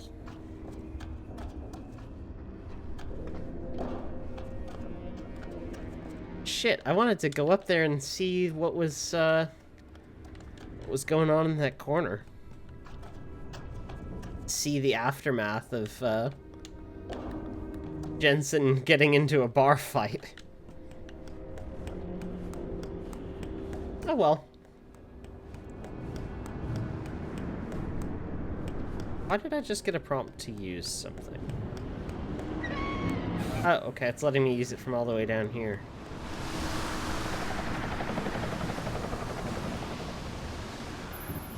Okay, so you're out of the boat right now and you see this storm in front of your eyes, and this is where we display fully the full extent of the new shader development we did for the DLC. This was all content driven without programmers.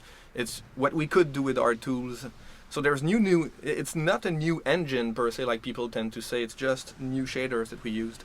You have better lighting, you have better shading everywhere, the lighting, you have better contrast, you have the full frame glow, which kind of gives this extra edge of lighting everywhere. And actually full frame glow is probably the cheapest thing we added and the most rewarding technology we added as far as ramping up the graphics in there. So, and you see how we cheated the storm. Basically, you can feel here that the boat is moving. It's actually just the sky around you moving. You have this enormous mesh with water. All the vertex of the water are kind of moving back and forth. Particles are being emitted. All of this mesh, all the water around you, all the ocean and the sky, this is swaying left and right. The boat is actually entirely stationary. It just gives the illusion that the boat is moving because everything else around it moves. And the sound really helps to sell that as well. All that storm noise and etc. Yeah, so this is all that's set up here. Even the rain. You have this rain in front of you, which for most of the development we didn't want to put in there. We weren't sure we were able to pull it off in time, but the FX guy made a jump for it toward the end, and it was really great once it was in. That's really cool. Learning how they've faked this stuff. Because yeah, it totally does feel like, oh yeah, the boat is actually moving.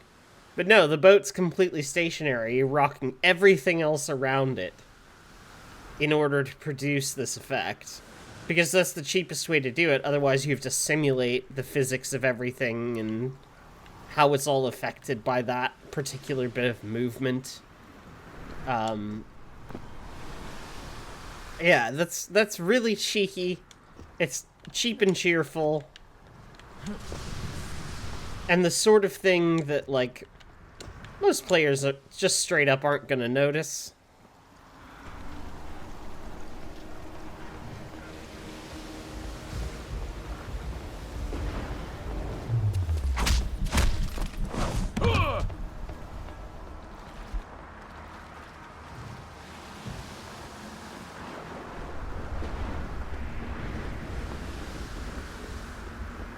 The illusion is really convincing, though.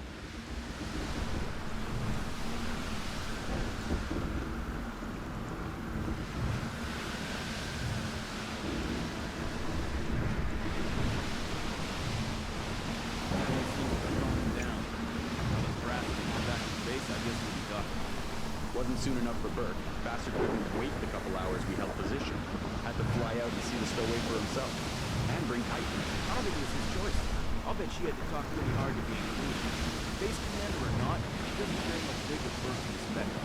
Well, I hope she learned what she needed to down in the hold, because once Burke gets this joker in detention, no one will be hearing from him anytime soon. Good.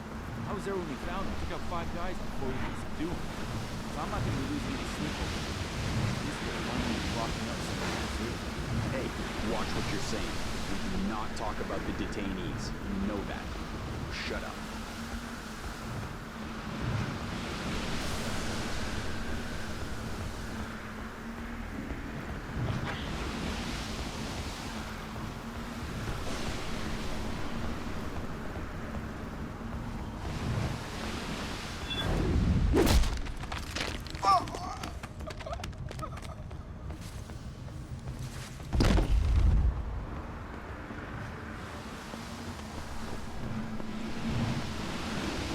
You're coming with me. Okay, he's still walking away.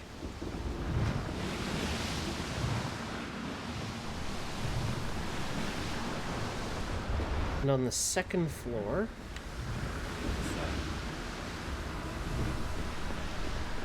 I've got you.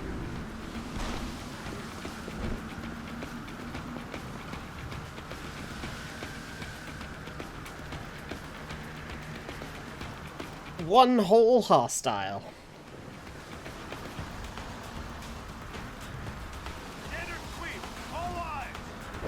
Oh shit.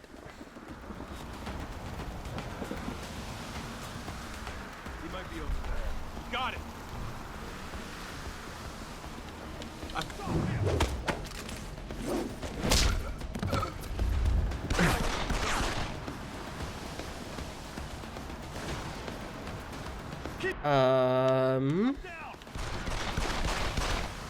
Don't make me kill you. Lost contact. Keep him. No.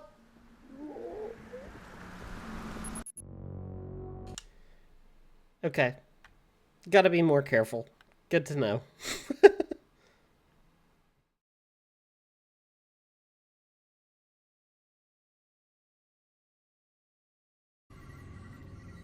Okay, so you're out of the boat right now and you see this storm in front of your eyes, and this is where we display fully the full extent of the new shader development we did for the DLC. This was all content driven without programmers. It's what we could do with our tools. So there's new, it's not a new engine per se like people tend to say, it's just new shaders that we used. You have better lighting, you have better shading everywhere, the lighting, you have better contrast, you have the full frame glow, which kind of gives this extra edge of lighting everywhere. And actually full frame glow is probably the cheapest thing we added and the most rewarding technology we added as far as ramping up the graphics in there. So, and you see how we cheated the storm. Basically, you can feel here that the boat is moving. It's actually just the sky around you moving. You have this enormous mesh with water. All the vertex of the water are kind of moving back and forth. Particles are being emitted. But all of this mesh, all the water around you, all the ocean and the sky, this is swaying left and right. The boat is actually entirely stationary. It just gives the illusion that the boat is moving because everything else around it moves. And the sound really helps to sell that as well. All that storm noise and etc. Yeah, so this is all that's set up here. Even the rain. You have this rain in front of you, which for most of the development we didn't want to put in there. We weren't sure we were able to pull it off in time, but the FX guy made a jump for it toward the end, and it was really great once it was in.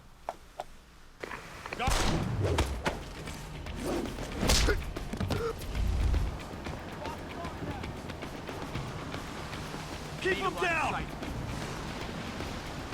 No, that's not gonna do it. Oh.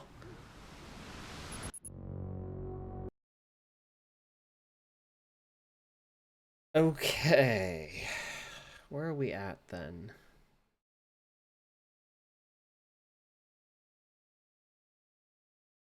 Objective's gonna be to get through that door. Okay, so you're out of the boat right now and you see this storm in front of your eyes, and this is where we display fully the full extent of the new shader development we did for the DLC. This was all content driven without programmers.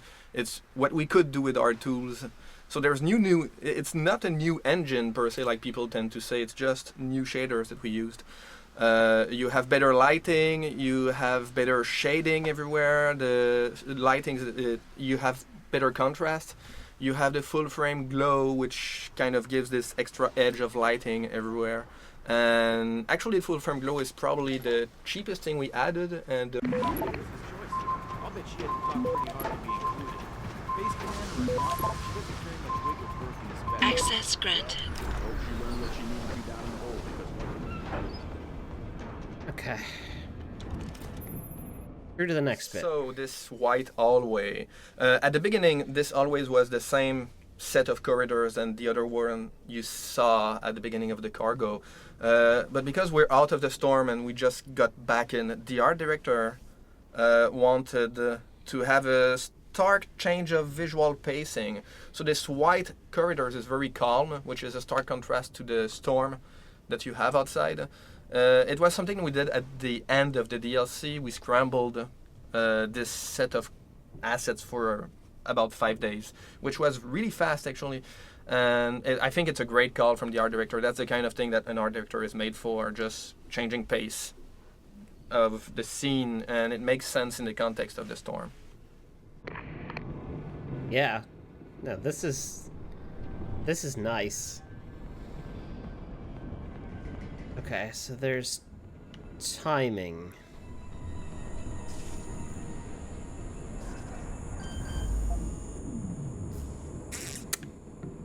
Not a fan. It's gonna have to be the way it goes, though. Moderate ice. Unless I can somehow... Straight to Malaga.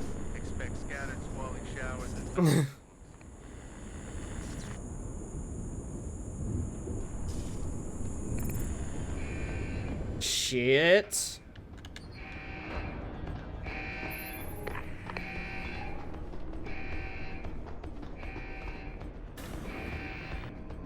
Richard. Francis Pritchard isn't going to be hearing you anytime soon, Bratan. Not only this close to the base, he's jamming array. Who the hell are you? Someone who's gone to a lot of trouble to make your escape look like accident. So far, your skill at playing the ghost is working in our favor. But it's only a matter of time before those Rowdy realize you slipped a break. Get to the aft cargo bay. Find the sally port there and enter it. You're going to encounter more resistance. But the longer you stay undetected, the better off your future will be. Well, clearly that's not gonna last long, is it? Niner, North 7 to severe gale 9. Heavy storms, good visibility, becoming poor in showers, moderate. Woo! This is the spot.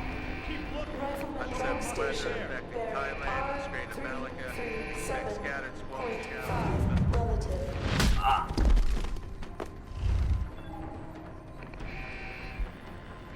High seas forecast for mid-area 10-11. Southeast near and southwest. Consume energy bars. There now. Stay on.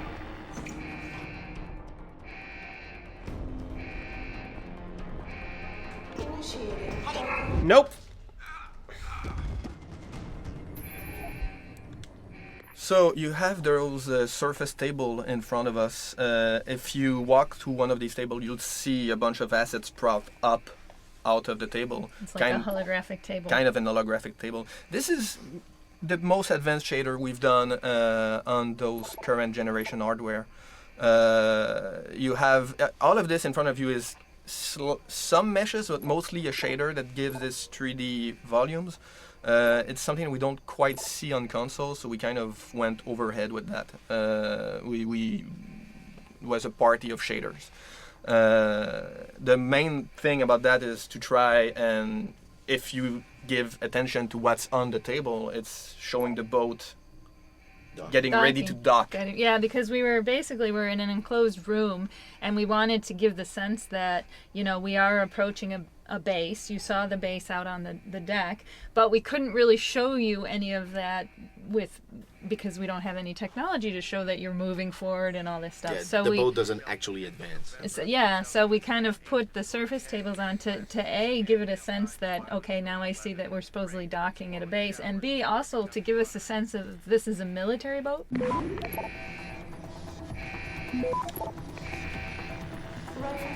X-ray 9 and 7 severe gale 9. Heavy storm, good visibility, becoming poor in showers, moderate ice. Access granted. Unsettled weather affecting Thailand and Strait of Malacca. Expect Okay. showers and thunderstorms. Stowaways in the brig, false positives. High seas Satcom's been knocked out. steering southwest. Thundery showers, moderate to good visibility, occasionally poor. Security checks.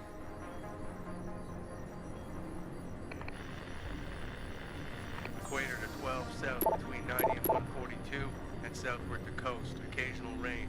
Visibility moderate or poor. Sea fog warning. Burke.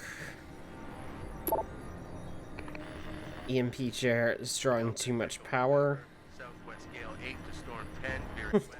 Severe gale 9 to violent storm 11. Rain, then squally showers, before becoming moderate.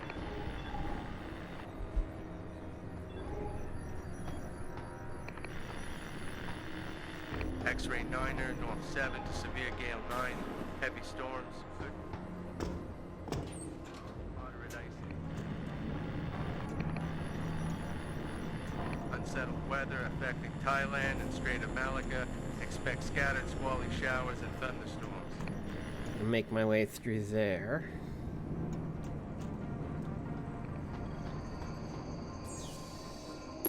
Got that unlocked.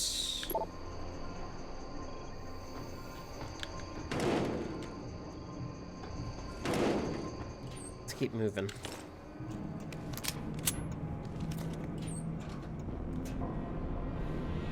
Alarms. Okay. Aft cargo hold. Ooh.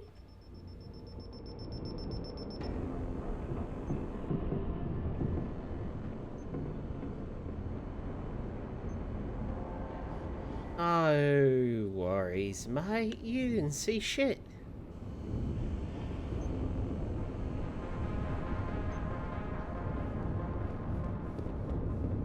Stairs to aft.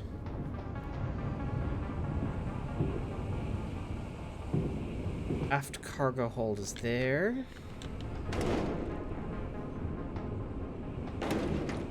But what if I decided to have a little check and see what's upstairs?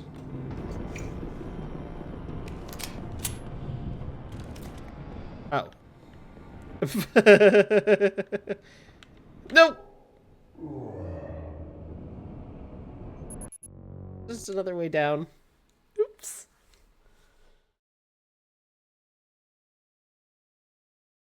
It's a faster way down. That's resulted in me getting extremely killed. Okay. Since aft is this way.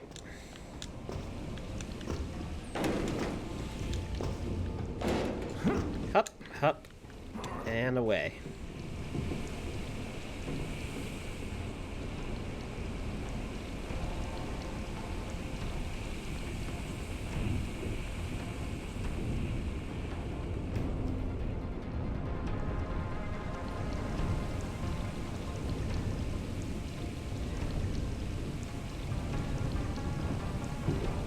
I'm gonna take this guy out. And leave.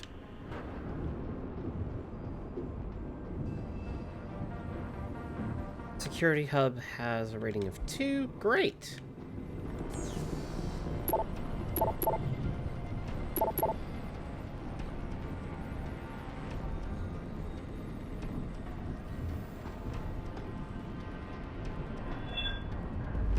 Okay.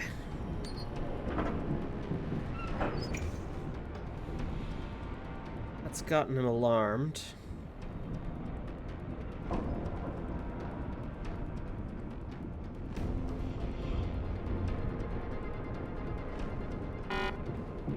Nope.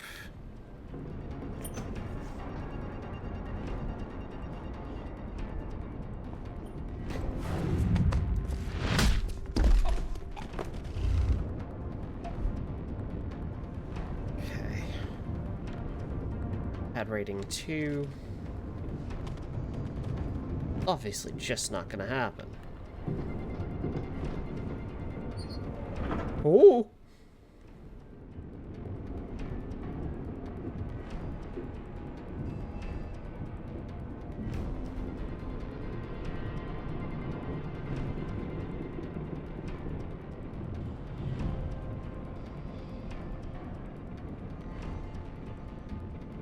Okay. It's turned around. I'm going for it.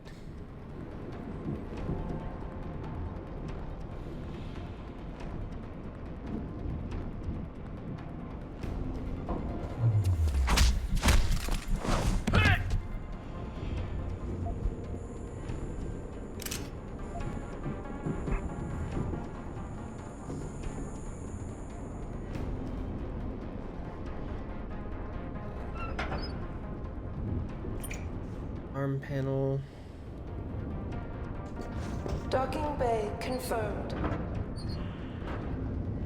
To the upper holds.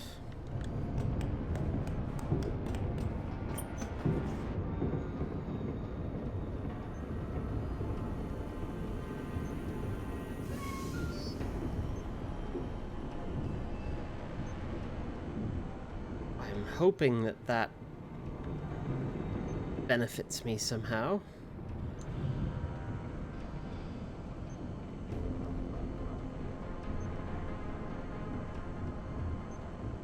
Securing bay doors. All personnel prepare for unloading.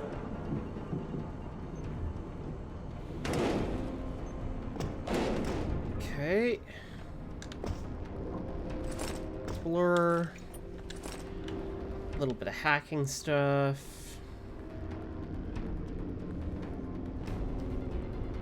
No path forward here.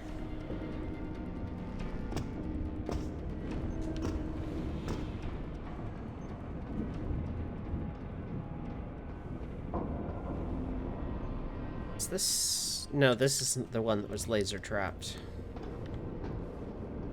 Aft and bow thrusters full back.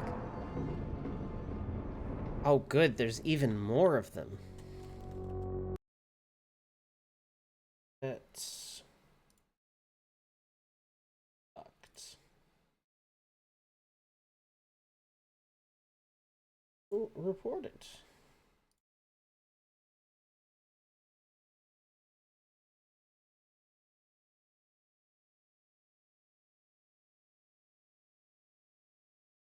Oh, viewership tampering is a separate category now. Interesting.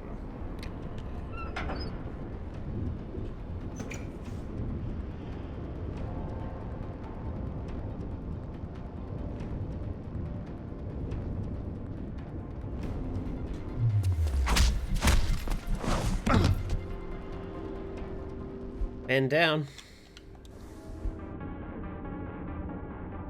Remote access restart. We have changed the codes. Perfect. Beginning final approach to Rifleman Bank Station.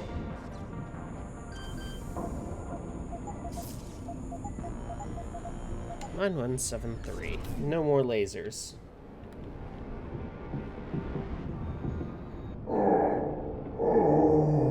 Right.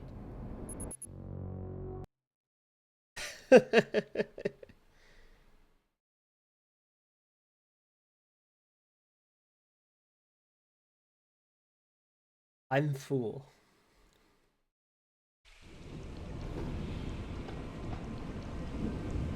I'm Boo Boo the Fool. Okay.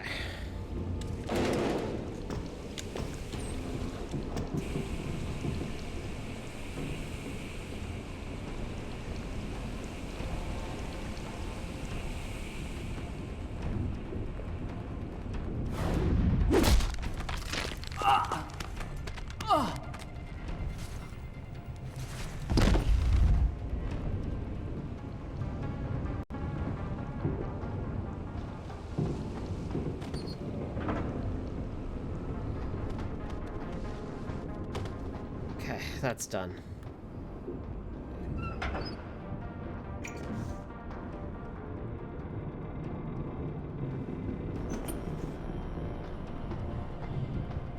Next is this guy.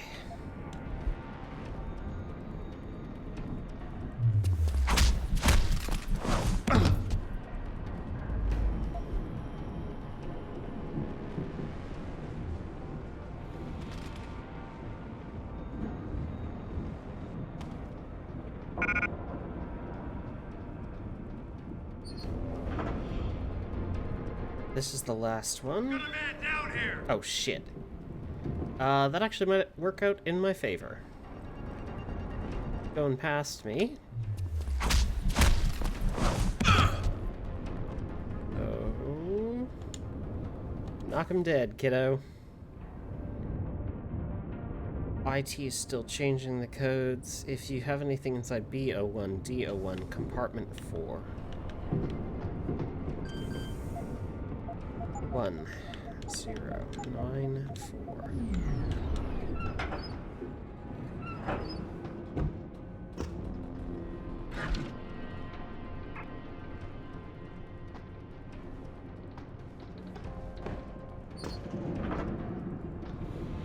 You have to dig the 4-digit IT passcodes.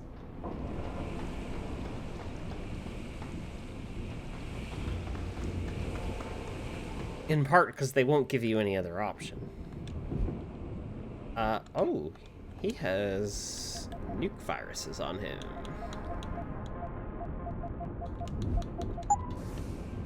That is significantly more useful than grenades are if I'm doing Factory 0. Okay.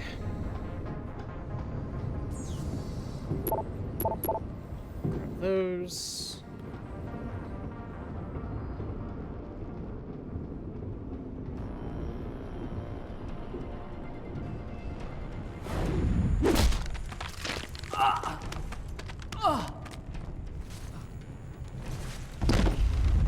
What I'm wondering is actually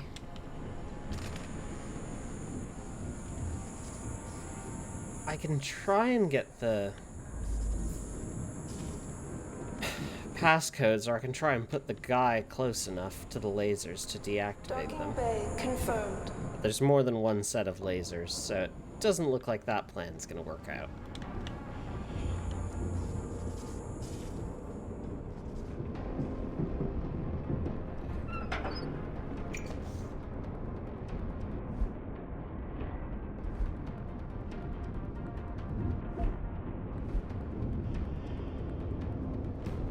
Almost done. Fully charged.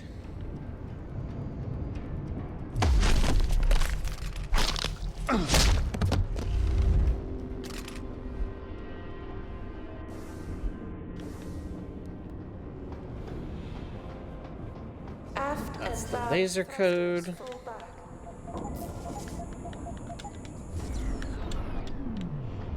No more lasers.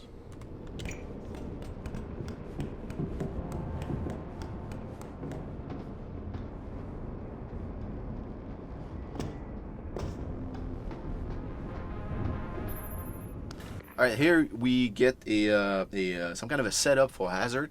One of the things that we should have done better in the whole Deus Ex Human Revolution is trying to play around more about the gas effect, the electric type of challenges against some of the combinations of the player. And it directly in the cargo, I wanted to play around with it, at least with the gas, because to enforce the player using the rebooter, I basically just close up this whole section with gas, and trying to add also some elements of storytelling in the environment itself. Like one of the characters was caught off guard by that leaking gas, and he tried to fix it. We got even emails hinting about it. So there's a lot of stuff that we play around to have a sense of context in just a gas hazard, and not do like typical games do, just hey, here's a challenge, try to figure out how to pass it without sense of context. So we had some fun with it. Beginning final approach to Rifleman Bank Station. I like that I like that they made that effort. I respect that a lot. Okay, that's not gonna... I did manage to loot myself down there somehow. I don't remember exactly how I managed to do it.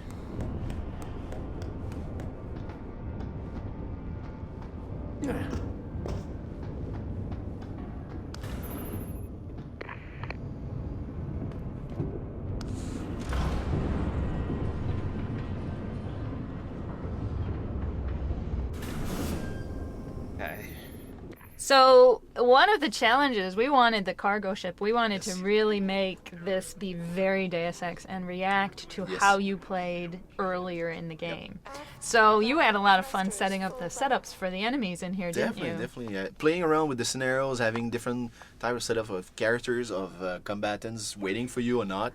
It's basically tied up with your actions, your previous actions. Both the first part when you exit your holding cell, and all the way to the CIC, to the control room, including also the control room, how you play it, etc. Both actually have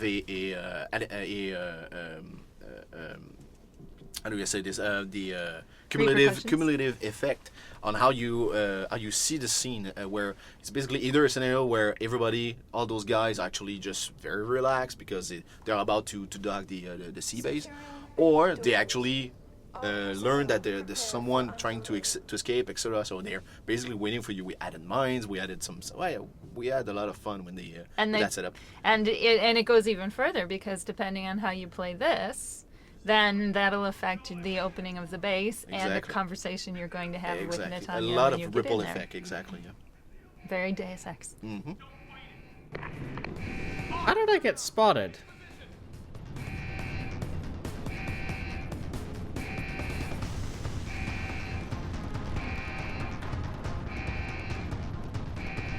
He's here somewhere. Find him. I'm not here. Don't make 2 more steps, please. Keep searching. He's here somewhere. Got it. Nothing here. Nothing Stay down here. on alert. I Searching next point. back. Got it, sir. He actually didn't do it. Get back to what you're doing. And if he comes back, he doesn't leave. Nothing down here. Call it off. Just get back to what you were doing. And if he comes back, he doesn't leave.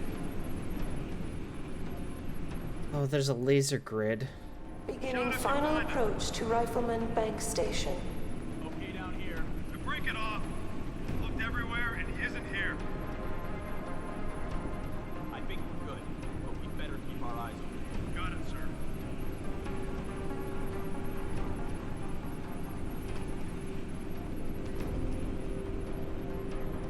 Nothing here. Might have one target isolated. Looked everywhere and he isn't here.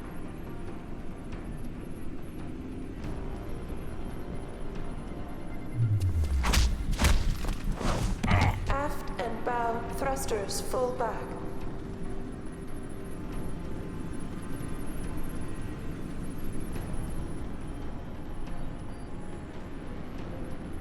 Super shocked I didn't get caught there. I got a man down here. No, no, no, no, no, no, no. This is the spot. Keep looking. Someone must be there. No, no, no, no, no, no, no.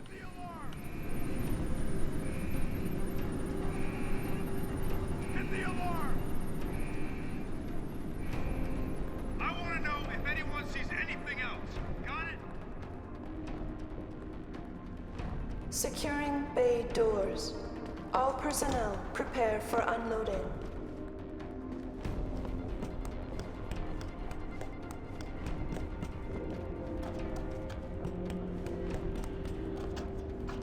Where's this taking me? Shit. If I was gonna get up through there, I would need a box.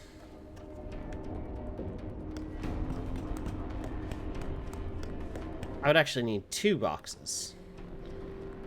I can't get any of those right now. Aft and bow thrusters full back.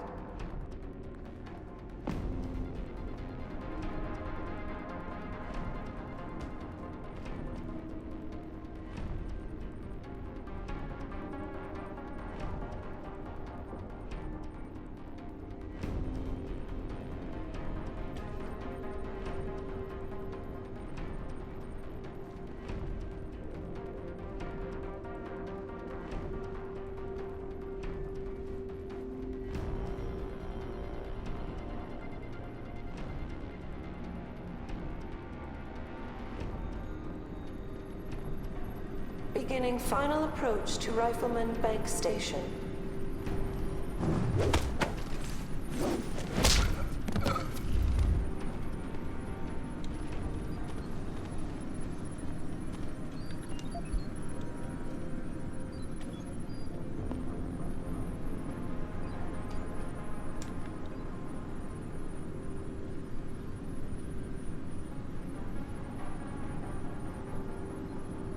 Thank goodness the pillar blocks them from seeing the body.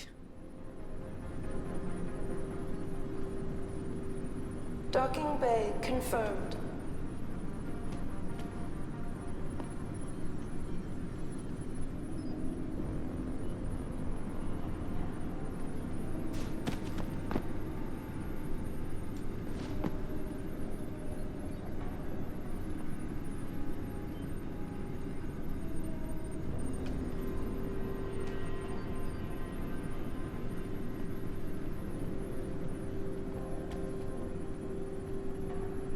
You just stay there. Beginning final approach to Rifleman Bank Station. Okay, no, he doesn't, so... One of these fuckers probably has the code, then.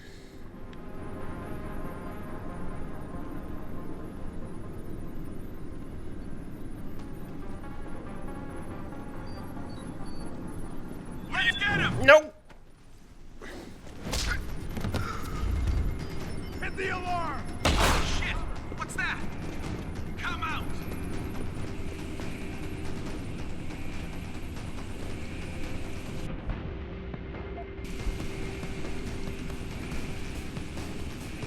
Aft and bow thrusters full back.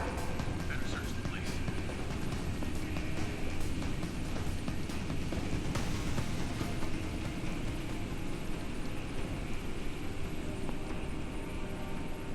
Oh, they're getting them up. Maybe over there.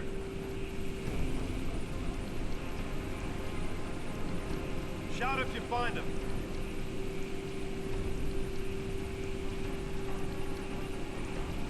Jesus, he was right here. I better stay ready. Keep searching. He's here somewhere. Got it. Securing bay doors. All personnel prepare for unloading.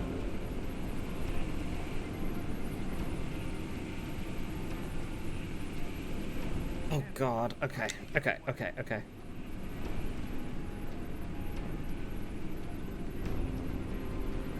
There is a pocket secretary on the floor there.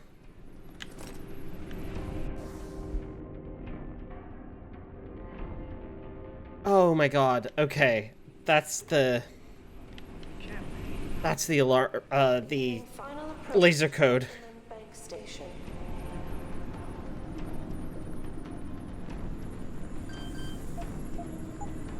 How did he get away?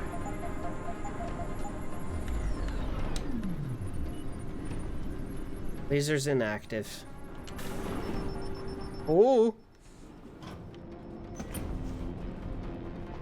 Okay, it doesn't matter if they find him now. Not getting through that way. The way out is in.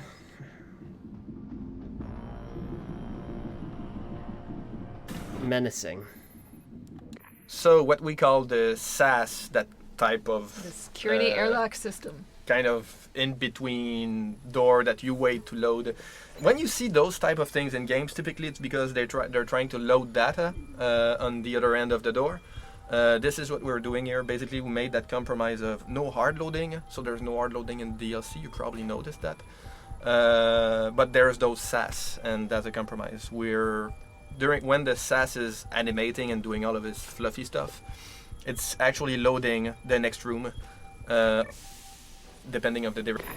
Sadly, Norway can set the base on alert. I may be able to buy you some time, but... So, you're a hacker. There's the maintenance tunnel in loading bay 1. Access through a floor panel. Get inside.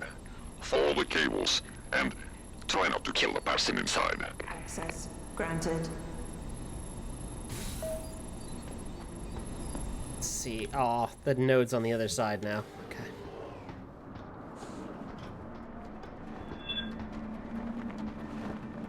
Christ. They say there was a maintenance tunnel? Through the floor vents.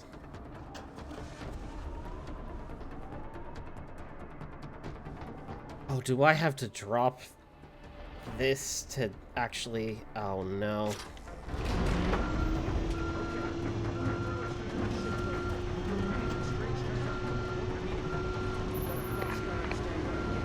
this about the stowaway that was captured on route? I thought he was being kept in the hold until he could transfer to detention. Confirmed it. However, we've also been apprised of some alarm activity on board. Nothing confirmed, but we're playing this one by the book. Yes, sir. Right away, sir. Oh, fuck. And they said they had a box card on deployment as well?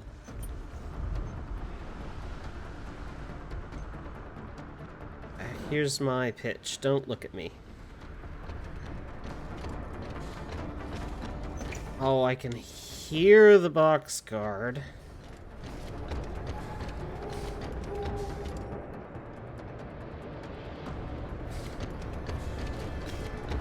Don't look, don't look, don't look!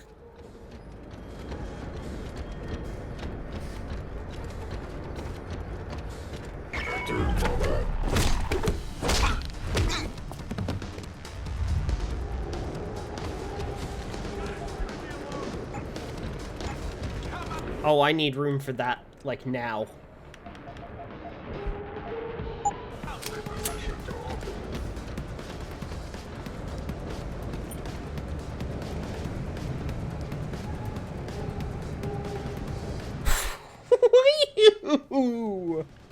He's right under our noses.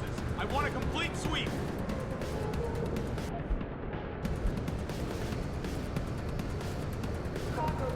He could be over there.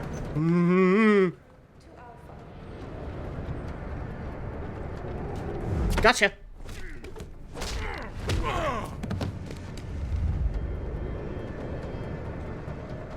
Hey, you're coming around the corner with me here. Shit. It hit me. There's no way he's here. You are goddamn right. There's no way I'm here. Just don't come down this hallway. Thank you. Asked to produce said credentials by security personnel. Please comply.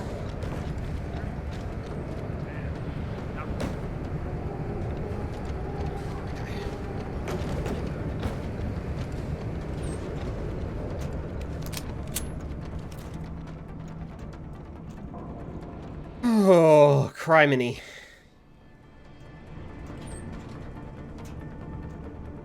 What the fuck is that? It says it's a turret.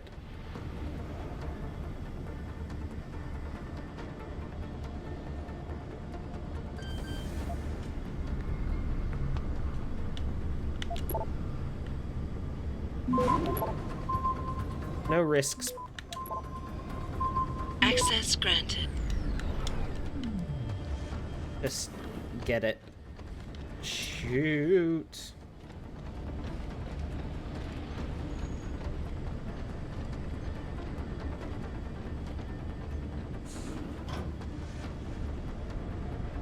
Okay, deactivating it appears to have deactivated this, which I think is the Typhoon turret. So one of the other challenges we faced in creating the DLC with our tight time frame is that we really couldn't create a lot of new AI or new enemies, and we really wanted to make a better and a different experience for players. So we had to get really creative, didn't we, as to how we got around that? That's right. We looked into different archetypes and all sorts of new characters, and it was very very difficult for us to just get on with it and match with the story and the environment. So we decided that since it's a military base and it's supposed to be secret, it's off the grid, so it should be more defensive in nature than offensive. So no need for missile launchers and like satellite connection, nukes and stuff. So we wanted to make it more like it's easy for you to, if you find it, to get in, but then it's kind of hard to get out. So these Typhoon turrets that you see turning are based on a design that you also see at the very beginning of Human Revolution. That's used for on dummies in Serif Industries. So we decided that, since it makes sense that the Tyrants were there before and they stole some technologies, they probably took that technology and used it for, their own use, and that's defensive in nature. So you'll see them in different corridors if the alarms are triggered, just like one of those mechanics that we figured out would make something interesting. Tyrants. And there we go. First time I've heard that term being used in relation to this game. Give me the energy.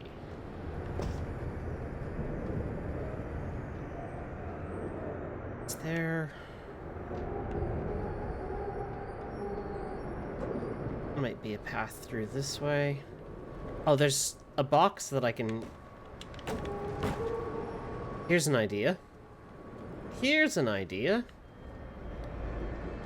This is legally an idea. I can use that to get over this side. That gives us the ability to sort of just slink along. Civilian contractors must stay within designated areas. Entering restricted areas will result in termination and prosecution. Okay, the turret is... Bad news. This is worse news.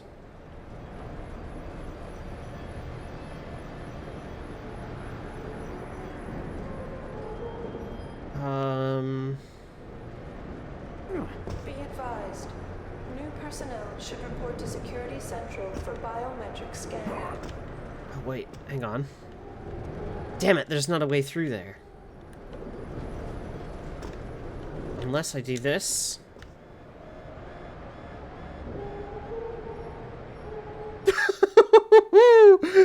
Okay.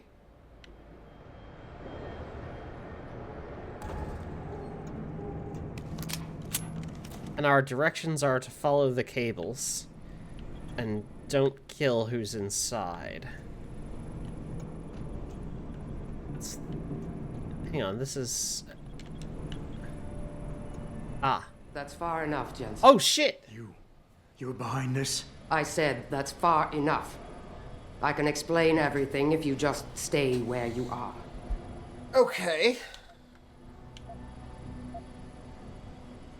Now you want a conversation? Last time we talked, you used me as a punching bag, and now you want a conversation? I didn't exactly have a choice. I had to make it look good for Burke. Right now, he still thinks I'm on Bell Tower's side. But the minute he connects me to your escape... That's your problem, not mine. Then Dr. Megan Reed really doesn't mean anything to you, does she? What do you know about Megan? I know the name set off way too many bells and whistles when I added it to Burke's profile search on you. But it helped me to figure out who you are and why you stowed away on the ship. You think Bell Tower kidnapped her, don't you? You want to tell me you didn't? I wish I could. But after what I've seen this past year, all I know for certain is she's not on the base. Not anymore. What's that supposed to mean? Not what you're thinking. Listen, Rifleman Bank Station supports all Bell Tower operations in this region, Jensen. Regular contract and special op. 6 months ago, I received orders to pull every regular grade soldier and civilian contractor away from the airstrip.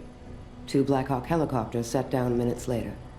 I thought it had to do with Australia, especially when I saw covered stretchers coming out. How many? 5. Guarded by a heavily augmented special ops team. Burke went out to meet the leader and the whole group disappeared inside the detention camp. There's some kind of black project going on in there, Jensen. Something involving prisoners and scientists. And I need you to find out what it is. Okay. Why me, Keitner? That is your name, isn't it? The one Burke used back on the ship? Natanya Keitner, yes. And it has to be you, because any movements I make are noted and logged. I can't risk blowing cover. Cover? Who are you working for? A few months ago, an Interpol agent approached me. They've had Bell Tower on their radar for some time, but they've never been able to prove anything. The things that agent pointed out about this base, it opened my eyes to a lot of things. So you see, Jensen, I really am playing the good cop and the bad cop. Okay. Tell me about the Black Project. I'm gonna need more information than that. Tell me about this Black Project. I wish I could, but it's been classified. So classified every BT suit I've talked to refuses to even acknowledge its existence. But you've seen something. Only the edges. This station is part base, part military stockade, and every week a new shipment of belligerents arrives. Only, Interpol says they're not on anyone's terrorist watch list. Most are just civs, harmless civs. Burke takes them into a restricted wing of the detention camp, and they just disappear. And the Tell me more about these scientists. Technically, I'm in charge of operations here, so I keep tabs on people coming in and out. Burke keeps meeting with doctors and researchers, telling me it's part of his interrogation technique. You got any names? None that I trust, unless the Doe family suddenly expanded into Australia and Asia. Thing is, I don't always see how they leave. Yet you're sure that Megan did. The Black Hawks did. Without the stretchers, but loaded with 5 stasis pods this time. Okay. Fine. What do you need me to do? Hold still for a second. What the? Relax. I'm just compiling your biometric signature. Retinal scan, pulmonary and vascular imaging, the works. Once I upload it to the network and give Corporal Alan Tyler a security rating, you'll be able to pass through specific checkpoints in this sector. Only this sector, why not others? Because you're a fugitive, Jensen. The less room I give you to maneuver in, the more likely it is you'll stay one. I can get you into the detention camp, but the interrogation wing is going to be a problem. Only Burke can give clearances for that. And I assume you don't want me to go ask for one. Still the comedian. There's a security mainframe inside the detention camp's central command tower. You'll need to upload this copy of your biometrics there by hand. Contact me using your infolink once you do. Any more questions?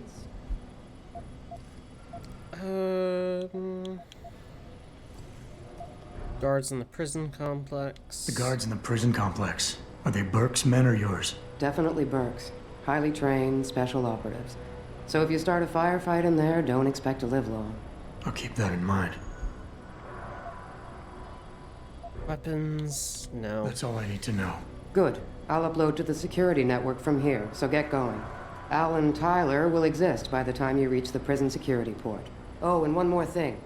There's a mechanic on the base named Quinn, a civilian contractor with a sideline in procurement. He's discreet and I trust him. So if you need extra firepower, seek him out. He's near the elevator in the lower level maintenance area. Just be careful and try not to draw too much attention. Okay. So you've just had a very long conversation with Netanya Keitner, a choice conversation. One of the interesting things for us as we approached the writing for the DLC was we realized that we were very limited on our cutscene budget. I think we had 3 minutes total for the whole DLC. What? And we wanted to actually put more of the storytelling into conversations where the player would actually have choices. We call these forced conversations. It made it for a lot more fun for the player, I think, to experience the story through these dialogues. And it also made it a lot more fun and challenging for the writers because we had so many different variables that we had to react to with how you played the cargo, whether you were being sneaky, whether you were killing people. And we had, so these conversations in the DLC ended up being so much more longer than anything we'd written for any of the conversations we'd written in HR, with the exception maybe of the boss fights. But they were a lot more fun. But the interesting thing about this one was the room that we had to put her in. If you look around, you'll notice something weird. There is no door in that room, and that doesn't make sense. And we actually discussed about that during the project. Is should we put doors? But then if we put a door, that means that there's something on the other side of that door, and the player may want to try and figure out how to get there. So even though Netanya is there, you have to assume that she came in there crawling, as Jensen does, because there's no door, so it creates this fake environment. And that's why we couldn't get her out either. We actually wanted her to leave before the player does, but we just kind of couldn't do that. So that's why she's left standing there working on a computer. And that's why you can't have your gun in this room. Yes, because we don't want you to shoot your only ally. Huh.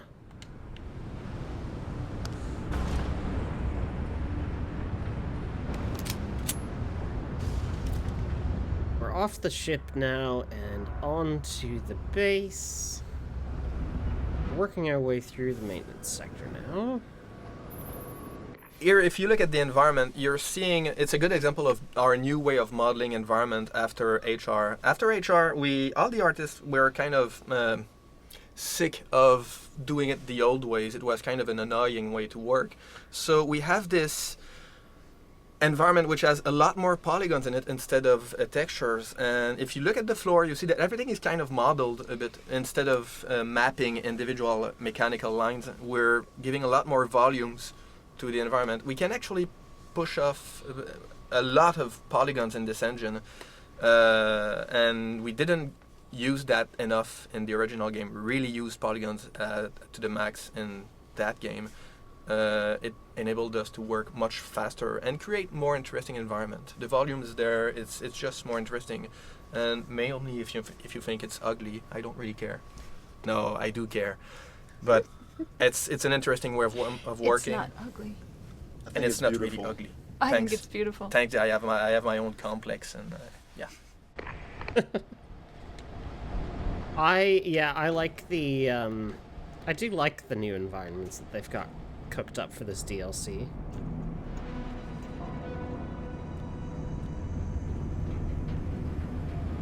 Where is this? Just got guys hanging out, bringing their beers up here.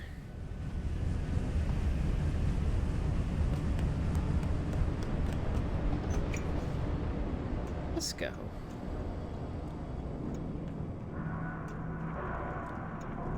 Okay, so like you can just take the elevator, which is I actually don't know where this is anymore.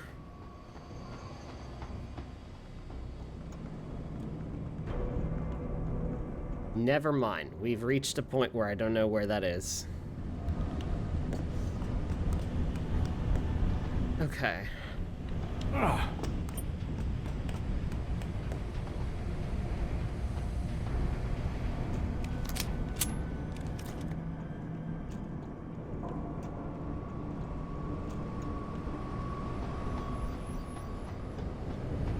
Talk to Quinn, then. So earlier I talked about how complex the dialogues were to write for the missing link because they had to react to a lot of variables. The conversation with Quinn is by far the most complex of all the conversations we had to write because there were many things going on. Because we gave the player access to the base, because we allowed you to play the objectives in the order you want, first we had to realize that if you did not talk to Netanya, he couldn't be here. So we had to put up like a gone fishing sign, which was also a hint that he was actually on the boat waiting with you earlier. But then we also had to, basically for his dialogue, include all of these possible reactions to how you treated people in the base, whether you killed a lot of people in the base or not. We had to actually add to it a side quest because this Quinn gives you this optional side quest. So we had to have all these strings of dialogues that react to whether you found the pieces, whether you accept the dialogue. We also had to make allowances for if the player gets the social aug, then you can use the social aug against Quinn to, I forget exactly what the point was for that, but like maybe you would get cheaper prices or something like that. And we also had for Quinn the fact that if you did the optional secondary objective inside the cargo boat, he would have to react to that. And we also, because again, we had all the ways that you could complete this, you could actually see Netanya, go into the base, do a lot of the missions for her without ever seeing Quinn. And so we had to kind of take into account for that, and we had to take into account whether you get an objective later on with this eye and come back. So this was one of those conversations that really had to be fully graphed out long before we even started writing it. And then add to that the character of Quinn himself and the flavor. So this one was a lot of fun and a lot of challenge to write and to act it out as well. Do you need some water at this point? Are you Quinn? Yeah, that's me. Jensen, is it? You weren't followed, were you? Not that I'm aware of. Yeah, I can believe that. They're having a hell of a time keeping up with you. I intend on keeping it that way. Well, you've certainly ruffled a few feathers higher up. It's not like they don't know you're here. Stowed away on the ship, I mean. It's only a matter of time before they bring the hammer down, put a stop to your gallivanting on the base. I just hope I'm not near you when the iron's hot and you're on the anvil. Look, Keitner said you can help me. Can you? Yeah, she told me to be expecting you. I'm just glad you came as soon as you did instead of going off on your own. There's enough kegs of powder lying around here already without throwing another loose cannon in the mix. You know how much we're risking to keep you off the radar? We've only got so much pull around here. It's Burke's show, and he'll do as he bloody well pleases, which means stamping out any rats the moment he gets wind of them. I'm grateful, but can we get on with it? I understand you run a nice little sideline in procurement. Aye. From time to time you might say being inclined to do a little, how should we call it? Bartering. On the side. Since the commander signed off on it, I suppose I could open my stock to you. For a price, that is. You mean I have to pay? What? Of course you have to bloody well pay. I ain't exactly a fucking armory quartermaster down here. I'm just a civvy contractor trying to make ends meet. This ain't a bleeding charity. Considering the circumstances. Circumstances? What, that you're a fugitive and I'm risking my neck just talking to you? What are you trying to pull here? I don't suppose you had anything to do with the stasis pod that was saved back in the ship. How do you know about that? Ah, so it was you, eh? Well, let's just say I have me sources and your little random act of kindness didn't go unnoticed. Tell you what, I'll give you a discount on me wares. Just no freebies or handouts.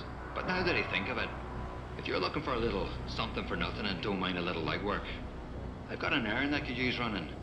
Consider it a special offer of sorts. Interested? Alright, tell me about this special offer. Look, I don't know if you've noticed yet, but this base is packing some serious heat. Especially in the form of those walking brick shithouse boxcars. If you get me a few odds and ends, I might be able to whip up a little something to make getting around easier, if you catch my meaning. What kind of something are we talking about here? Nothing fancy. Just a 329 series MPRS. A rocket launcher? That's right, mate. And custom built. By yours truly, of course. You see, while I might be able to get my fingers on some row-level arms, I'm a little restricted when it comes to military-grade bells and whistles. And I'm itching to try out a new trigger propulsion mix. Maybe even recalibrate the guidance system for some extra punch. Huh. Not convinced it's my I'm not style. convinced jury-rigged explosives are exactly my style. Look, I'm not telling you how to do your job or anything, but you might want to consider carrying a little extra insurance while you're here. Look, all you gotta do is find me some components. I'll do the rest. An earlier boat had a shipment of 329s, but I wasn't able to poach any of them before they made it to the armory. Luckily, little Sparrow in my employ managed to lose one through maintenance circulation, but he got himself shit canned before I could collect.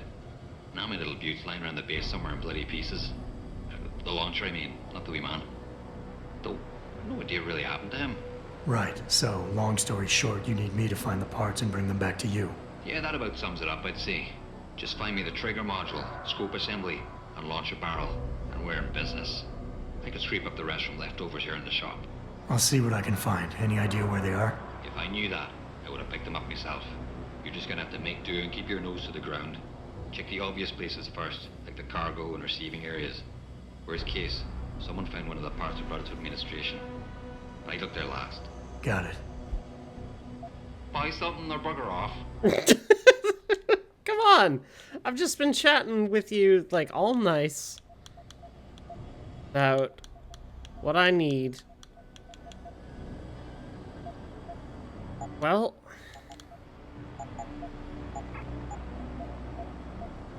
let's remove temptation, shall we? Oh man, you got loads of beer. And loads of energy packs. That's what I need.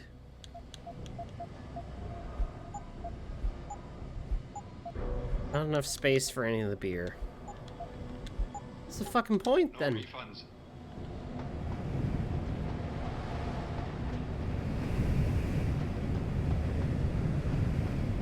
Alright.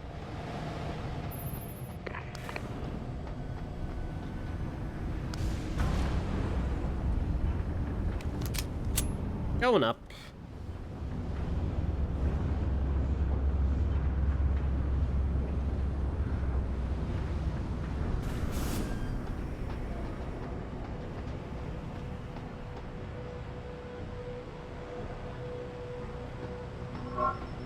Ooh, that's a camera.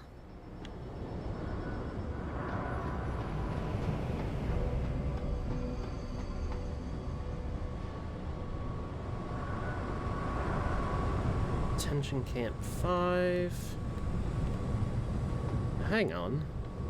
Oh, that's the vent that I came up earlier. Okay. Oh!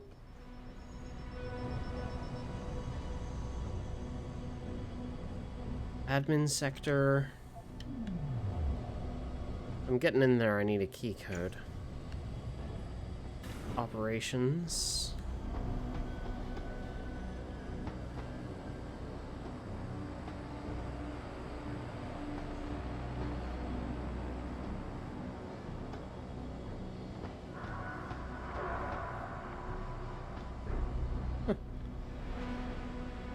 The Australian Civil War.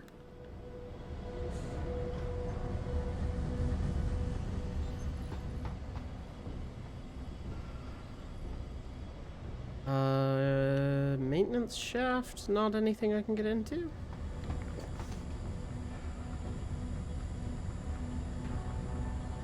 Oh dear.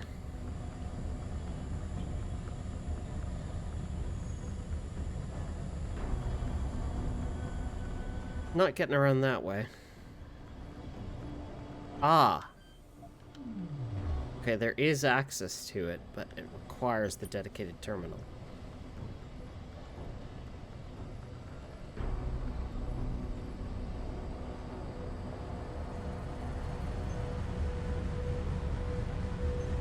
Hold out for a moment.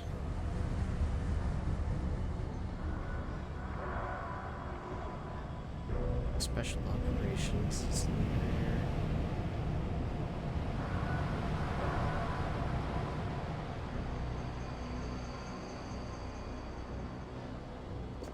Cameras.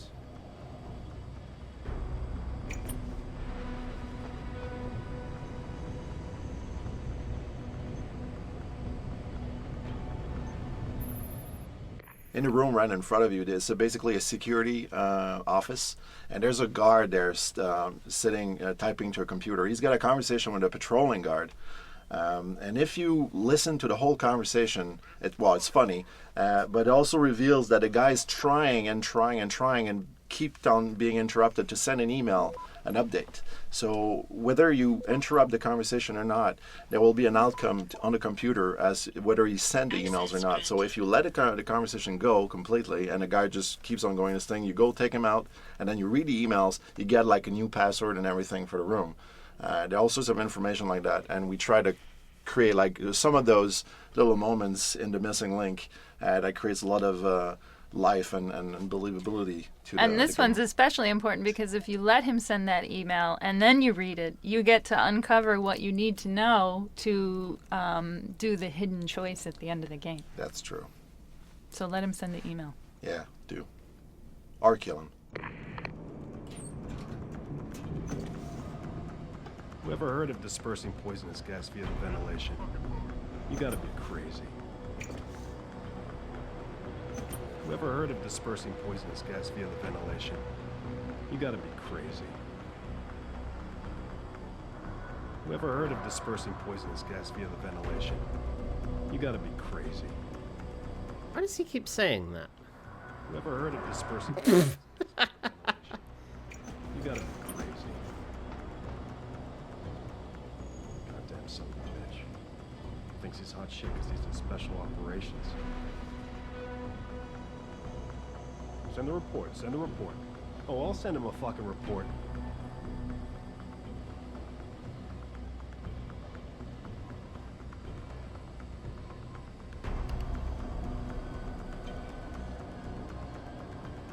He just needs to send an email, does he? Whoever heard of dispersing poisonous gas via the ventilation? You gotta be crazy.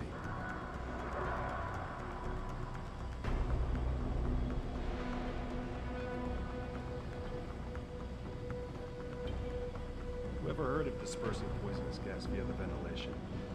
You gotta be crazy.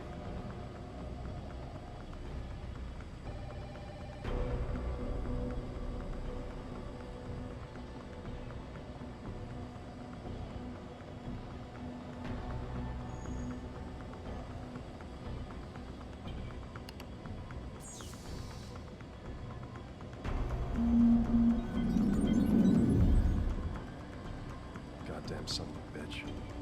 Thinks he's hot shit because he's in special operations. That was weird. Data storage device.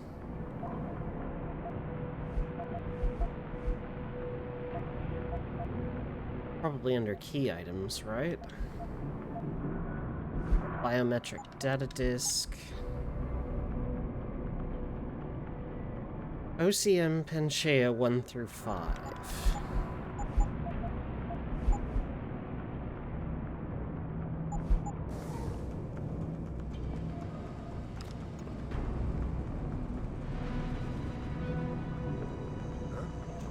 What's that?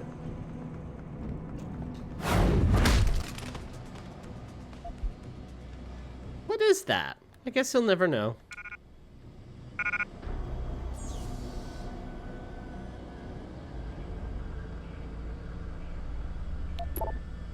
He does sound like he's having a very normal work day. Access granted. That's all fine.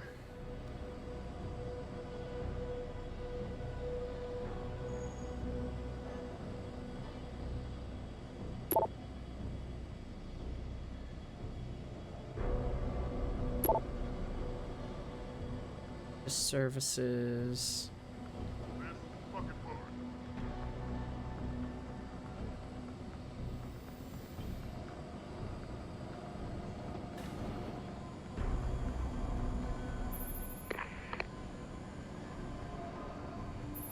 Signage. In every game, you always have like those arrows with directions. Say, you have the command room there so that the player can orient himself. In the Deus Ex world and with our art direction, we already have tons of numbers and decals all over the place in the walls. Like you see on the doors, there's 4 there. The problem we had is when we have actually important signage for you guys, just you need to get this way to get to your next objective.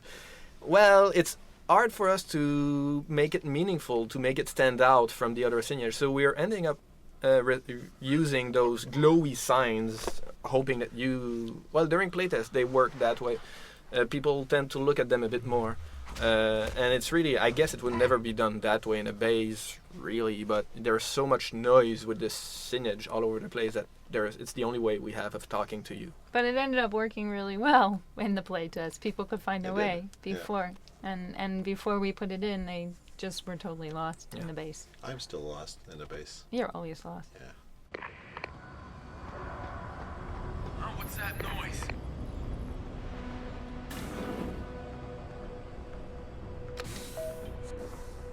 What else is in this area here as well? Oh gosh, okay.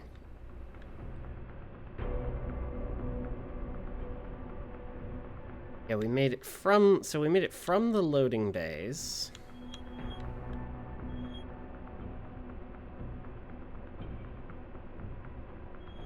Four levels. Security checkpoint headed into the outside.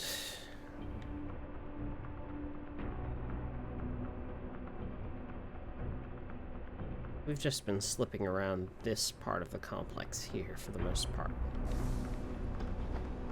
Activating security scan.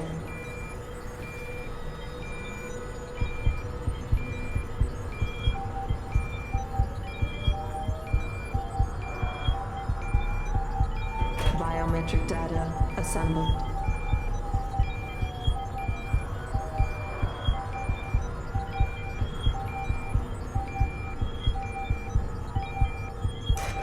Subject recognized. Access granted. Detention camp. So now you've made it inside the secret detention camp of the DLC of the Missing Link. And this was level designed by Stephen Chichola. Yes, thank you, Mary, and for saying that correctly. I was the level designer of the prison, and it was a lot of fun to do. One of the things that was really interesting with this level was that I had a lot of limitations in just the way it looked, and we had to redesign it completely from the ground up at least 3 or 4 times. At the start, it used to be sort of this long angular prison cell with just cells all along the wall. Very old-fashioned style looking references that were used for this. Yep. Eventually this got changed into a more open-ended, similar, but just had prisons on both sides of the walls with a larger space in the opening in the middle, and that got changed again. And then finally we've reached this conclusion to have this sort of tube, this turbine almost, that I would call it a silo is what we actually called it, of all these prison cells. And the reason for that was because we needed to create the sense of a very massive prison that extended on beyond the areas you would get to. Keitner, Jensen, I'm in your detention camp and uploading to the security mainframe now. Copy that. Any problems? Negative. I gotta say, though, this isn't exactly what I was picturing when you described it. Yeah, well, we'll talk about that later. Right now, you need to get inside the interrogation wing and find out what Burke is hiding. Contact me when you know. Keitner out.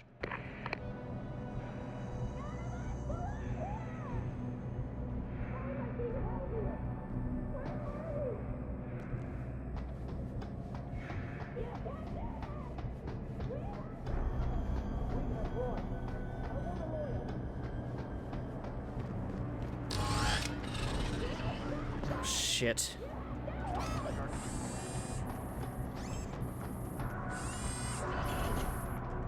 Oh, there's a... Okay. Troll bots. Got it.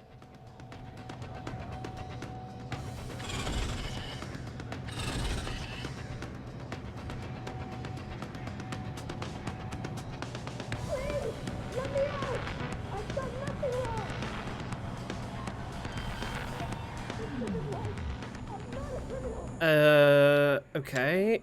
What if... Okay. We're fine, we're fine, we're fine. Hydrate and stretch. I've been hydrating regularly, thankfully.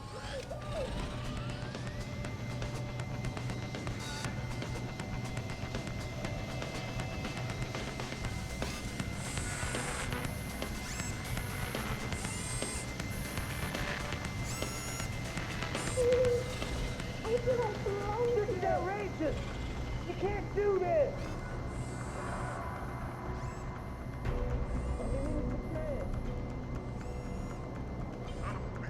We need help here. Let me along!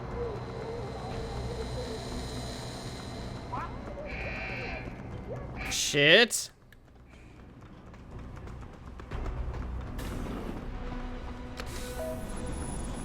Activating security. Okay, we've made it through to interrogation.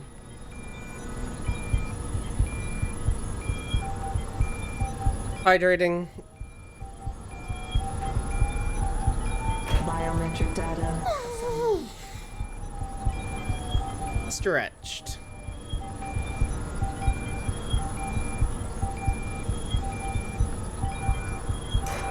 Subject recognized. Access granted. Oh shit. So, the restricted area. Here, we had to design the environment in a way that made it obvious that you were not supposed to be there. Something bad is happening here. We had a bit of trying to figure out what looks this could have to look ominous. And at some point, when the environment was mostly done, we looked at it in a conference room, in a review meeting, and we just all realized at the same time, oh my gosh, this looks like Star Wars. And it kept that way in the end, but we really felt that, wow, we're so gonna be sued. But it wasn't intentional. It wasn't intentional, it just, we got there, and yeah. It does look very Star Wars. It's the like industrial look and the like volumetric lighting and stuff.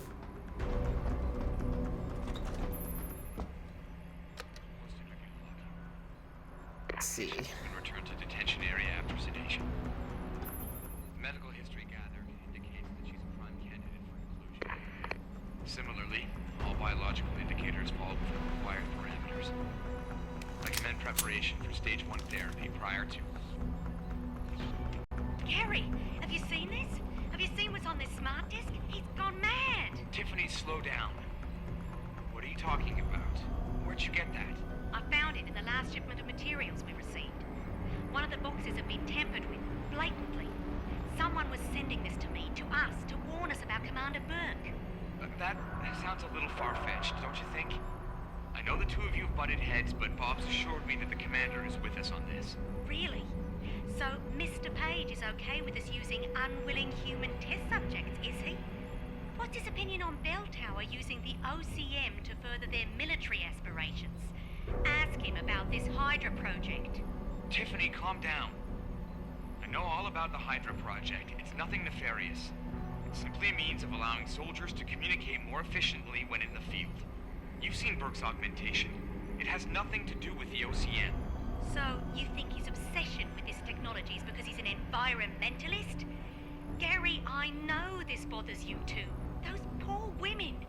We can't keep doing this. We can't just rush blindly ahead and let men like Burke pull our strings. Science has made that mistake before. I know. All right. Let's go down below and contact Bob.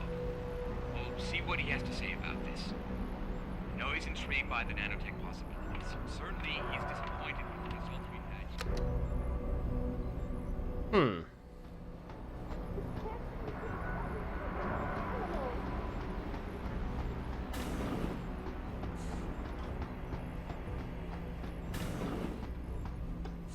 I'm sorry. I'll stay quiet, I promise. Just don't hurt me anymore. Calm down. I'm not gonna hurt you. You're not one of them? One of the scientists? Please, you've got to get me out of here. You've got to do something before they come back. I don't want to disappear like all the others. I want to help you, but you've got to stay calm. Now, what did you mean by disappear like the others? What's been going on back here? I don't know much. I've heard rumors and seen some things, and I know what they've done to me. Biopsies, blood samples, tissue cores, like I'm some sort of lab rat. Is that why you're back here? Separated from the others? This is where they study and examine us to see if we're compatible or something. I don't know what they want from us. Sometimes we're sent back to the cells. Those that aren't, some of the others think we let them go, but I think they're being sent somewhere else, another facility maybe, somewhere else inside this one. Why? What makes you think that? Because of the way they talk when they're with us. It's like they're looking for some kind of perfect gene match or something. I'm not a doctor. I don't understand it. I just don't want them touching me anymore.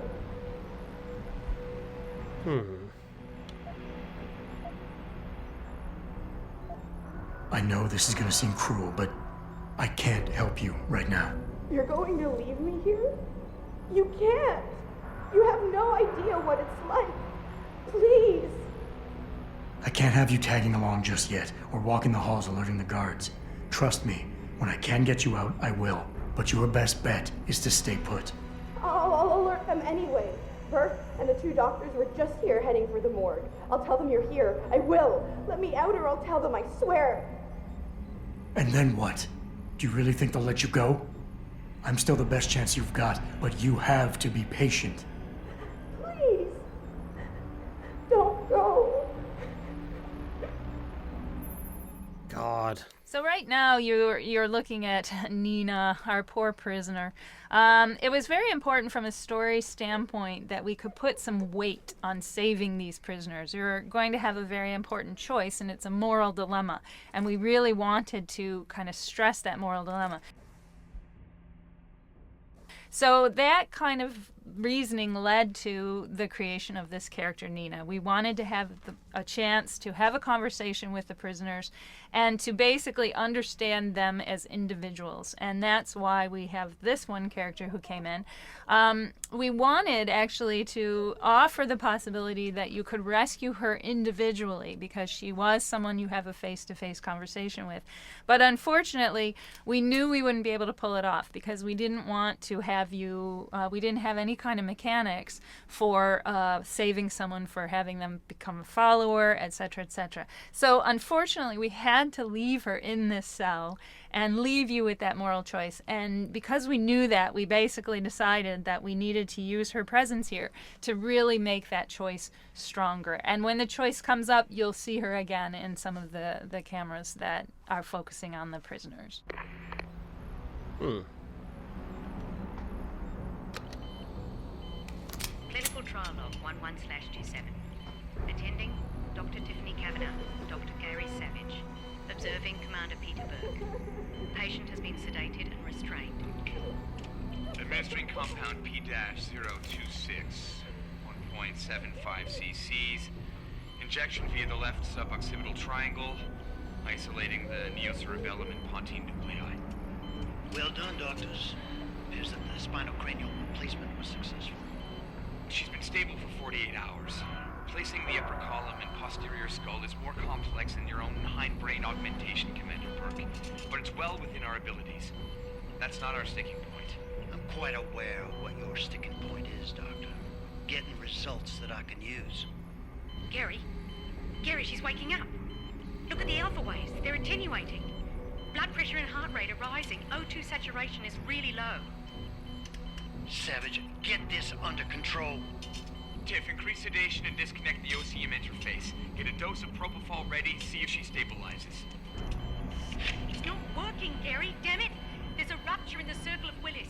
Anterior cerebral artery. Shit. I've got to get in there. It's already too late, Tiffany. You know that.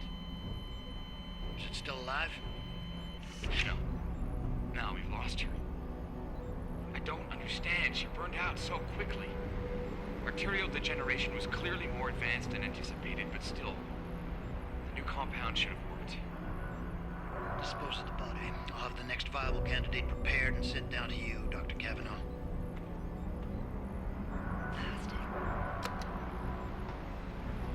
Oy.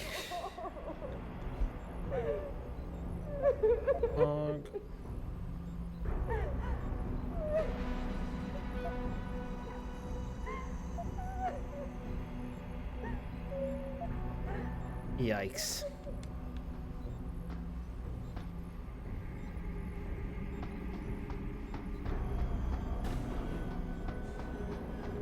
I think there was...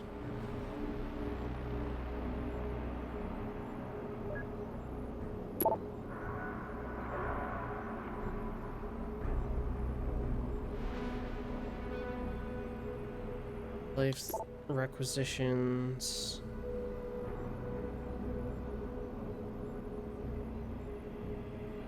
Disposal and transport of bodies to Hengshaw. Working version of the Hydra be implemented at this base.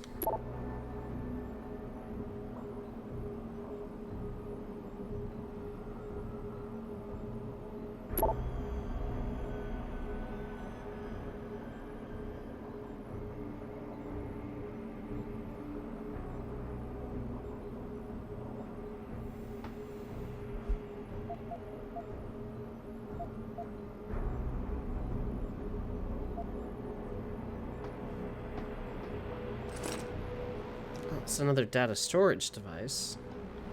It's the second one of those I've picked up, and I don't know what they're for. I know that they fall under the inventory key items. OCM Australia. This is OCM Panchaea 1 through 5.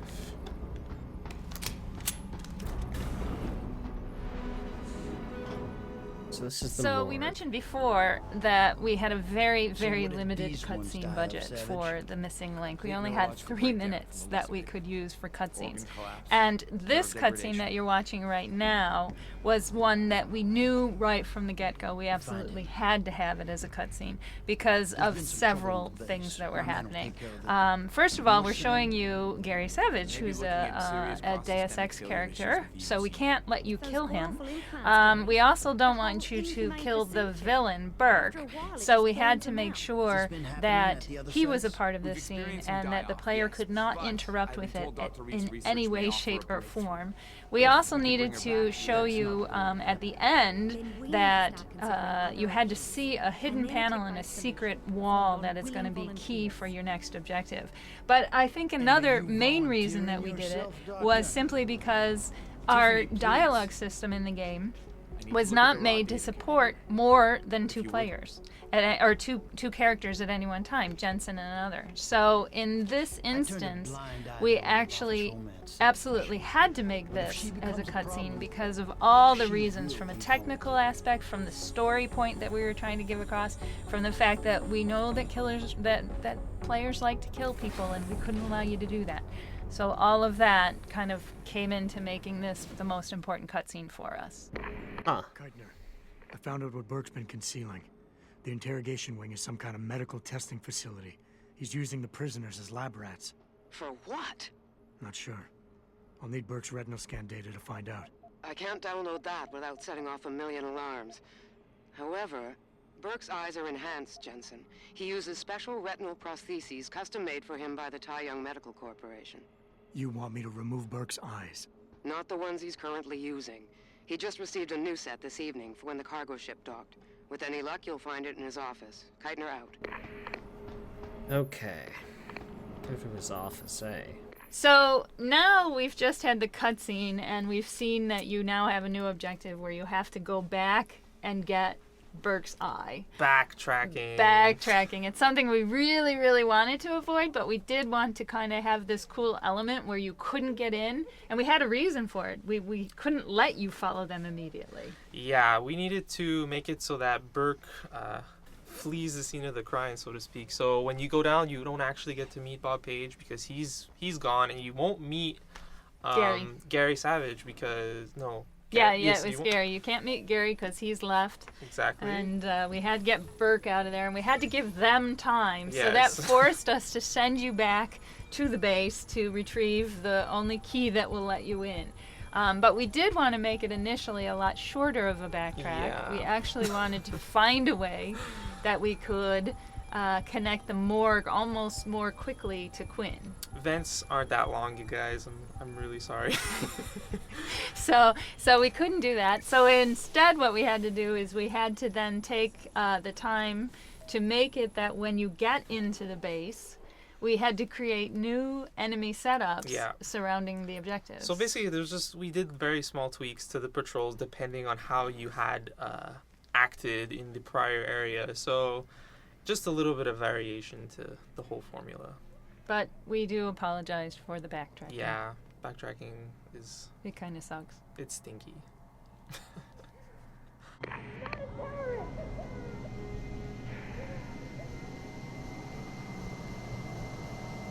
Okay, that's not gonna do good.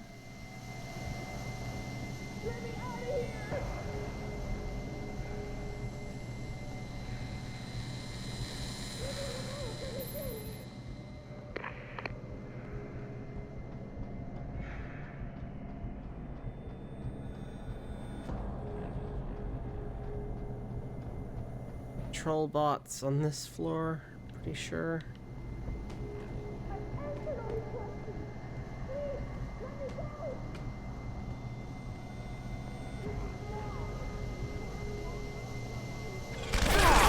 Oh, Jesus. Okay.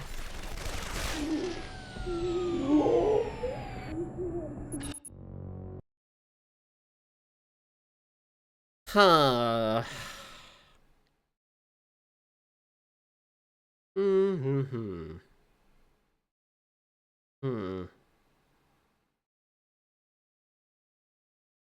Hmm. So now we've just had the cutscene, and we've seen that you now have a new objective where you have to go back and get Burke's eye. Backtracking. It's something we really, really wanted to avoid, but we did want to kind of have this cool element where you couldn't get in, and we had a reason for it. We couldn't let you follow them immediately. Yeah, we needed to make it so that Burke flees the scene of the... Ah! Damn. I was thinking I might be able to make that jump.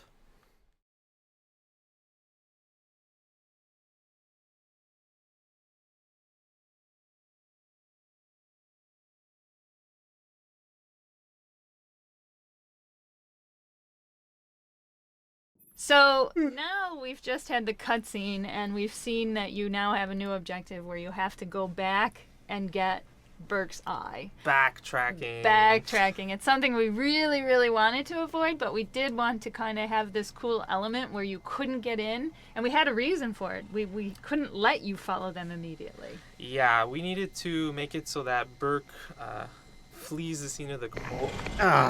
No. That's just not gonna happen.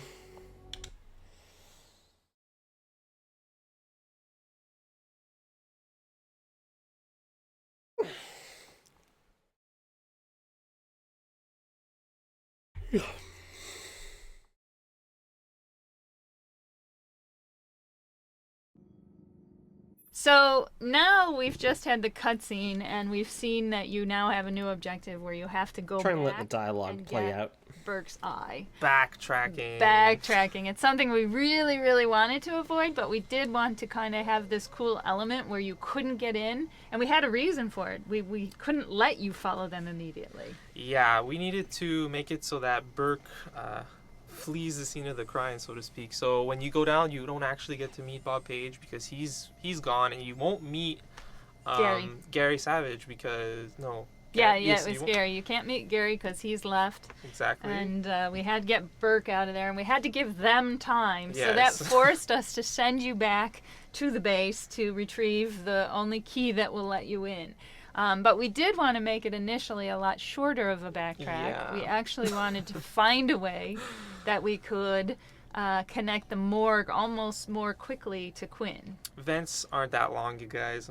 I'm really sorry.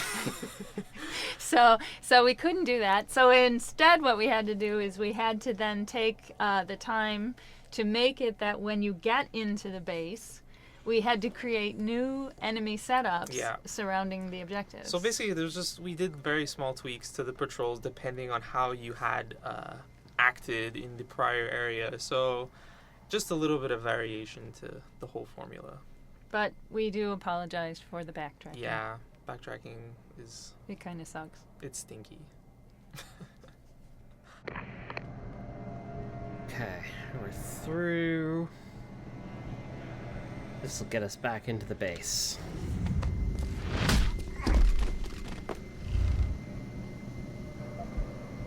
I don't belong here. So we're back in here.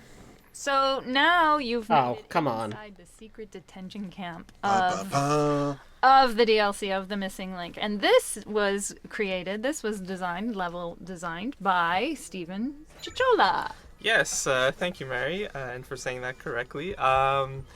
I was the level designer of the prison, and it was a lot of fun to do. One of the things that was really interesting with this level was that I had a lot of limitations in just the way it looked, and we had to redesign it completely from the ground up at least 3 or 4 times. At the start, it used to be sort of this long angular prison cell with just cells all along the wall. Very old-fashioned style looking references that were used for this. Eventually this got changed into a more open-ended, similar, but just had prisons on both sides of the walls with a larger space in the opening in the middle, and that got changed again. And then finally we've reached this conclusion to have this sort of tube, this turbine almost, that I would call it a silo is what we actually called it, of all these prison cells. And the reason for that was because we needed to create the sense of a very massive prison that extended on beyond the areas you would get to explore. So when I got this request, it was kind of like, oh geez, how am I going to show this? Because we can't have the player going to 50 some odd floors, right? It would be a little ridiculous. So in the end, what I had figured out would be a kind of a clever idea was to have the entire floor in the center where this cube is rested upon is actually a mechanical floor that lifts and lowers depending on where the guards want to go inspect, I suppose. And you can actually see this in the 4 tall pillars on the corner of that floor. There is this huge machine on them, which are basically kind of mechanical system that are the elevator system in there. We've designed that to make sense, and I guess that's the only thing that we have that really say this is motorized. And another interesting tidbit was the entrance to this area, the positioning of the entrance to this large silo was something that changed also very often. It was important to us because as soon as you get there, it's a very nice beauty shot of the prison. And the redesign of the thing, one of the big aspects of redesigning it, we had a much better Deus Ex style environment with this kind of sci-fi environment here, which I think it's really cool. I'd like a movie in that prison, actually. It's a nice reveal. Yeah, and I had to place all the NPCs as well in every single prison cell to, again, same problems that I had in the Alice Garden pods earlier in HR, is that you're trying to make a very populated area, but you have limitations on how many NPCs you can use. And so I kind of managed to place NPCs in each pod that every so often, each doing different things, and you can kind of talk to them. And so that was a lot of fun. I hope you enjoy this area. Sheesh. So here you are standing inside Burke's office, the villain of the game, and there's an awful lot of stuff going on inside this office that relates to Burke and relates to a bunch of stuff that's going on later in the game with consequences. So, for instance, we have some new secret stashes that are here. Secret stashes. Indeed. One of the things we tried that we didn't have time to actually... Keitner, I've got the eye. But it's not going to fool a retinal scanner unless it's attached to an optic nerve. I know that, Jensen. I do have a plan. Take the eye down to Quinn. He'll know what to do. Keitner out. Oh boy. Okay. Let's listen to this, and then I'll wrap it up for today. So here you are standing inside Burke's office, the villain of the game, and there's an awful lot of stuff going on inside this office that relates to Burke and relates to a bunch of stuff that's going on later in the game with consequences. So, for instance, we have some new secret stashes that are here. Secret stashes. Indeed. One of the things we tried that we didn't have time to actually play with in Human Revolution is the consequence of finding or gathering information from a boss fight or from a very, very important villain character, and actually, depending on what you do with that information and those items, to that it would affect the confrontation later. So for the missing link, we tried that, and one of the things that was brought up really early on by the level designer is to make some kind of a safe, but a secret safe. And so we really went with that idea that it's actually so hidden that you need to find a button for it, and you can completely bypass it, and it's not going to affect the game, but it would change a bit of your gameplay at the final confrontation. And what we did is, Berg's got a very special weapon. It's a golden revolver. And there's story... you can actually read about it in the emails that are on his computer. Exactly. There's emails and there's a description that tells you a little bit more about where it comes from and where it's there. So if the player takes it, then Berg doesn't have it later. But if you don't take it, then Berg uses it against you later. So it's a very interesting twist that happened that we tried, and then it was very popular. Another funny thing is if you look under the desk, that's where the button is. I'm just going to tell you guys. But a funny story about that button is the button is actually our debug button that we've used throughout the game that none of you guys should really be seeing. But we didn't have a button at the time, so we were like, we got to put a button. We don't have enough time to make one. So we just put the debug button, and it worked. So. And there's something else in this room, too. You can probably notice there's a picture of a guy on the wall. It's actually the art director, JJB. Jonathan Jacques Beltête, who he actually painted all of those things, and he placed his own picture there, and he really wanted it to be only a placeholder, and he wanted us to replace it at some point, but we were kind of lazy, so it never happened. So his picture is there, and that's probably our fault. Incredible.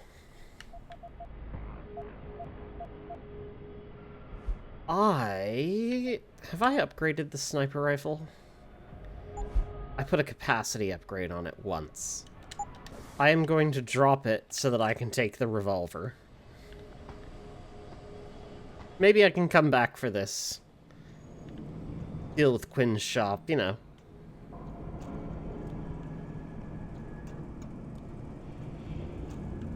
Where's this gonna take me? Oh.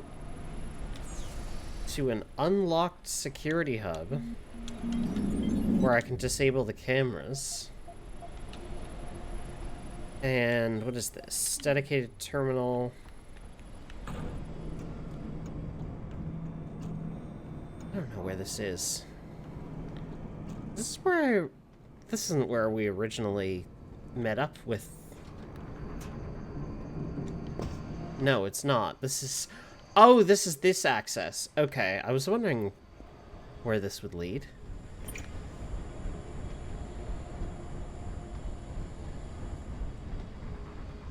Okay, we have Burke's audio implant. Or sorry, a retinal implant. We need to go speak with Quinn. He'll know what to do. He's new. Both of these guys are new. They were not in the elevator beforehand. I saw the Irishman down below. He says he'll have the new merchandise soon now that the ships are done. Finally. Hey, did you ever wonder about his setup? I mean, I know he's a civvy, but Bell Tower's pretty strict about military. You gotta know about this guy. Sure they know, but to them, it's not precious. Right. This'll get me down there without having to use the elevator.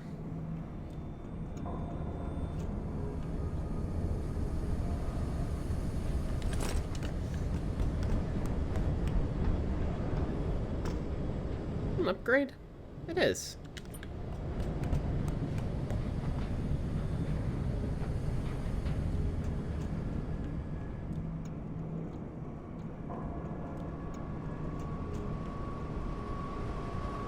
Okay. What do you got for me? So, what's the story? Just got off the horn with the commander. She says you got something for me to take a look at. Prosthetic eye, one of Burke's. We needed to get past a retinal scan, but it's useless like this. Aye. Without an active neural connection, it might as well be an expensive paperweight. May as well put a gobstopper in front of the scanner for all the good that thing will do you. Solutions, Quinn. Think you can handle this? Lad, I may be just a mechanic, but I'm also the only thing keeping this whole bleeding facility from sinking into the abyss. Think I can manage a simple optic frequency bypass. Just let me get me tools. Good lad. Right. So that's it now. You got the eye. Sorry it took a little longer than expected. Nearly break the damn thing once or twice. New TUAM firmware and such. Now don't go fucking around with it. It's only got a limited lifespan due to the 10 power source I rigged. It's only good for one use. Got it?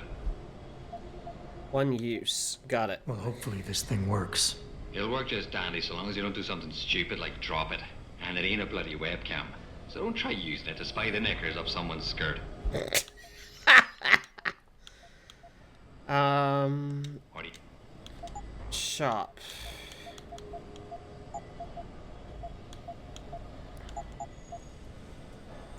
Sell those and then buy another jar. No refunds. Okay, we've got this objective now. That's a good place for us to cut off for today. So thank you very much for coming and watching the stream. I'm very appreciative. I'll be back on tomorrow. Same time, same channel. And until then, I'll see you around.